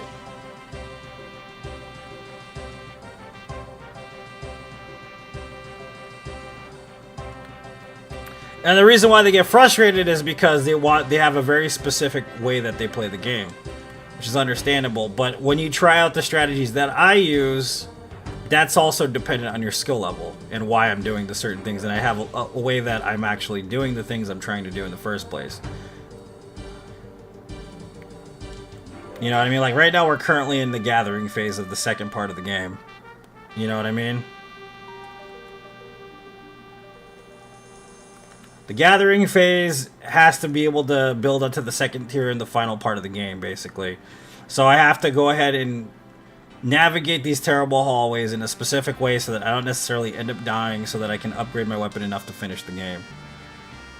You didn't necessarily have to play this way, mind you. You can basically beat the whole entire game with probably a +7 weapon. But I don't choose to do that because I favor damage as opposed to low damage, especially on something that's as ridiculous as a fucking no death run, you know what I mean? You could do low damage, I've done it before, but it's not really worth it, in my opinion.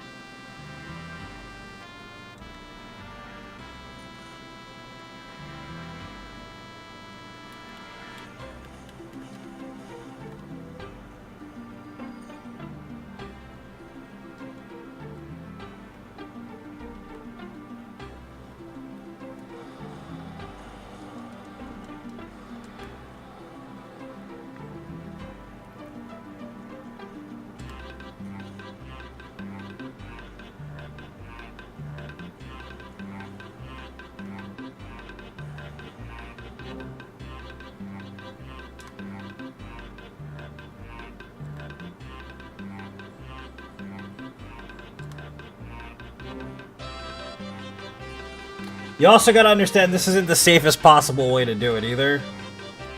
The only reason why I play the game like Bloodborne this way that I'm currently playing it is because I realize where the AI baits like specific attack patterns, what's gonna get me through certain little windows so I don't get harmed. You know what I mean? It looks like I'm just running, but like right there when I stopped to get the fucking the healing items, right? It looks like I was just running through there and I wasn't paying attention to what I was doing. I was just grabbing healing items. But if you look at the wall, there's a specific spot where that werewolf is at, right? And what happens is, I'll explain it after I kill these dogs real quick. Like, I don't walk out here because these dogs are going to kill me. So what I'll do is I'll bait these guys, right? I'll bait one after the other. And I could literally kill him through the wall right here if I wanted to. If he shows up that way, right?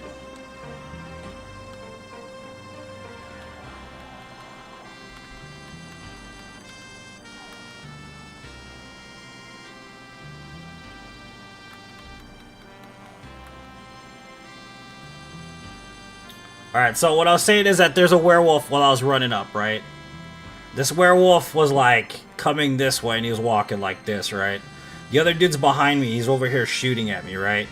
So what it is that I see that wall, there's the healing items right against that wall, right? We'll say that, right? But I know that when I get to this point, what's going to happen is the werewolf's going to turn around and pounce on me, right? But what I've noticed is that when I go this far and I hug the wall right here, and I grab these items, when he pounces, he will land right here. So I know for a fact that if I stand in this spot right here, he's not going to hit me. And it looks like I'm just grabbing shit, right? But I'm not just grabbing shit. I'm standing in a very specific spot so I don't fucking get hit, basically. And everything like that, even like all of the running I was just doing right now, that's what that is. It's me knowing exactly where to stand and where not to get hit and all this other crap.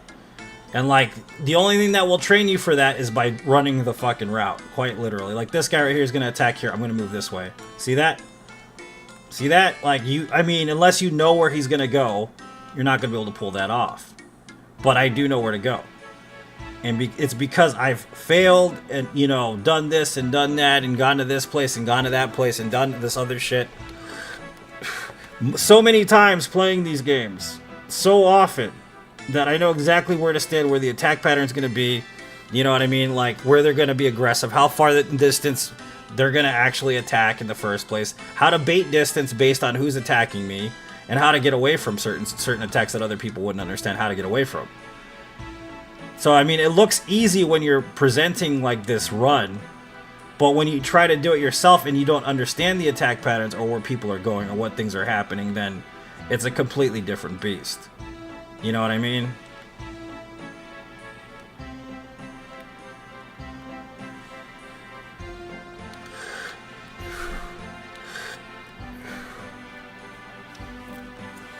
And that's the thing about it. Just because I don't kill all the enemies doesn't mean I can't kill all the enemies. It's just it's a giant waste of time to kill all the enemies. That's another thing.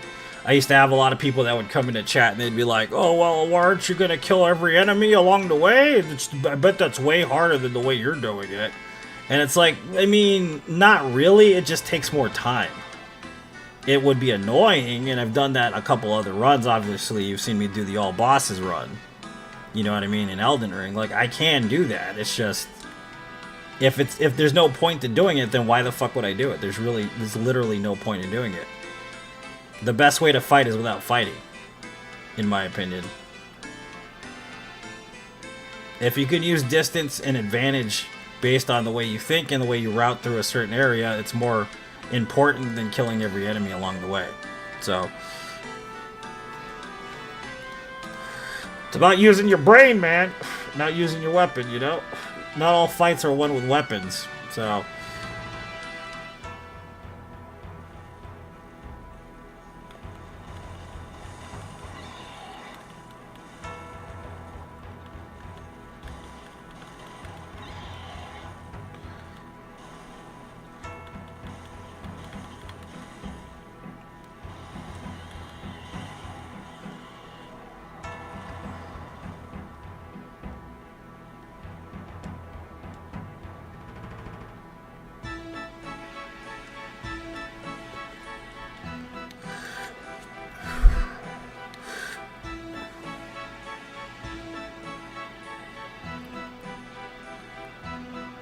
That nerd gave you too much trouble? Yeah, he's a piece of shit, dude. Fuck that guy.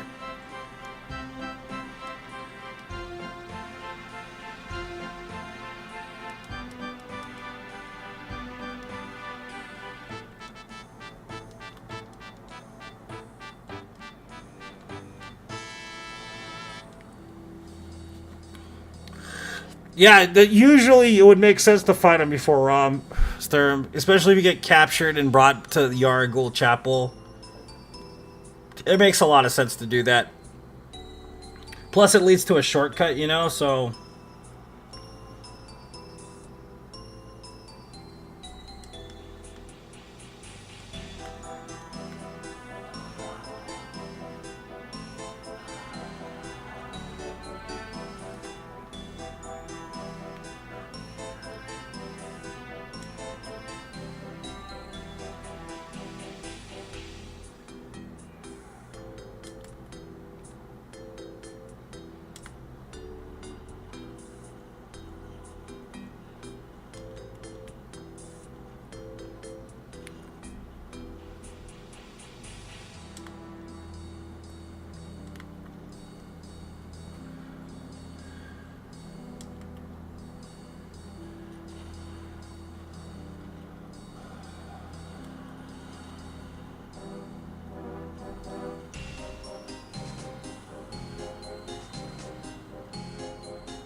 Like right here, it may not look like anything. Watch, I'm gonna skip the first lady, watch.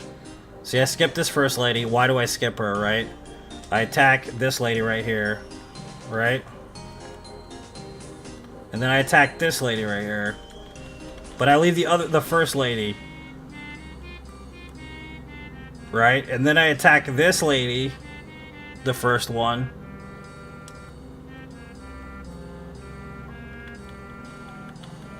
Right? But I don't attack the middle lady yet.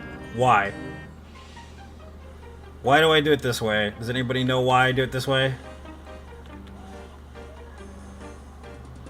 Did you see what he just did right now?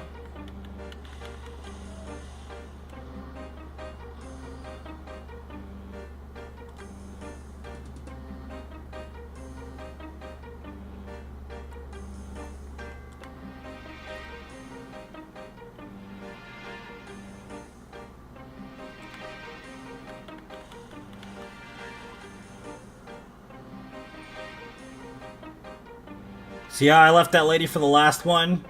Look what happens when we pop right out here.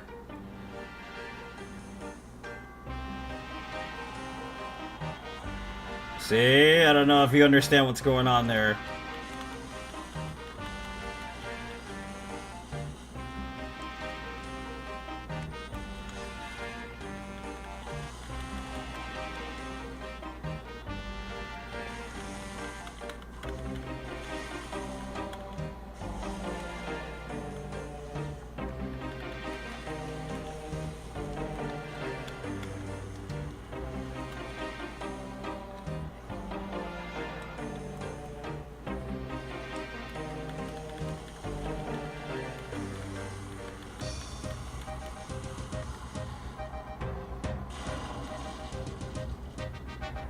I always attack the ladies in the same succession.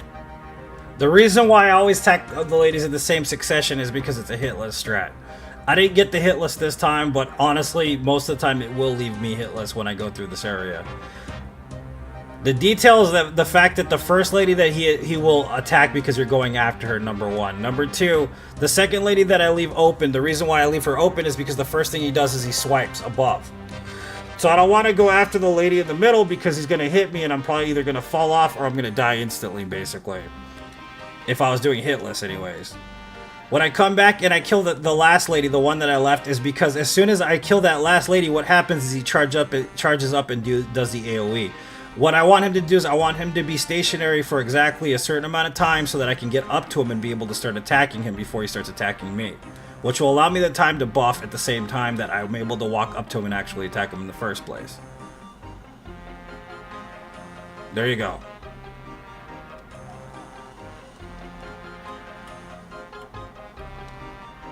And all it does is look like I'm killing certain people and not killing other people, quite literally. It's weird as fuck. There's a lot of shit to remember all the time when you're running a no-death run or whatever run you're doing professionally. Like right now, we're gonna go up here. I'm pretty sure I have enough, what's it called? I have enough stones more than likely, because I've been grabbing extra stones this time lately. But I'm just gonna make sure real quick, and I'll show you. So I have 6, I think I need 8 total, right? The bloodstone chunks or whatever. So I always pick this shit up every time that I run through the Forbidden Woods. This blue elixir makes you invisible for a short period of time.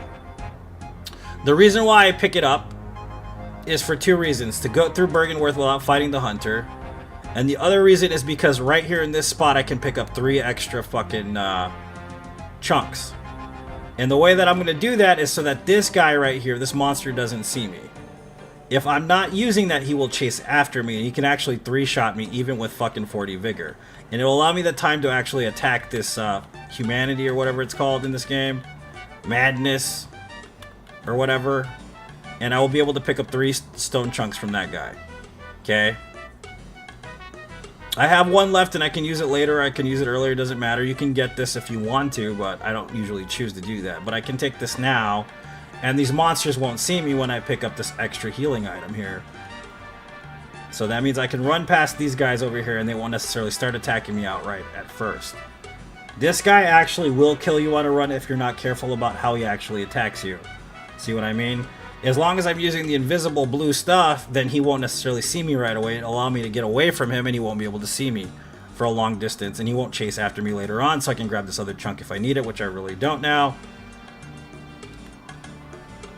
Which is in this corner over here.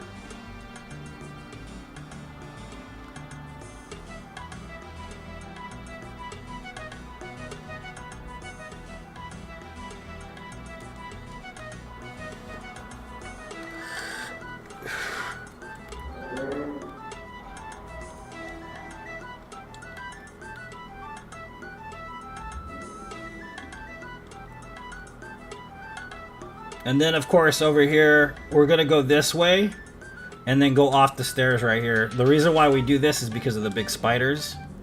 Will kill you pretty easily if you're running through, so you have to be careful.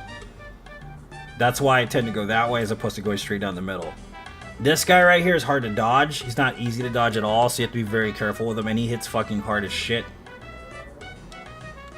See, he does hit hard as fuck if you're not careful. The reason why I go down and get the shortcut isn't because I want the shortcut. The reason why I go down and get the shortcut is because I want to lose the aggro that he's providing. There's literally no other reason for me to go down here but that reason alone. Okay?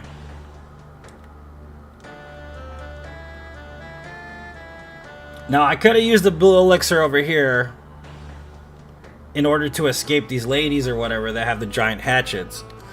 Which is a better use of the way to do it as opposed to grabbing the healing items because they don't really benefit you all that much if you already have a bunch of them, which I do. And there's a Beast Blood palette over here that I need to grab as well. Only one, though, by itself in the corner for whatever reason. These guys won't attack you unless you start attacking them, which is not a good idea because they hit motherfucking hard as well. There is actually a pitfall here that you can't see right away that I'm going to avoid by walking sideways over here. Okay? Now this part is the hard part, because they will kill you instantly if you're not careful here. See that? Look at that damage. Look at how much damage I incurred just by getting smacked. Did you see that?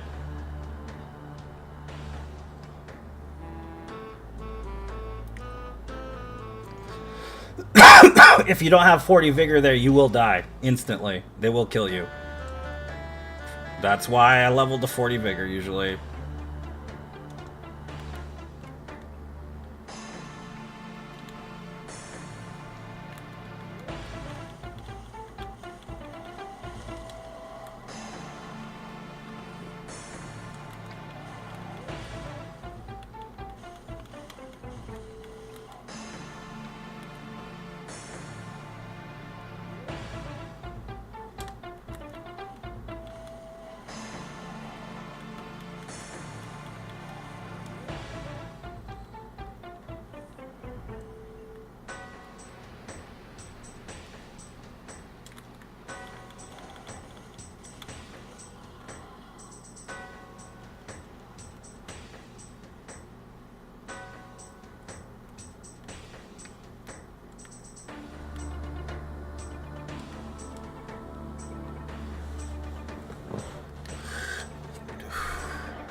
I do it for PvP reasons. It's a good reason to do it.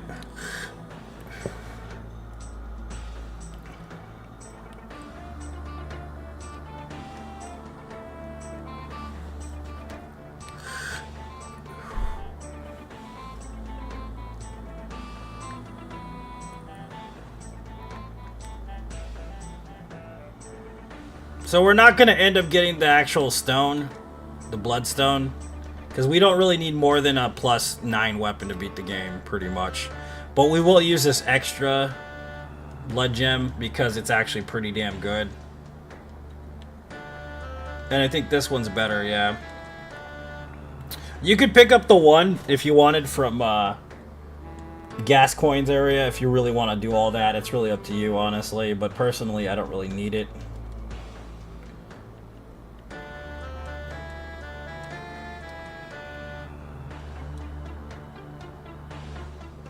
And then we're ready to fight Mikolash Cage.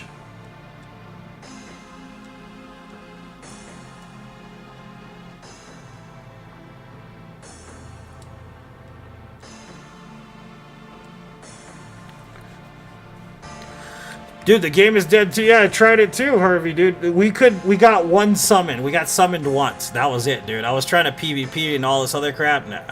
It was dead as fuck, dude. Yeah, I agree. It was really dead.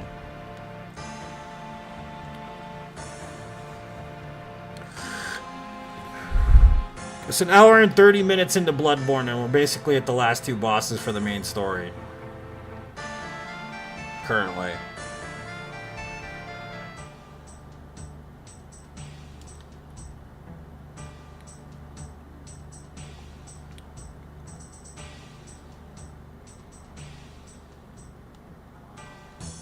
Okay, so Mikolash sucks.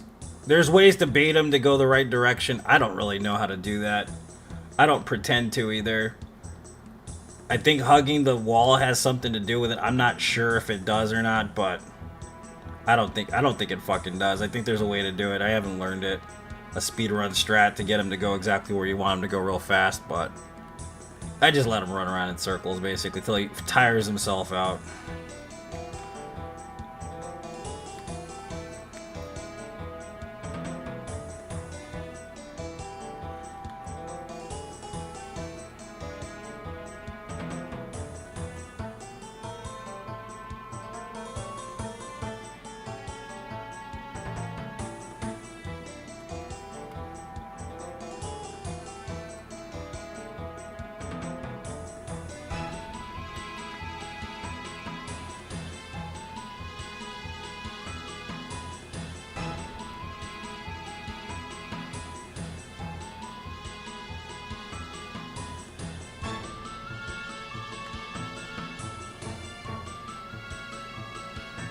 Okay, so he's gonna start walking down that way. That guy's AI is weird.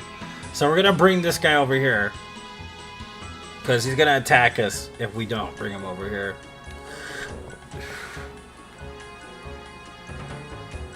Just gonna bring him to the bottom of the stairs so he despawns, basically. So I'm gonna kill him here. Okay. He's gone, right? There's gonna be one other dude over here.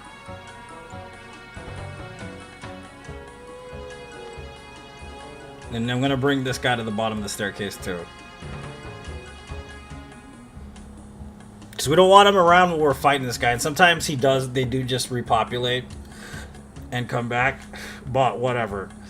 Also, going in that room is actually the worst idea you can do when you're fighting him in the first phase. So don't do that if you can. Avoid it, man. You know what I mean? It's not fucking worth it. Dude, there's so many motherfuckers here. Don't go that way. Go this way.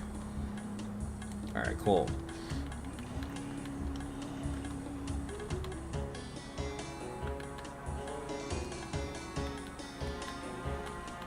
Okay, so we killed these guys.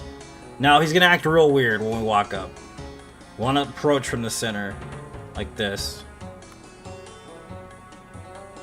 See how he's stuck? And we want him to come out here. So we're gonna walk back. We don't want him in that room. That's a bad idea. And we're gonna bring him out to the main hallway. We're just gonna sidestep him the whole time.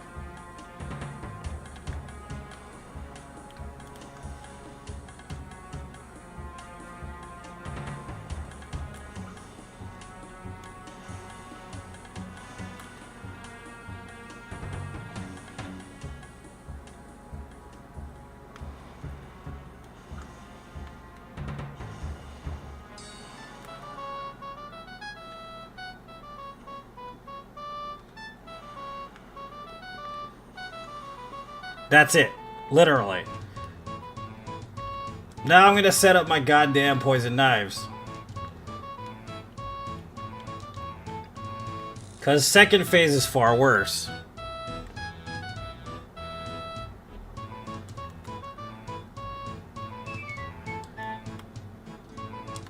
You can grab that shit, but it's kind of dangerous. It's probably easier to grab it than I make it out to be, but...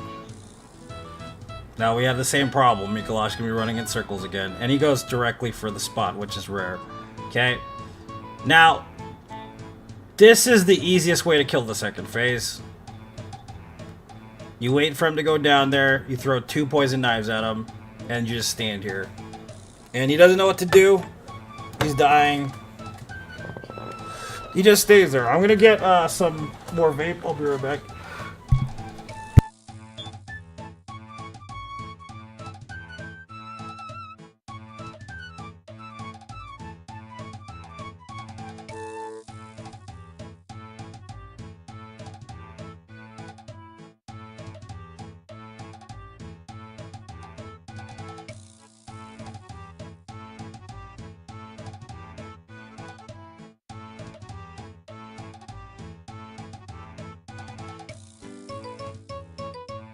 Okay, so the whole plan for getting these poison knives is very specific, and you may have missed it while I was routing this out, like when I was running through the game. There's a spot in the Forbidden Woods. You go behind the actual, like, I think it's like a fucking lighthouse or something, and there's a beast back there with a rake, okay? You kill him, you go upstairs. There's like 6 poison knives up there. And then you go to the edge where that other beast guy, the NPC is. And there's like 4 other ones back there, okay? So the literal only reason why I climbed to the top of the goddamn lighthouse at all is just to get 11 poison knives. There's no other reason why I go that way. You could get the cannon, you could sell the cannon for like 11,000 souls or whatever to beef yourself up if you're not using the cum dungeon, which I did use the cum dungeon, and I don't really give a fuck. I have no shame in that. I've done enough without the cum dungeon in this game to not give a fuck if I use it anymore. But legitimately, as I'm running through the Forbidden Forest, I have it all routed out already. I already know how many fucking dual, twin, whatever bloodstones I need to upgrade my weapon with. I leveled my skill on purpose to do a higher amount of critical damage. This weapon scales with both skill and strength, so I mean, there's really no reason for me not to do that.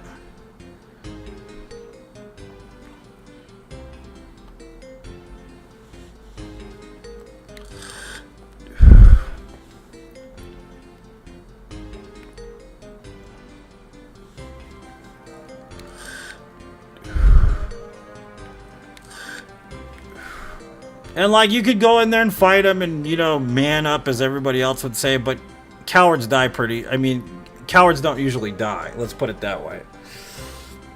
It's better to be safe than sorry, really. If you want to man up and do all that on your own, then do that all on your own. I'm not doing that shit. I will kill him in the cheesiest fashion imaginable because he's a cheesy-ass motherfucking boss in the first place. I have no shame in that at all.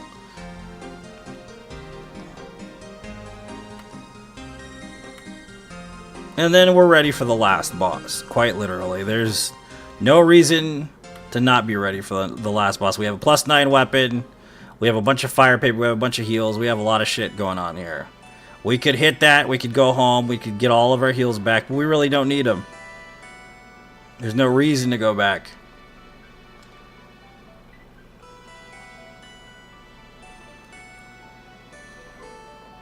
You could go get the blood rock if you wanted it. I don't need it. It's not really going to add that much damage comparatively. No, I'm not going to platinum any game unless it's a no death run, Steven.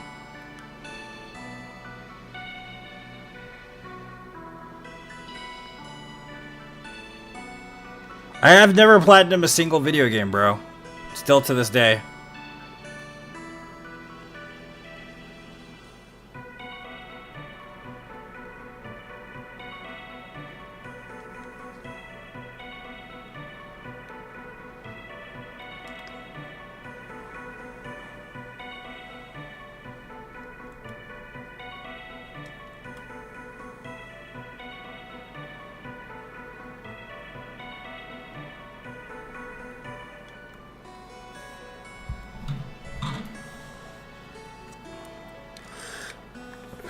Are you gonna play? Oh, no, yeah, of course. I have early access to it, Steven, actually. Early access to Phantom Blade 0.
Yeah, it looks pretty good, man. I agree.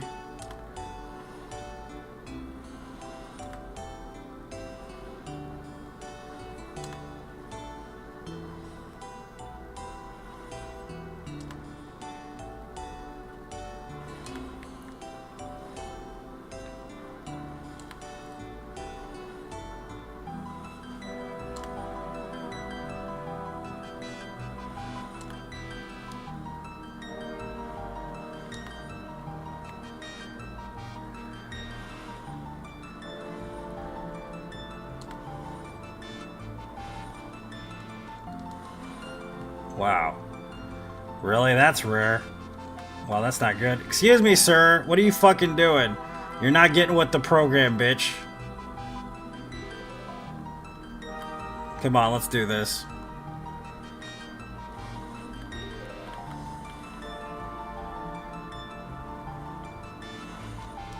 Okay, I gotta rush, because he's against the wall. Like, you don't want her to be against the wall. That's a bad time.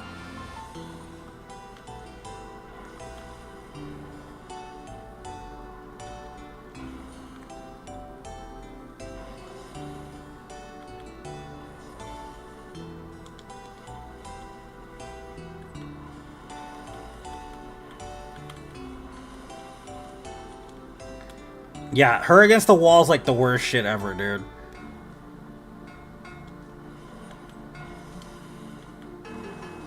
That was a terrible fight. But that's also the no death run. So, and why does this count as a no death run, guys? That's another thing I have to explain. Sometimes people don't understand the differences or why certain things happen. Why is this the end of the no death run for any percent? Does anybody know why? Do you have to kill Gurman to have a no death run in this game? Does anybody know?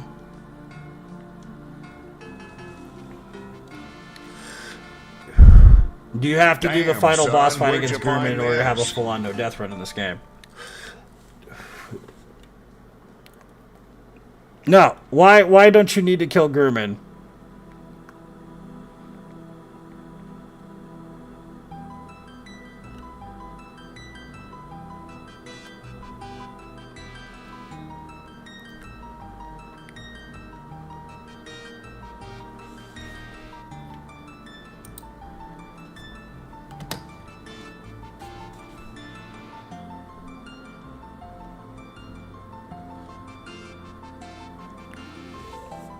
Because, I'll explain this. According to the community, when you die in the Gurman cutscene, it's basically has to do with the storyline.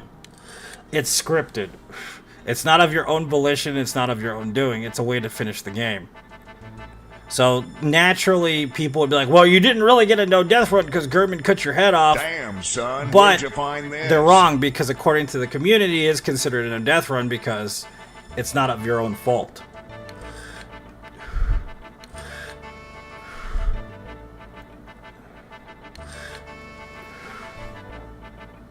I've never platinumed a single video gamer's area, no.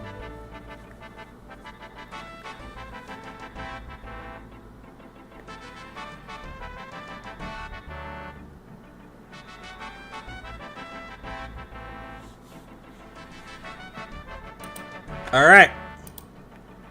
We got one, we need one more.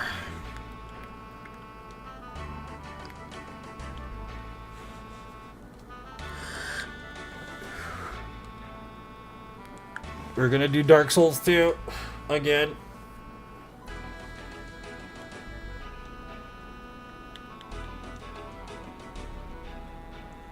And you want me to do tutorial? No death run? Dark Souls 2? Who wants tutorial? No death run. Dark Souls 2.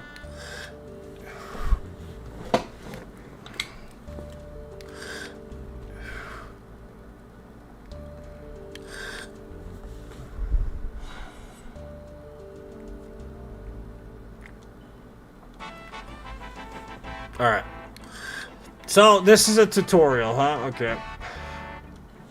Let me just restart the recording.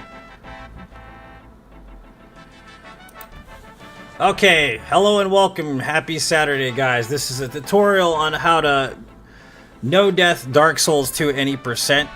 No death isn't a what do you call it? No death, no bonfire. It's basically just a no death run any percent, which means basically whatever it takes to finish the game.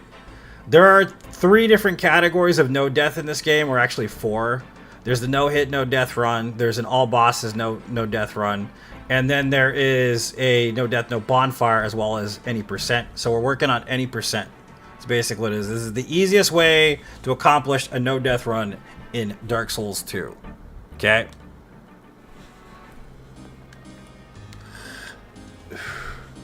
So I'm going to pay a lot of attention. I'm going to talk about a lot of different things here. So try to keep up. It's kind of rough. There's a lot to learn. Don't feel bad if you can't get it all at once. You can rewatch this over and over again on YouTube. It's going to be here for you as a guide. So I'll explain a few things about the mechanics of the game first, because this game is vastly different than Dark Souls 1 and Dark Souls 3. Okay? There is something very specific mechanic-wise that you need to pay attention here to, okay? There is an attribute in the game called ADP, and even it's tied to attunement as well, okay? So there's a frame right there if you see it in the very far corner. Let's see, here we go. I'll show it to you. It's called agility, okay? Agility boosts ease of evasion and other actions, okay? We're sitting at 85%. The higher that your ADP is, the more that you're going to have in agility. Okay? ADP is known as adaptability, okay? It raises different various attributes, but mostly it focuses on agility. And like I said, if you level attunement, it also boosts your agility as well. So this agility right here is tied to frames, iframes, invulnerability frames. Without leveling this specific thing, you will have a harder time to roll, because it will make it basically a fraction of a second in order for you to actually roll effectively. So the higher that the agility is, the more forgiving it is. The more you can play it like a traditional Dark Souls game. It's the most important stat in the whole entire motherfucking game, dude, and most people don't even realize it's there. Okay? So we're going to run through the beginning part of this. And we're just gonna start the run, basically. If you guys have any questions, go ahead and ask them. I'm not sure if I'm gonna be able to get to them right away, but I will try. Okay. So we're gonna use a specific pathing. The pathing that we're gonna utilize will allow us to get 1,000,000 souls as fast as possible, okay? The reason why we want 1,000,000 souls is because the second half of the game is held up by something called the Shrine of Winter. The Shrine of Winter will not open for you unless you've either gained 1,000,000 souls or you've killed all 4 shard bearers in the game. So that's what we're gonna do. That's what predominantly the goal of the beginning. The setup is gonna be to get 1,000,000 souls. Okay. So as a class, we're always gonna start as the same class, the Explorer. The reason why we're gonna start as the Explorer is because it naturally comes with higher stats for agility, as well as coming with all these extra healing items, and as well as some other stuff as well. So I keep saying as well. Forgive me for doing that, but we're gonna select the gift. We're gonna go for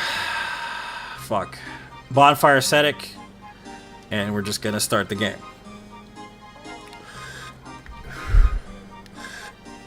So I'm not gonna be using any Estus on this run. I don't play this game using Estus. I don't see the point in using Estus. If you want to use Estus, you're more than welcome to. I personally don't use Estus in this game. I don't see the point of using it, since I get passive healing from life gems. So we're gonna grab the torch there. We're gonna grab the bonfire here. Okay. Another thing you need to know too is if you want to run faster, instead of two-handing your weapon in a regular way, the animation is much faster if you hold down the triangle and the main weapon's actually on your side. Believe it or not, you get faster running from that. And the way it works with speed in this game is that you have to keep the stamina bar bouncing at all times. If you go too far up like this, it'll penalize you for a matter of seconds, so that you can't run as fast. Do you see that? But if I keep it bouncing at all times and not go all the way down, I will continue to sprint no matter what. You just got to keep pressing the button down, letting go, pressing the button down, letting go, and basically that's how that works. If you go too far, you will feel it because you'll go right here and you will not be able to run for a matter of seconds. So, another thing to note is if you're doing a no bonfire, you're allowed to touch bonfires, you're just not allowed to sit at bonfires according to the game. So, this would be the only bonfire I would suggest touching if you're going to do a no death, no bonfire, because it'll bring you back here, which is basically the hub for everything else. You don't want to accidentally hit a bonfire somewhere else and you're doing a no death, no bonfire, and you got to start from Hades Tower every time. It's a bad idea. So next we're going to go after an armor set that will increase our soul gain, which is this armor set over here, the merchant set. And I always kill him the same way. I use the witching urns. I stand like this far away from him specifically. I keep my hat focused directly in front of him, and then I start lobbing. It usually takes anywhere between 4 to 6, depending on if we get the headshot or not. Just keep lobbing them until he's dead, basically.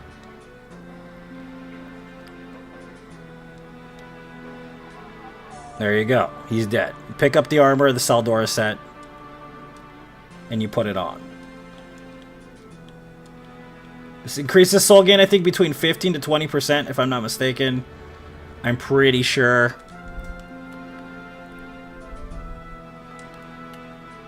Which will help us in succeeding to get through the Shrine of Winter. So there's a Titanite shard in here. Gonna jump off. You can just go down it if you want that ladder. There's also Homeward Bones in this corner we're gonna grab.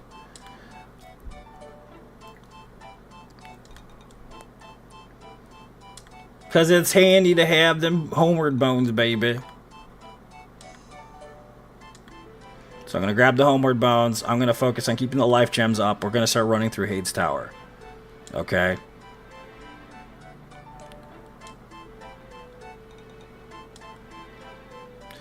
So it's pretty self-explanatory when you're running through certain areas that there's going to be a lot of mobs. If you're doing any percent the way that we're routing it, it's going to basically preserve your ability not to get hit by a lot of mobs, because we're only going to try to focus on getting 1,000,000 souls, which means we only have to really traverse one central area completely.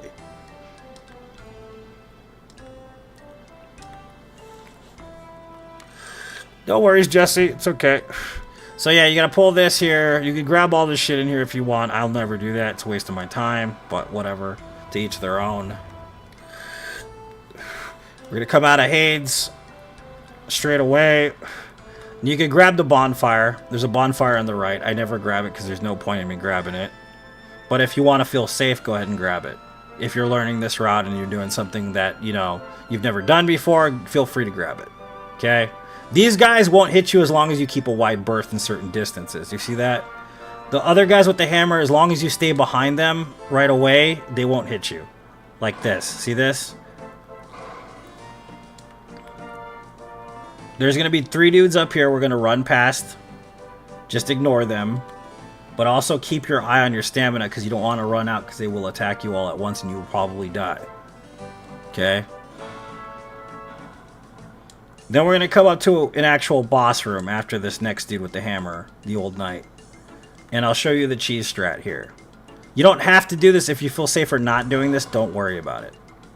I understand, okay? So we're going to turn the camera slightly to the right. We're going to count steps.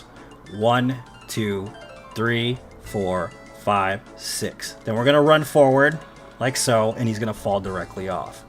But when you run forward, there's a spot right here. You see this? You want to keep an angle like this, because you're technically going to be off of the tiles, but at the same time, since the collision will allow you to walk across the other tile, your body's big enough to move across and not fall down into the gap.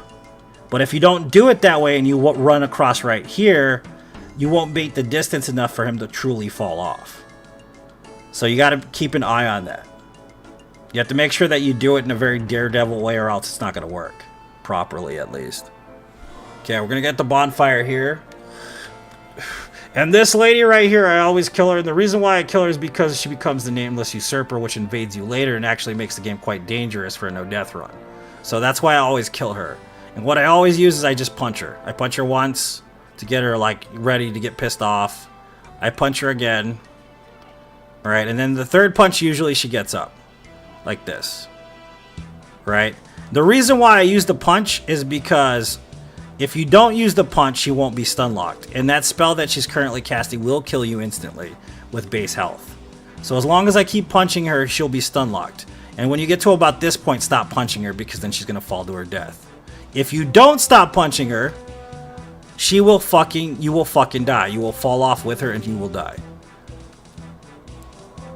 So if you want the lockstone, you can grab it like this.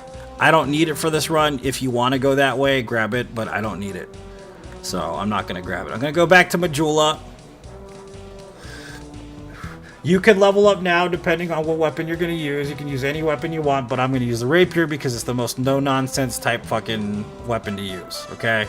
It is the easiest to get. It's also the most hardcore, most ridiculous damage super early game. It also is really good on stamina. And, I mean, honestly, you don't even need to beat the game with a plus 10, but you can beat the game with a plus 6 even. It's that good. Like, it's a fucking good-ass weapon.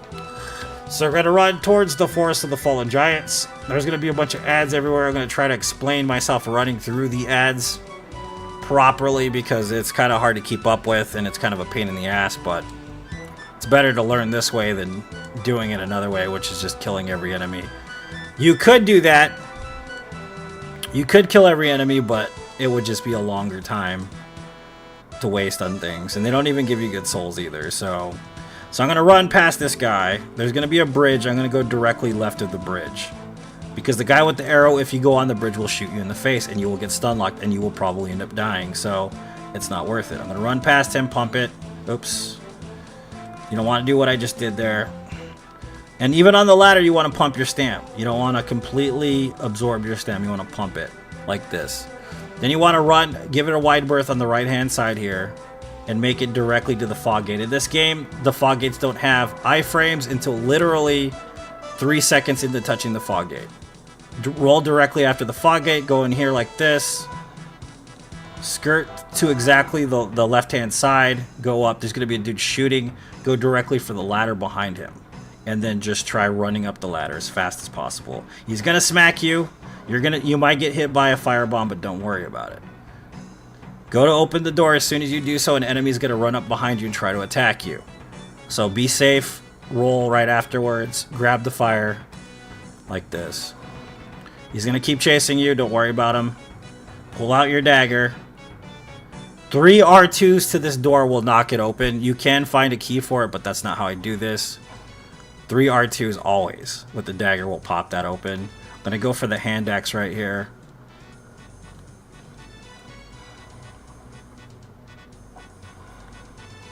And there's a spot where you can jump off, but jumping off in this game is really weird. And you can just sit at the bonfire, okay?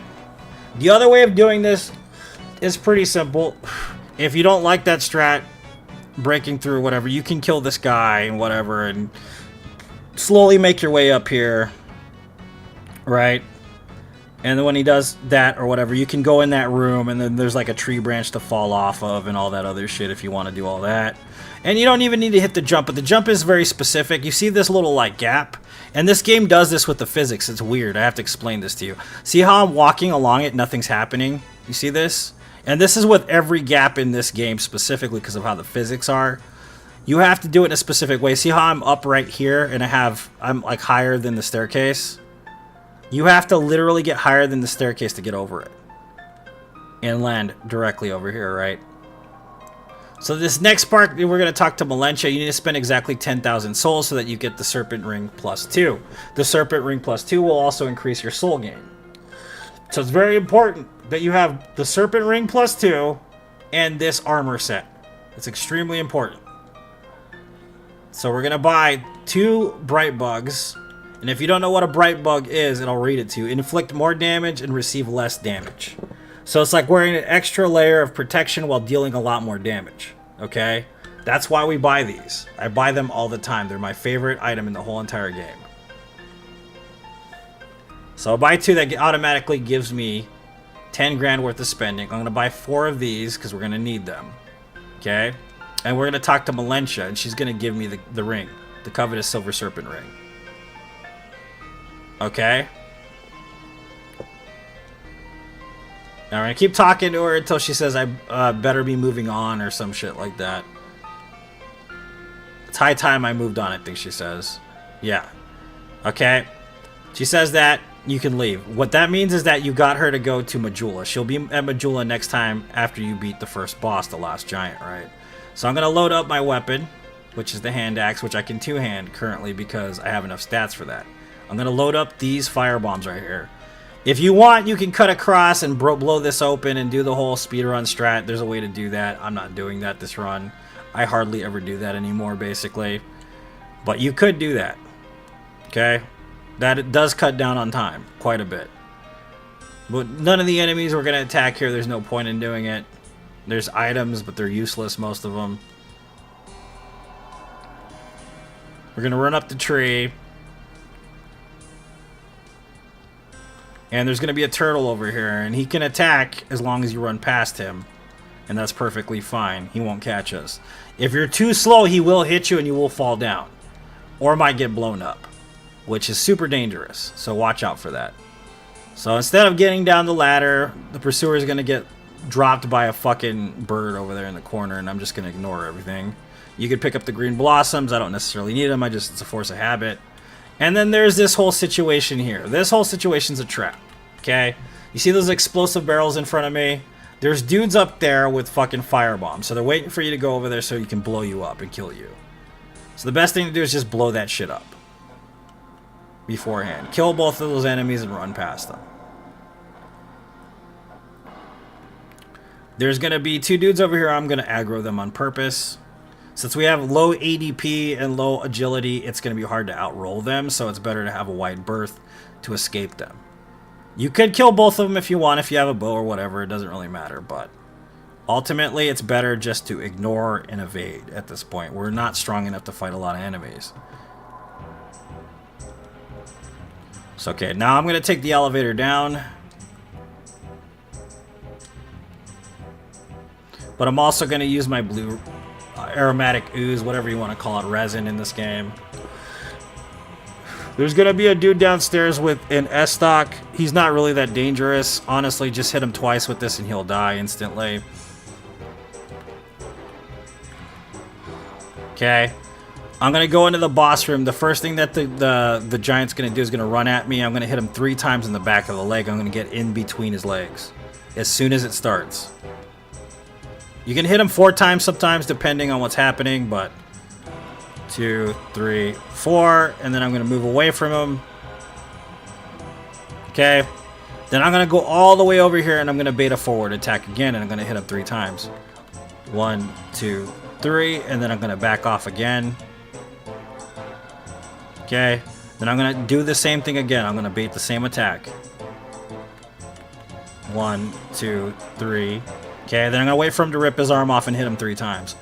1, 2, 3. Then I'm going to back off again.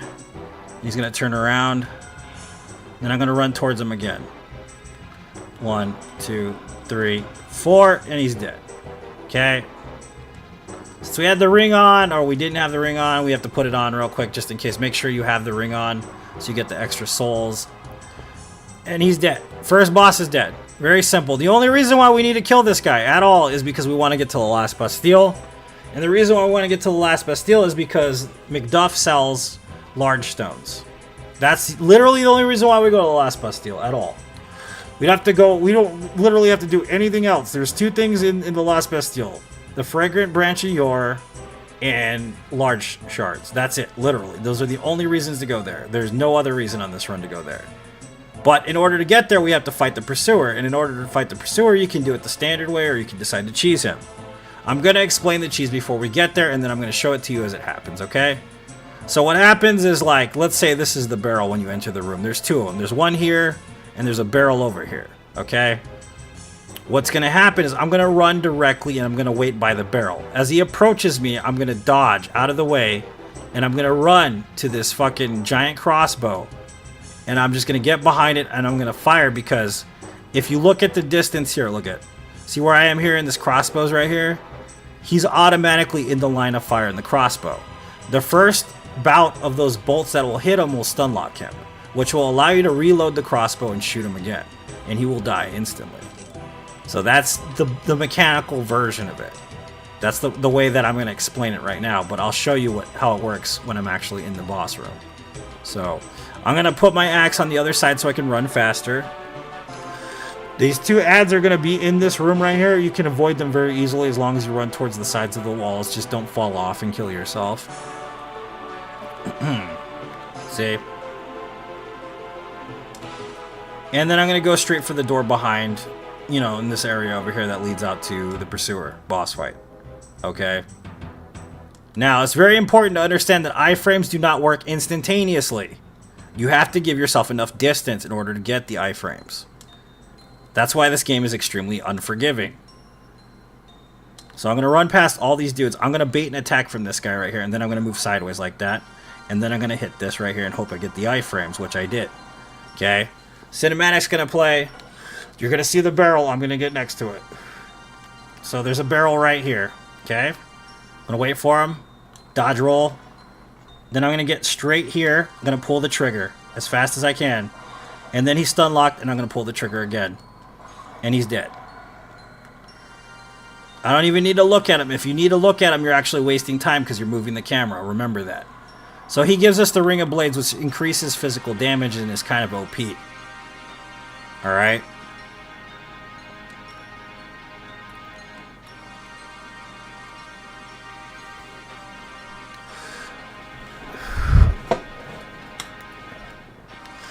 So now we're in the Lost Bastille. There's lots of places you can fall off and die. And honestly, this is not the best area in any video game. Like, and I don't mean like it's difficult. I mean it's not designed well. I can admit that. I love this game. This is my favorite Dark Souls game. By the way, I grabbed the Dull Ember, which you're going to need anyways to basically use for McDuff to give you actual stones in the first place, okay? So, like I was saying, this area is not well designed. It's actually really terribly designed, okay? And it has to do with the pitfalls. Like, they're just atrocious. Like, even looking at them is atrocious. I love this game, but that is one thing I don't like about this game, is the design of this specific level. So over here, there's a large. Okay, you want the large shard. There's going to be a dude right here with a crossbow. Try not to blow up the barrel when you come down. You can get the backstab, which is probably recommended. And then there's 3 dogs down there with more explosive barrels, okay? And sometimes they don't blow up like that, which you got to watch out for. Now there's a door here, and the fragrant branch is just outside in that chest right there, okay? You could, in theory, just use the ring that's in there, which is another silver ring, but it's not as good as the plus one, okay? So when I go towards that chest right there, I'm going to run back because a pursuer is going to spawn in, okay? I'm not going to open it. You could open it. I've done it before and evaded him, but I'm just going to run back, and he'll despawn by himself. You won't even have to fight him. He'll just disappear. Okay. Go grab the fragrant branch that you need here.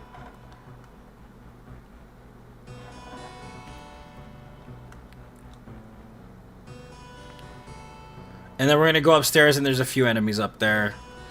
But they're not hard. They're actually really easy. If you're not careful, they can kill you pretty easily, though. So be careful. They usually get stun locked with the hand axe, though. Okay.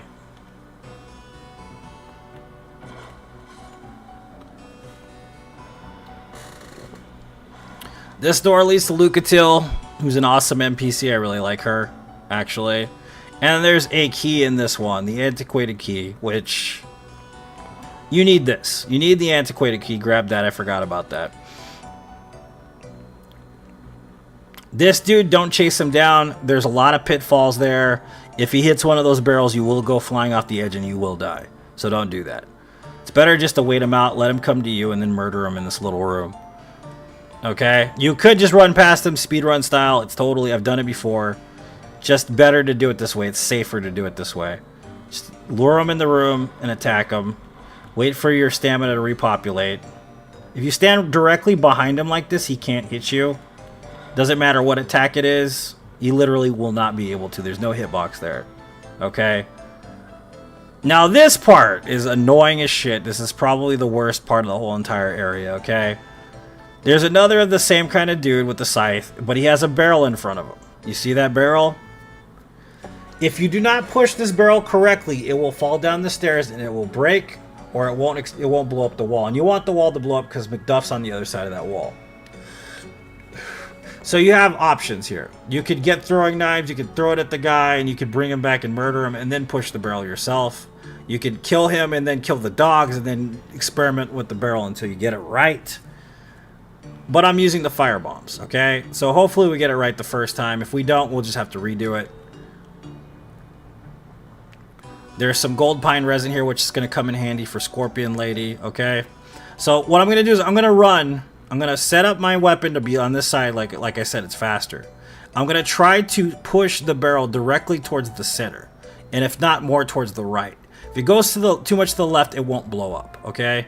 So I have to get around him perfectly.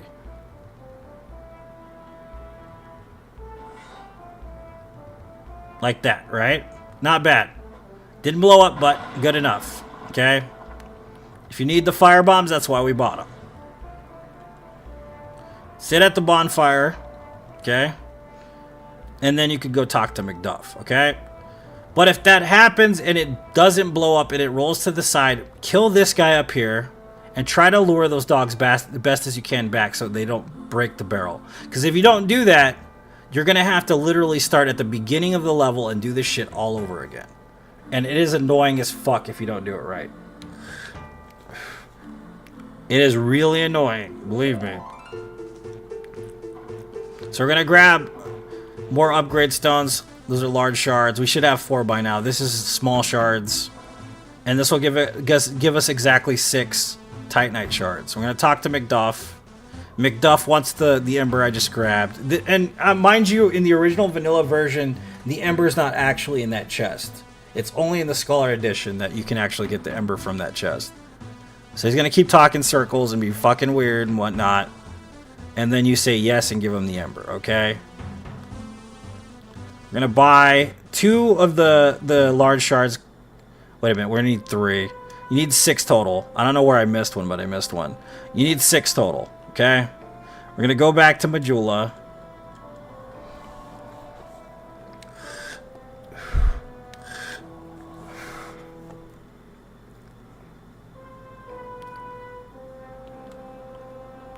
We're going to talk to Valencia. We're going to buy the key from her, the blacksmith key.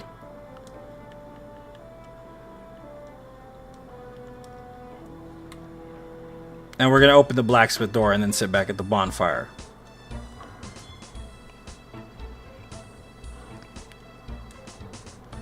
Now we're going to sit back at the bonfire, and then when we get up, we're going to go buy the rapier. Like I said, this weapon is really good.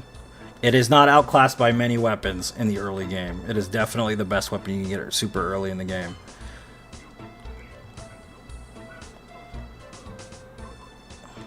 So we're going to buy the rapier. Okay? We only need 1. We're going to upgrade it. And we should have enough to upgrade it quite a bit. So +6 right there, which is pretty decent. Okay? Which means that we're going to have to wield it and we can finally level up. If you want to level up earlier, just keep in mind that you're going to have to use 12 dex in order to actually utilize the weapon in the first place. You don't need any strength, just 12 dex. Okay, you don't need to level anything else if you don't want to. Unless you're trying to use a different weapon or whatever, that's perfectly acceptable. Okay, I'm going to pop these souls.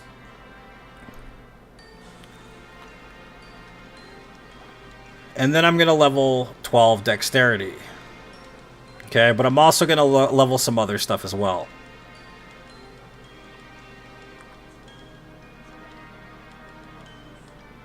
Just get through all her dialogue, okay? So I'm going to level 12 dexterity, just so I can utilize the weapon in general. And then I'm going to raise my ADP to 15, because that'll allow me to roll. Give me some more agility, which gives me 93. Okay? I'm going to level some health at 15. You can go higher than 15 if you don't feel safe or whatever. But I'm just going to pump the rest of it into ADP, okay? And then I'm going to save about 20k just in case. So next we're going to fully upgrade this weapon to plus 10. Alright? You can do this all in a matter of literally less than an hour. And everything that I'm doing right now is actually not too difficult to do. If you have an extra 20 left over, you can go and buy more life gems from her. Or you can go do what I'm going to do, which is I'm going to buy skulls, alluring skulls. Alluring skulls are extremely valuable in this game. People don't realize how good they are. And this is the safest possible strat for this area, honestly. So I'm going to buy... You can buy the cat ring and go down to Nito. You can go down to the Rotten if you feel like doing that. But I'm not going to yet. So I'm going to load up the skulls and get ready. Okay. And we're going to go this way, which is close to the entrance through Things Betwixt, but it's not the same spot. It's slightly off.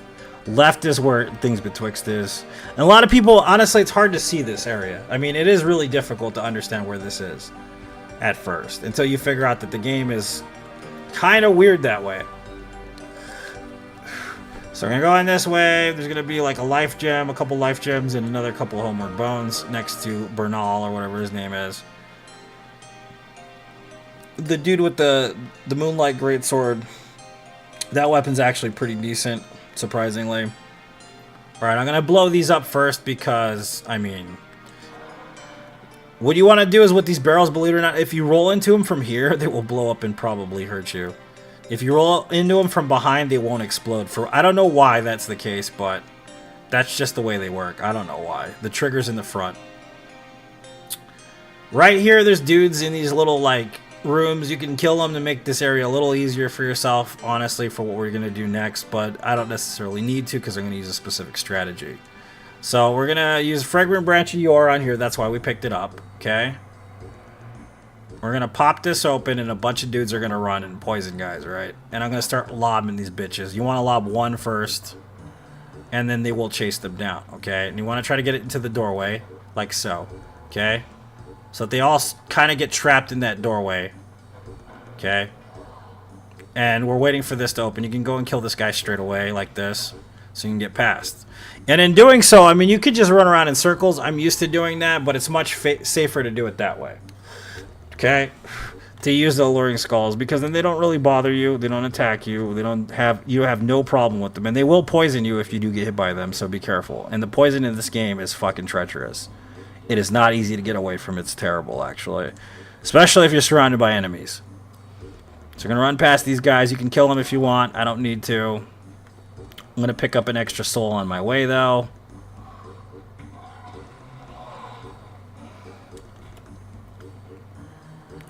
Which is right here on these guys. Soul of a Proud Knight just chilling there. And I'm going to get the bonfire. You can sit here if you want. I don't need to.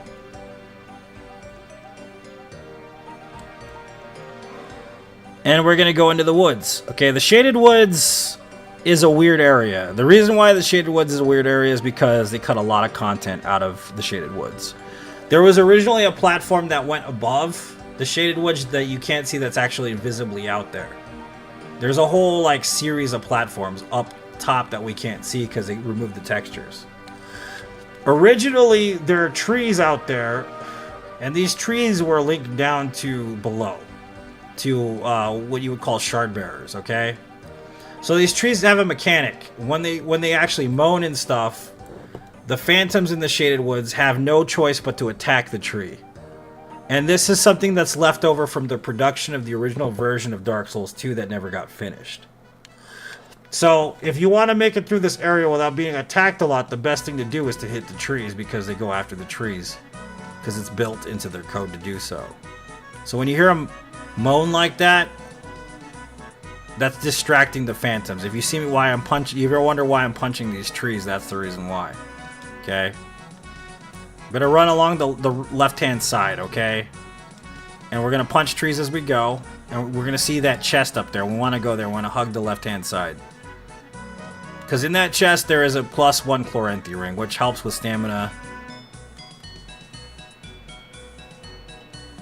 So we're going to grab that because the dude that's usually right here ready to backstab you is distracted by the tree. If you do not hit that tree, he will come up behind you and he will backstab you. And he will one-shot and kill you. There is no doubt about it. At this stage, in this level, you will die. Easily. To a backstab in this area. Of course, there's a bonfire there if you want it. I don't need it. But if you want to grab it, you're more than welcome to.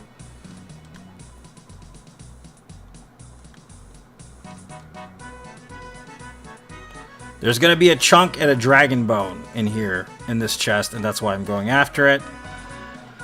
So I'm going to aggro this dude first, and then I'm going to run away.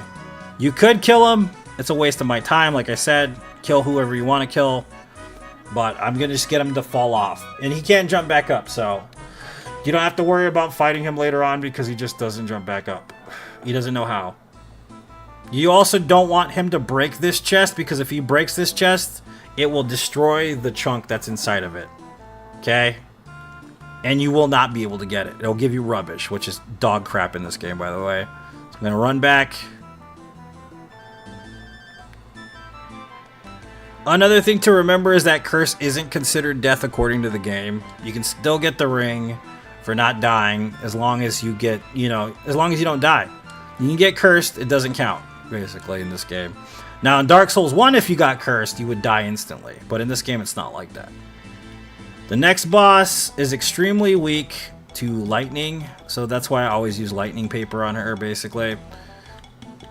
So we got gold pine resin. Apply lightning, the right-hand weapon. Okay. So I'm going to put that right here on my belt.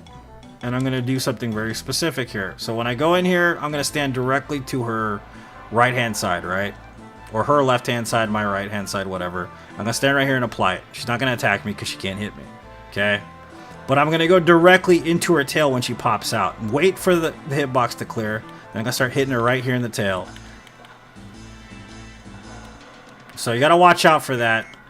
She starts wagging her tail, she could kill you pretty fast. But I'm going to stay to her tail like this, and I'm going to keep poking her in the tail.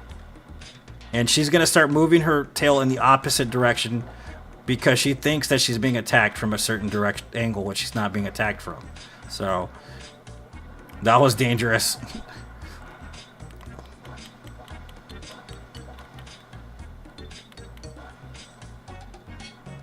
And you can cheese her the whole time doing that. Like, you could literally kill her.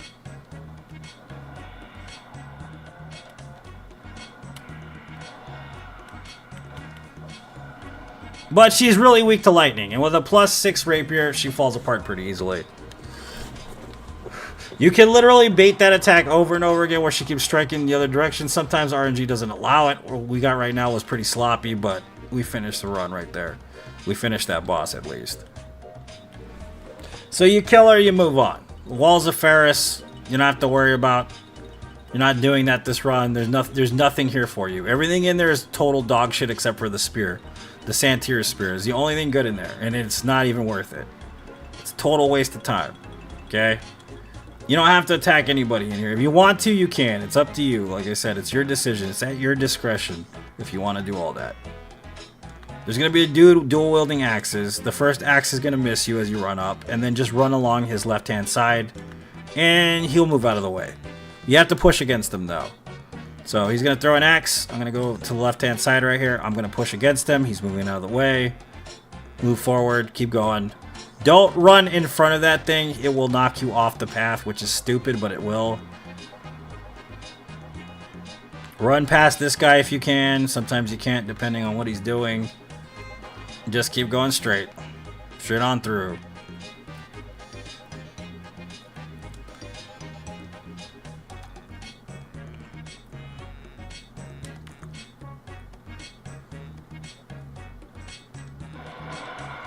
So what is the goal? What are we working towards, guys? What are we trying to do here? Exactly what are we trying to do? What is the point of doing this part of the run at all? There are 2 points here. What are they? Number 1, getting a +10 weapon. Number 2, getting 1,000,000 souls. And how do we get 1,000,000 souls? Exactly. Does anybody know? How to get 1,000,000 souls without having to fight a lot of bosses. It's a mechanic of the game. It's this. The bonfire ascetic. Okay? This is the only game the bonfire ascetic exists in. Okay?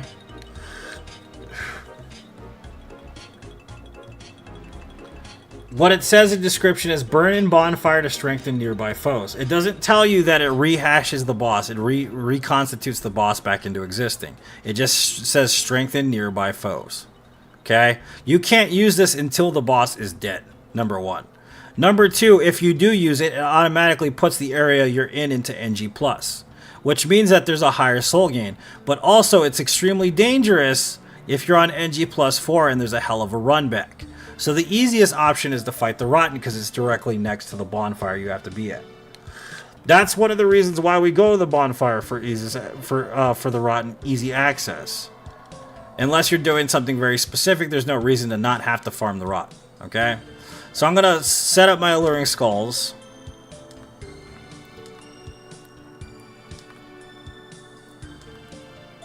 And we're going to bait this boulder to come back down, and we're just going to walk the other way, right?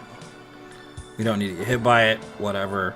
I'm going to toss a skull to that far wall right there. You see that wall? I'm going to toss an Alluring Skull right there. These guys are going to go after that Alluring Skull. And then I'm going to look directly to the right and throw another Alluring Skull in that corner. These guys will not aggro until you walk towards them, but they will go after the Alluring Skull, which allows you enough time to get the iframes and open the door, okay?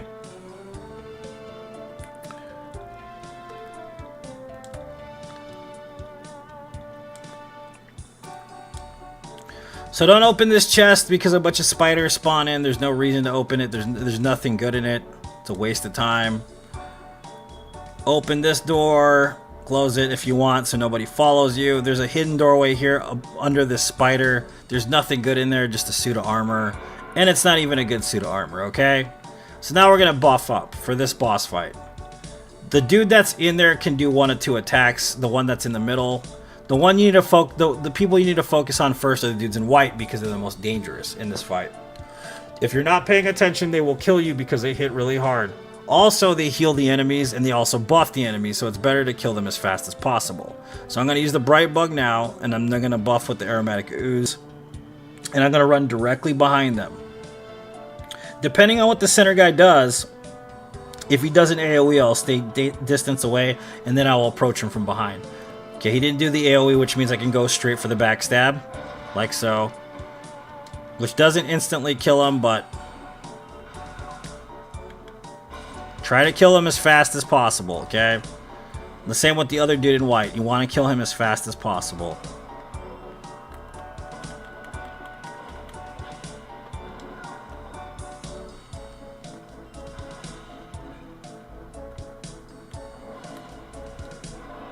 Okay, now you can focus on any of them at this point. The other guys are easier to evade.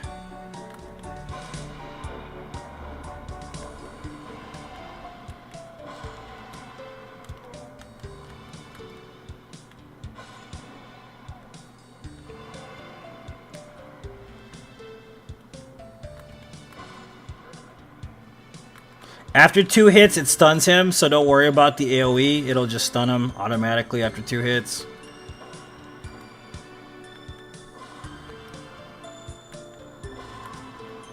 Okay, that boss is dead.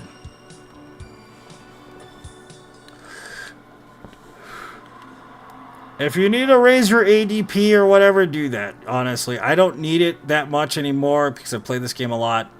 But sometimes you want to be at like 20 ADP when you're running through here.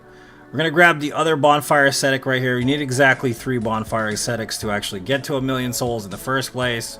It's one of the reasons why we come this way. Son, where'd you find this? The other option is going through the skeleton lords. You go through the skeleton lords and then Colleen actually sell you another one. So it just depends on what you want to do. I prefer going this way because I can upgrade my weapon at the same time. And we got 12 dexterity, obviously, so we can use this weapon. But if you're using a strength weapon, you want to be able to one-hand it because the spiders are actually afraid of fire. So we're going to light the torch here, and we're going to drop off over here.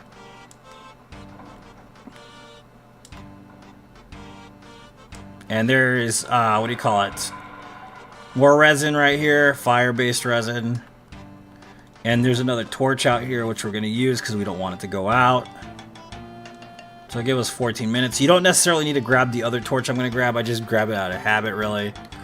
There's gonna be a spider dude out here. Hit him once. Do not hit him more than once or you will fall off. Just once. That's it. Just one time. Don't hit him twice. You will fall off with him. And there's a lot of shit down there where he's at. And come down here. There's gonna be more chunks.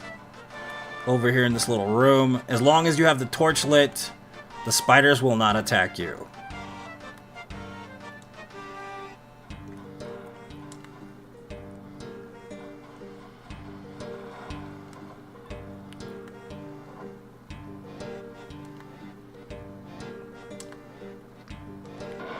It's another torch that I pick up. You don't need, like I said, I just pick it up out of habit. I like picking it up. It makes me feel good. When I wake up in the morning, I think about picking up that torch. I'm like, you know that torch? That one in Dark Souls 2, man? I'm going to grab that one again today. I think so. I think it's time. It's been long enough. There's poison arrows in that bucket we don't need. You can grab them if you want. There is pine resin over here, though. And a soul, which we're going to grab. So we're going to load up the homeward bones as well as the skulls here because you want to make a swift escape as fast as possible. So what we're going to do is we're going to toss a skull in the corner over there like this. I'm going to grab this. I'm going to throw another skull like this and then I'm going to go directly to homeward bone and I'm going to get the fuck out of here.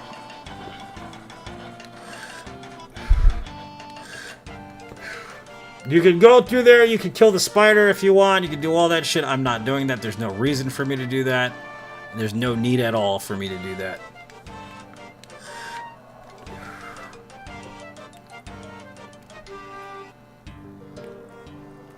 So now we're back over here, right? We have all the upgrade materials. We can pop our souls.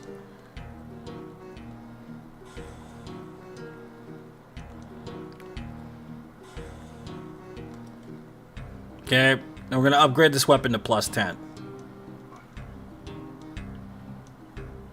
Because all of those materials we grabbed give us exactly the amount we need to go to plus 10 with this weapon.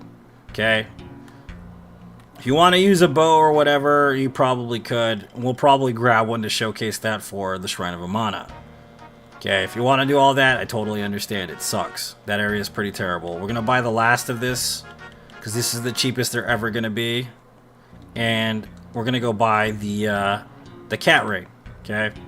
You can level up. You can heighten your, ADP, whatever you want to do. Totally do it if you want. As long as you have 15 vigor. Specifically because when you fall down there, you need exactly, I think it's 12 or 13 vigor to survive the first fall. If you do not have 12 and you're doing this level 1, because I've done this before, level 1, no death, no bonfire, okay? Go talk to that douchebag up there, this guy right here. We'll give you a ring that will give you enough health so that you don't die instantly to falling down on the first platform. So he will give you just enough health to survive if you use that ring. But you ideally want at least 12 health to fall down here, okay? And don't forget to put on the motherfucking ring. I've done it before. It's fucking stupid. It's annoying as shit. You want to put on the cat ring. You want to, okay? You want to have these loaded up too because you're going to need the fucking alluring skulls. You need this shit for this, okay? So, I'm going to drop down. I have 15 vigor. See? You want that. You want to be able to survive. Because if not, you will die. Like, if you go down there as a base character, you will fucking die. Set myself up here like this. Get ready to jump. This jump sucks, okay? People try jumping from here. It's not a good idea if you try to jump directly from here. You want to have a running start. And the way that you're going to get a running start is by going forward over here in this corner, okay? And then I'm going to create a C motion. I'm going to run along the wall and then jump off. Don't run straight like this and then jump. Don't do that. You want to create a C arc motion, okay? Like this. If you try to just jump off, you will die instantly. You will definitely miss this jump in this platform. Okay, there's poison moss here. I don't need it, but you can grab it if you're afraid of getting poisoned.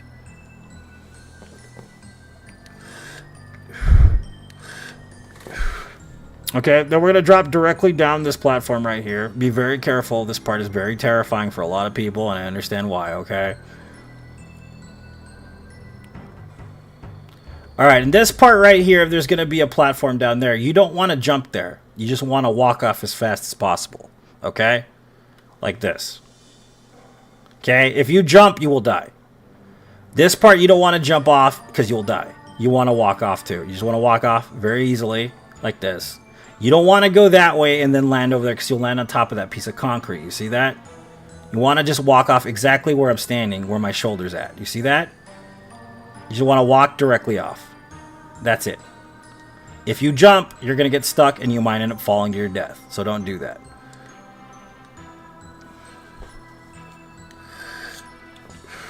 Okay, now we got to get the alluring skulls out.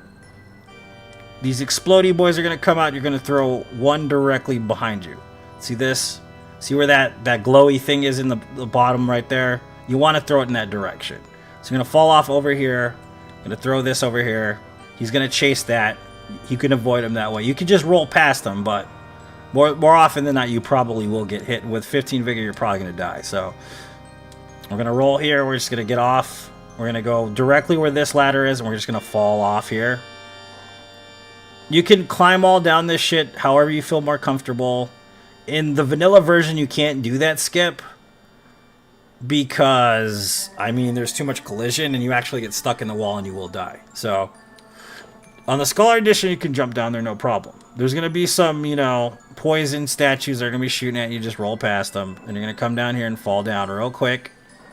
This platform falls. If you're too far that way, you're going to die. You want to be, like, right here. Okay? Now, this part you're going to have to learn. I wish I could just explain every nuance to this run, but we're going to run straight.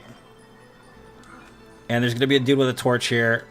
Oh, yeah, that's exactly what I was afraid of. If you wait too long, he will attack you. See this? And you will die. Yep, exactly what I just fucking said. Well, we'll start this run again soon, I guess. Fucked it up. That's what I get for explaining things, man. If you wait too long, they will fucking kill you. That's why you have to do it as soon as you fall down there, man. It sucks.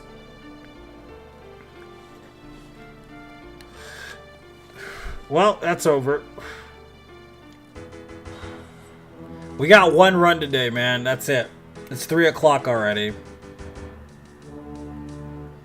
I could try to run one tonight.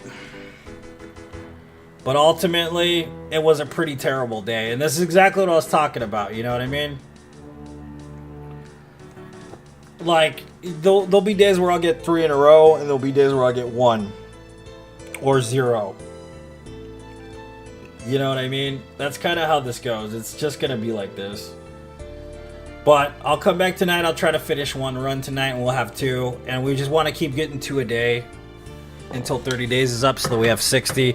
If we get 3 more, you know, on one day, that'll allow me the difference. But I would rather just at least focus on getting 2 a day. 2 a day is definitely a better goal, because then we'll actually be able to, you know, make 60 per month that we're doing. So I appreciate you guys for tuning in. Thanks for watching. I know it was a rough fucking day. Thanks for sticking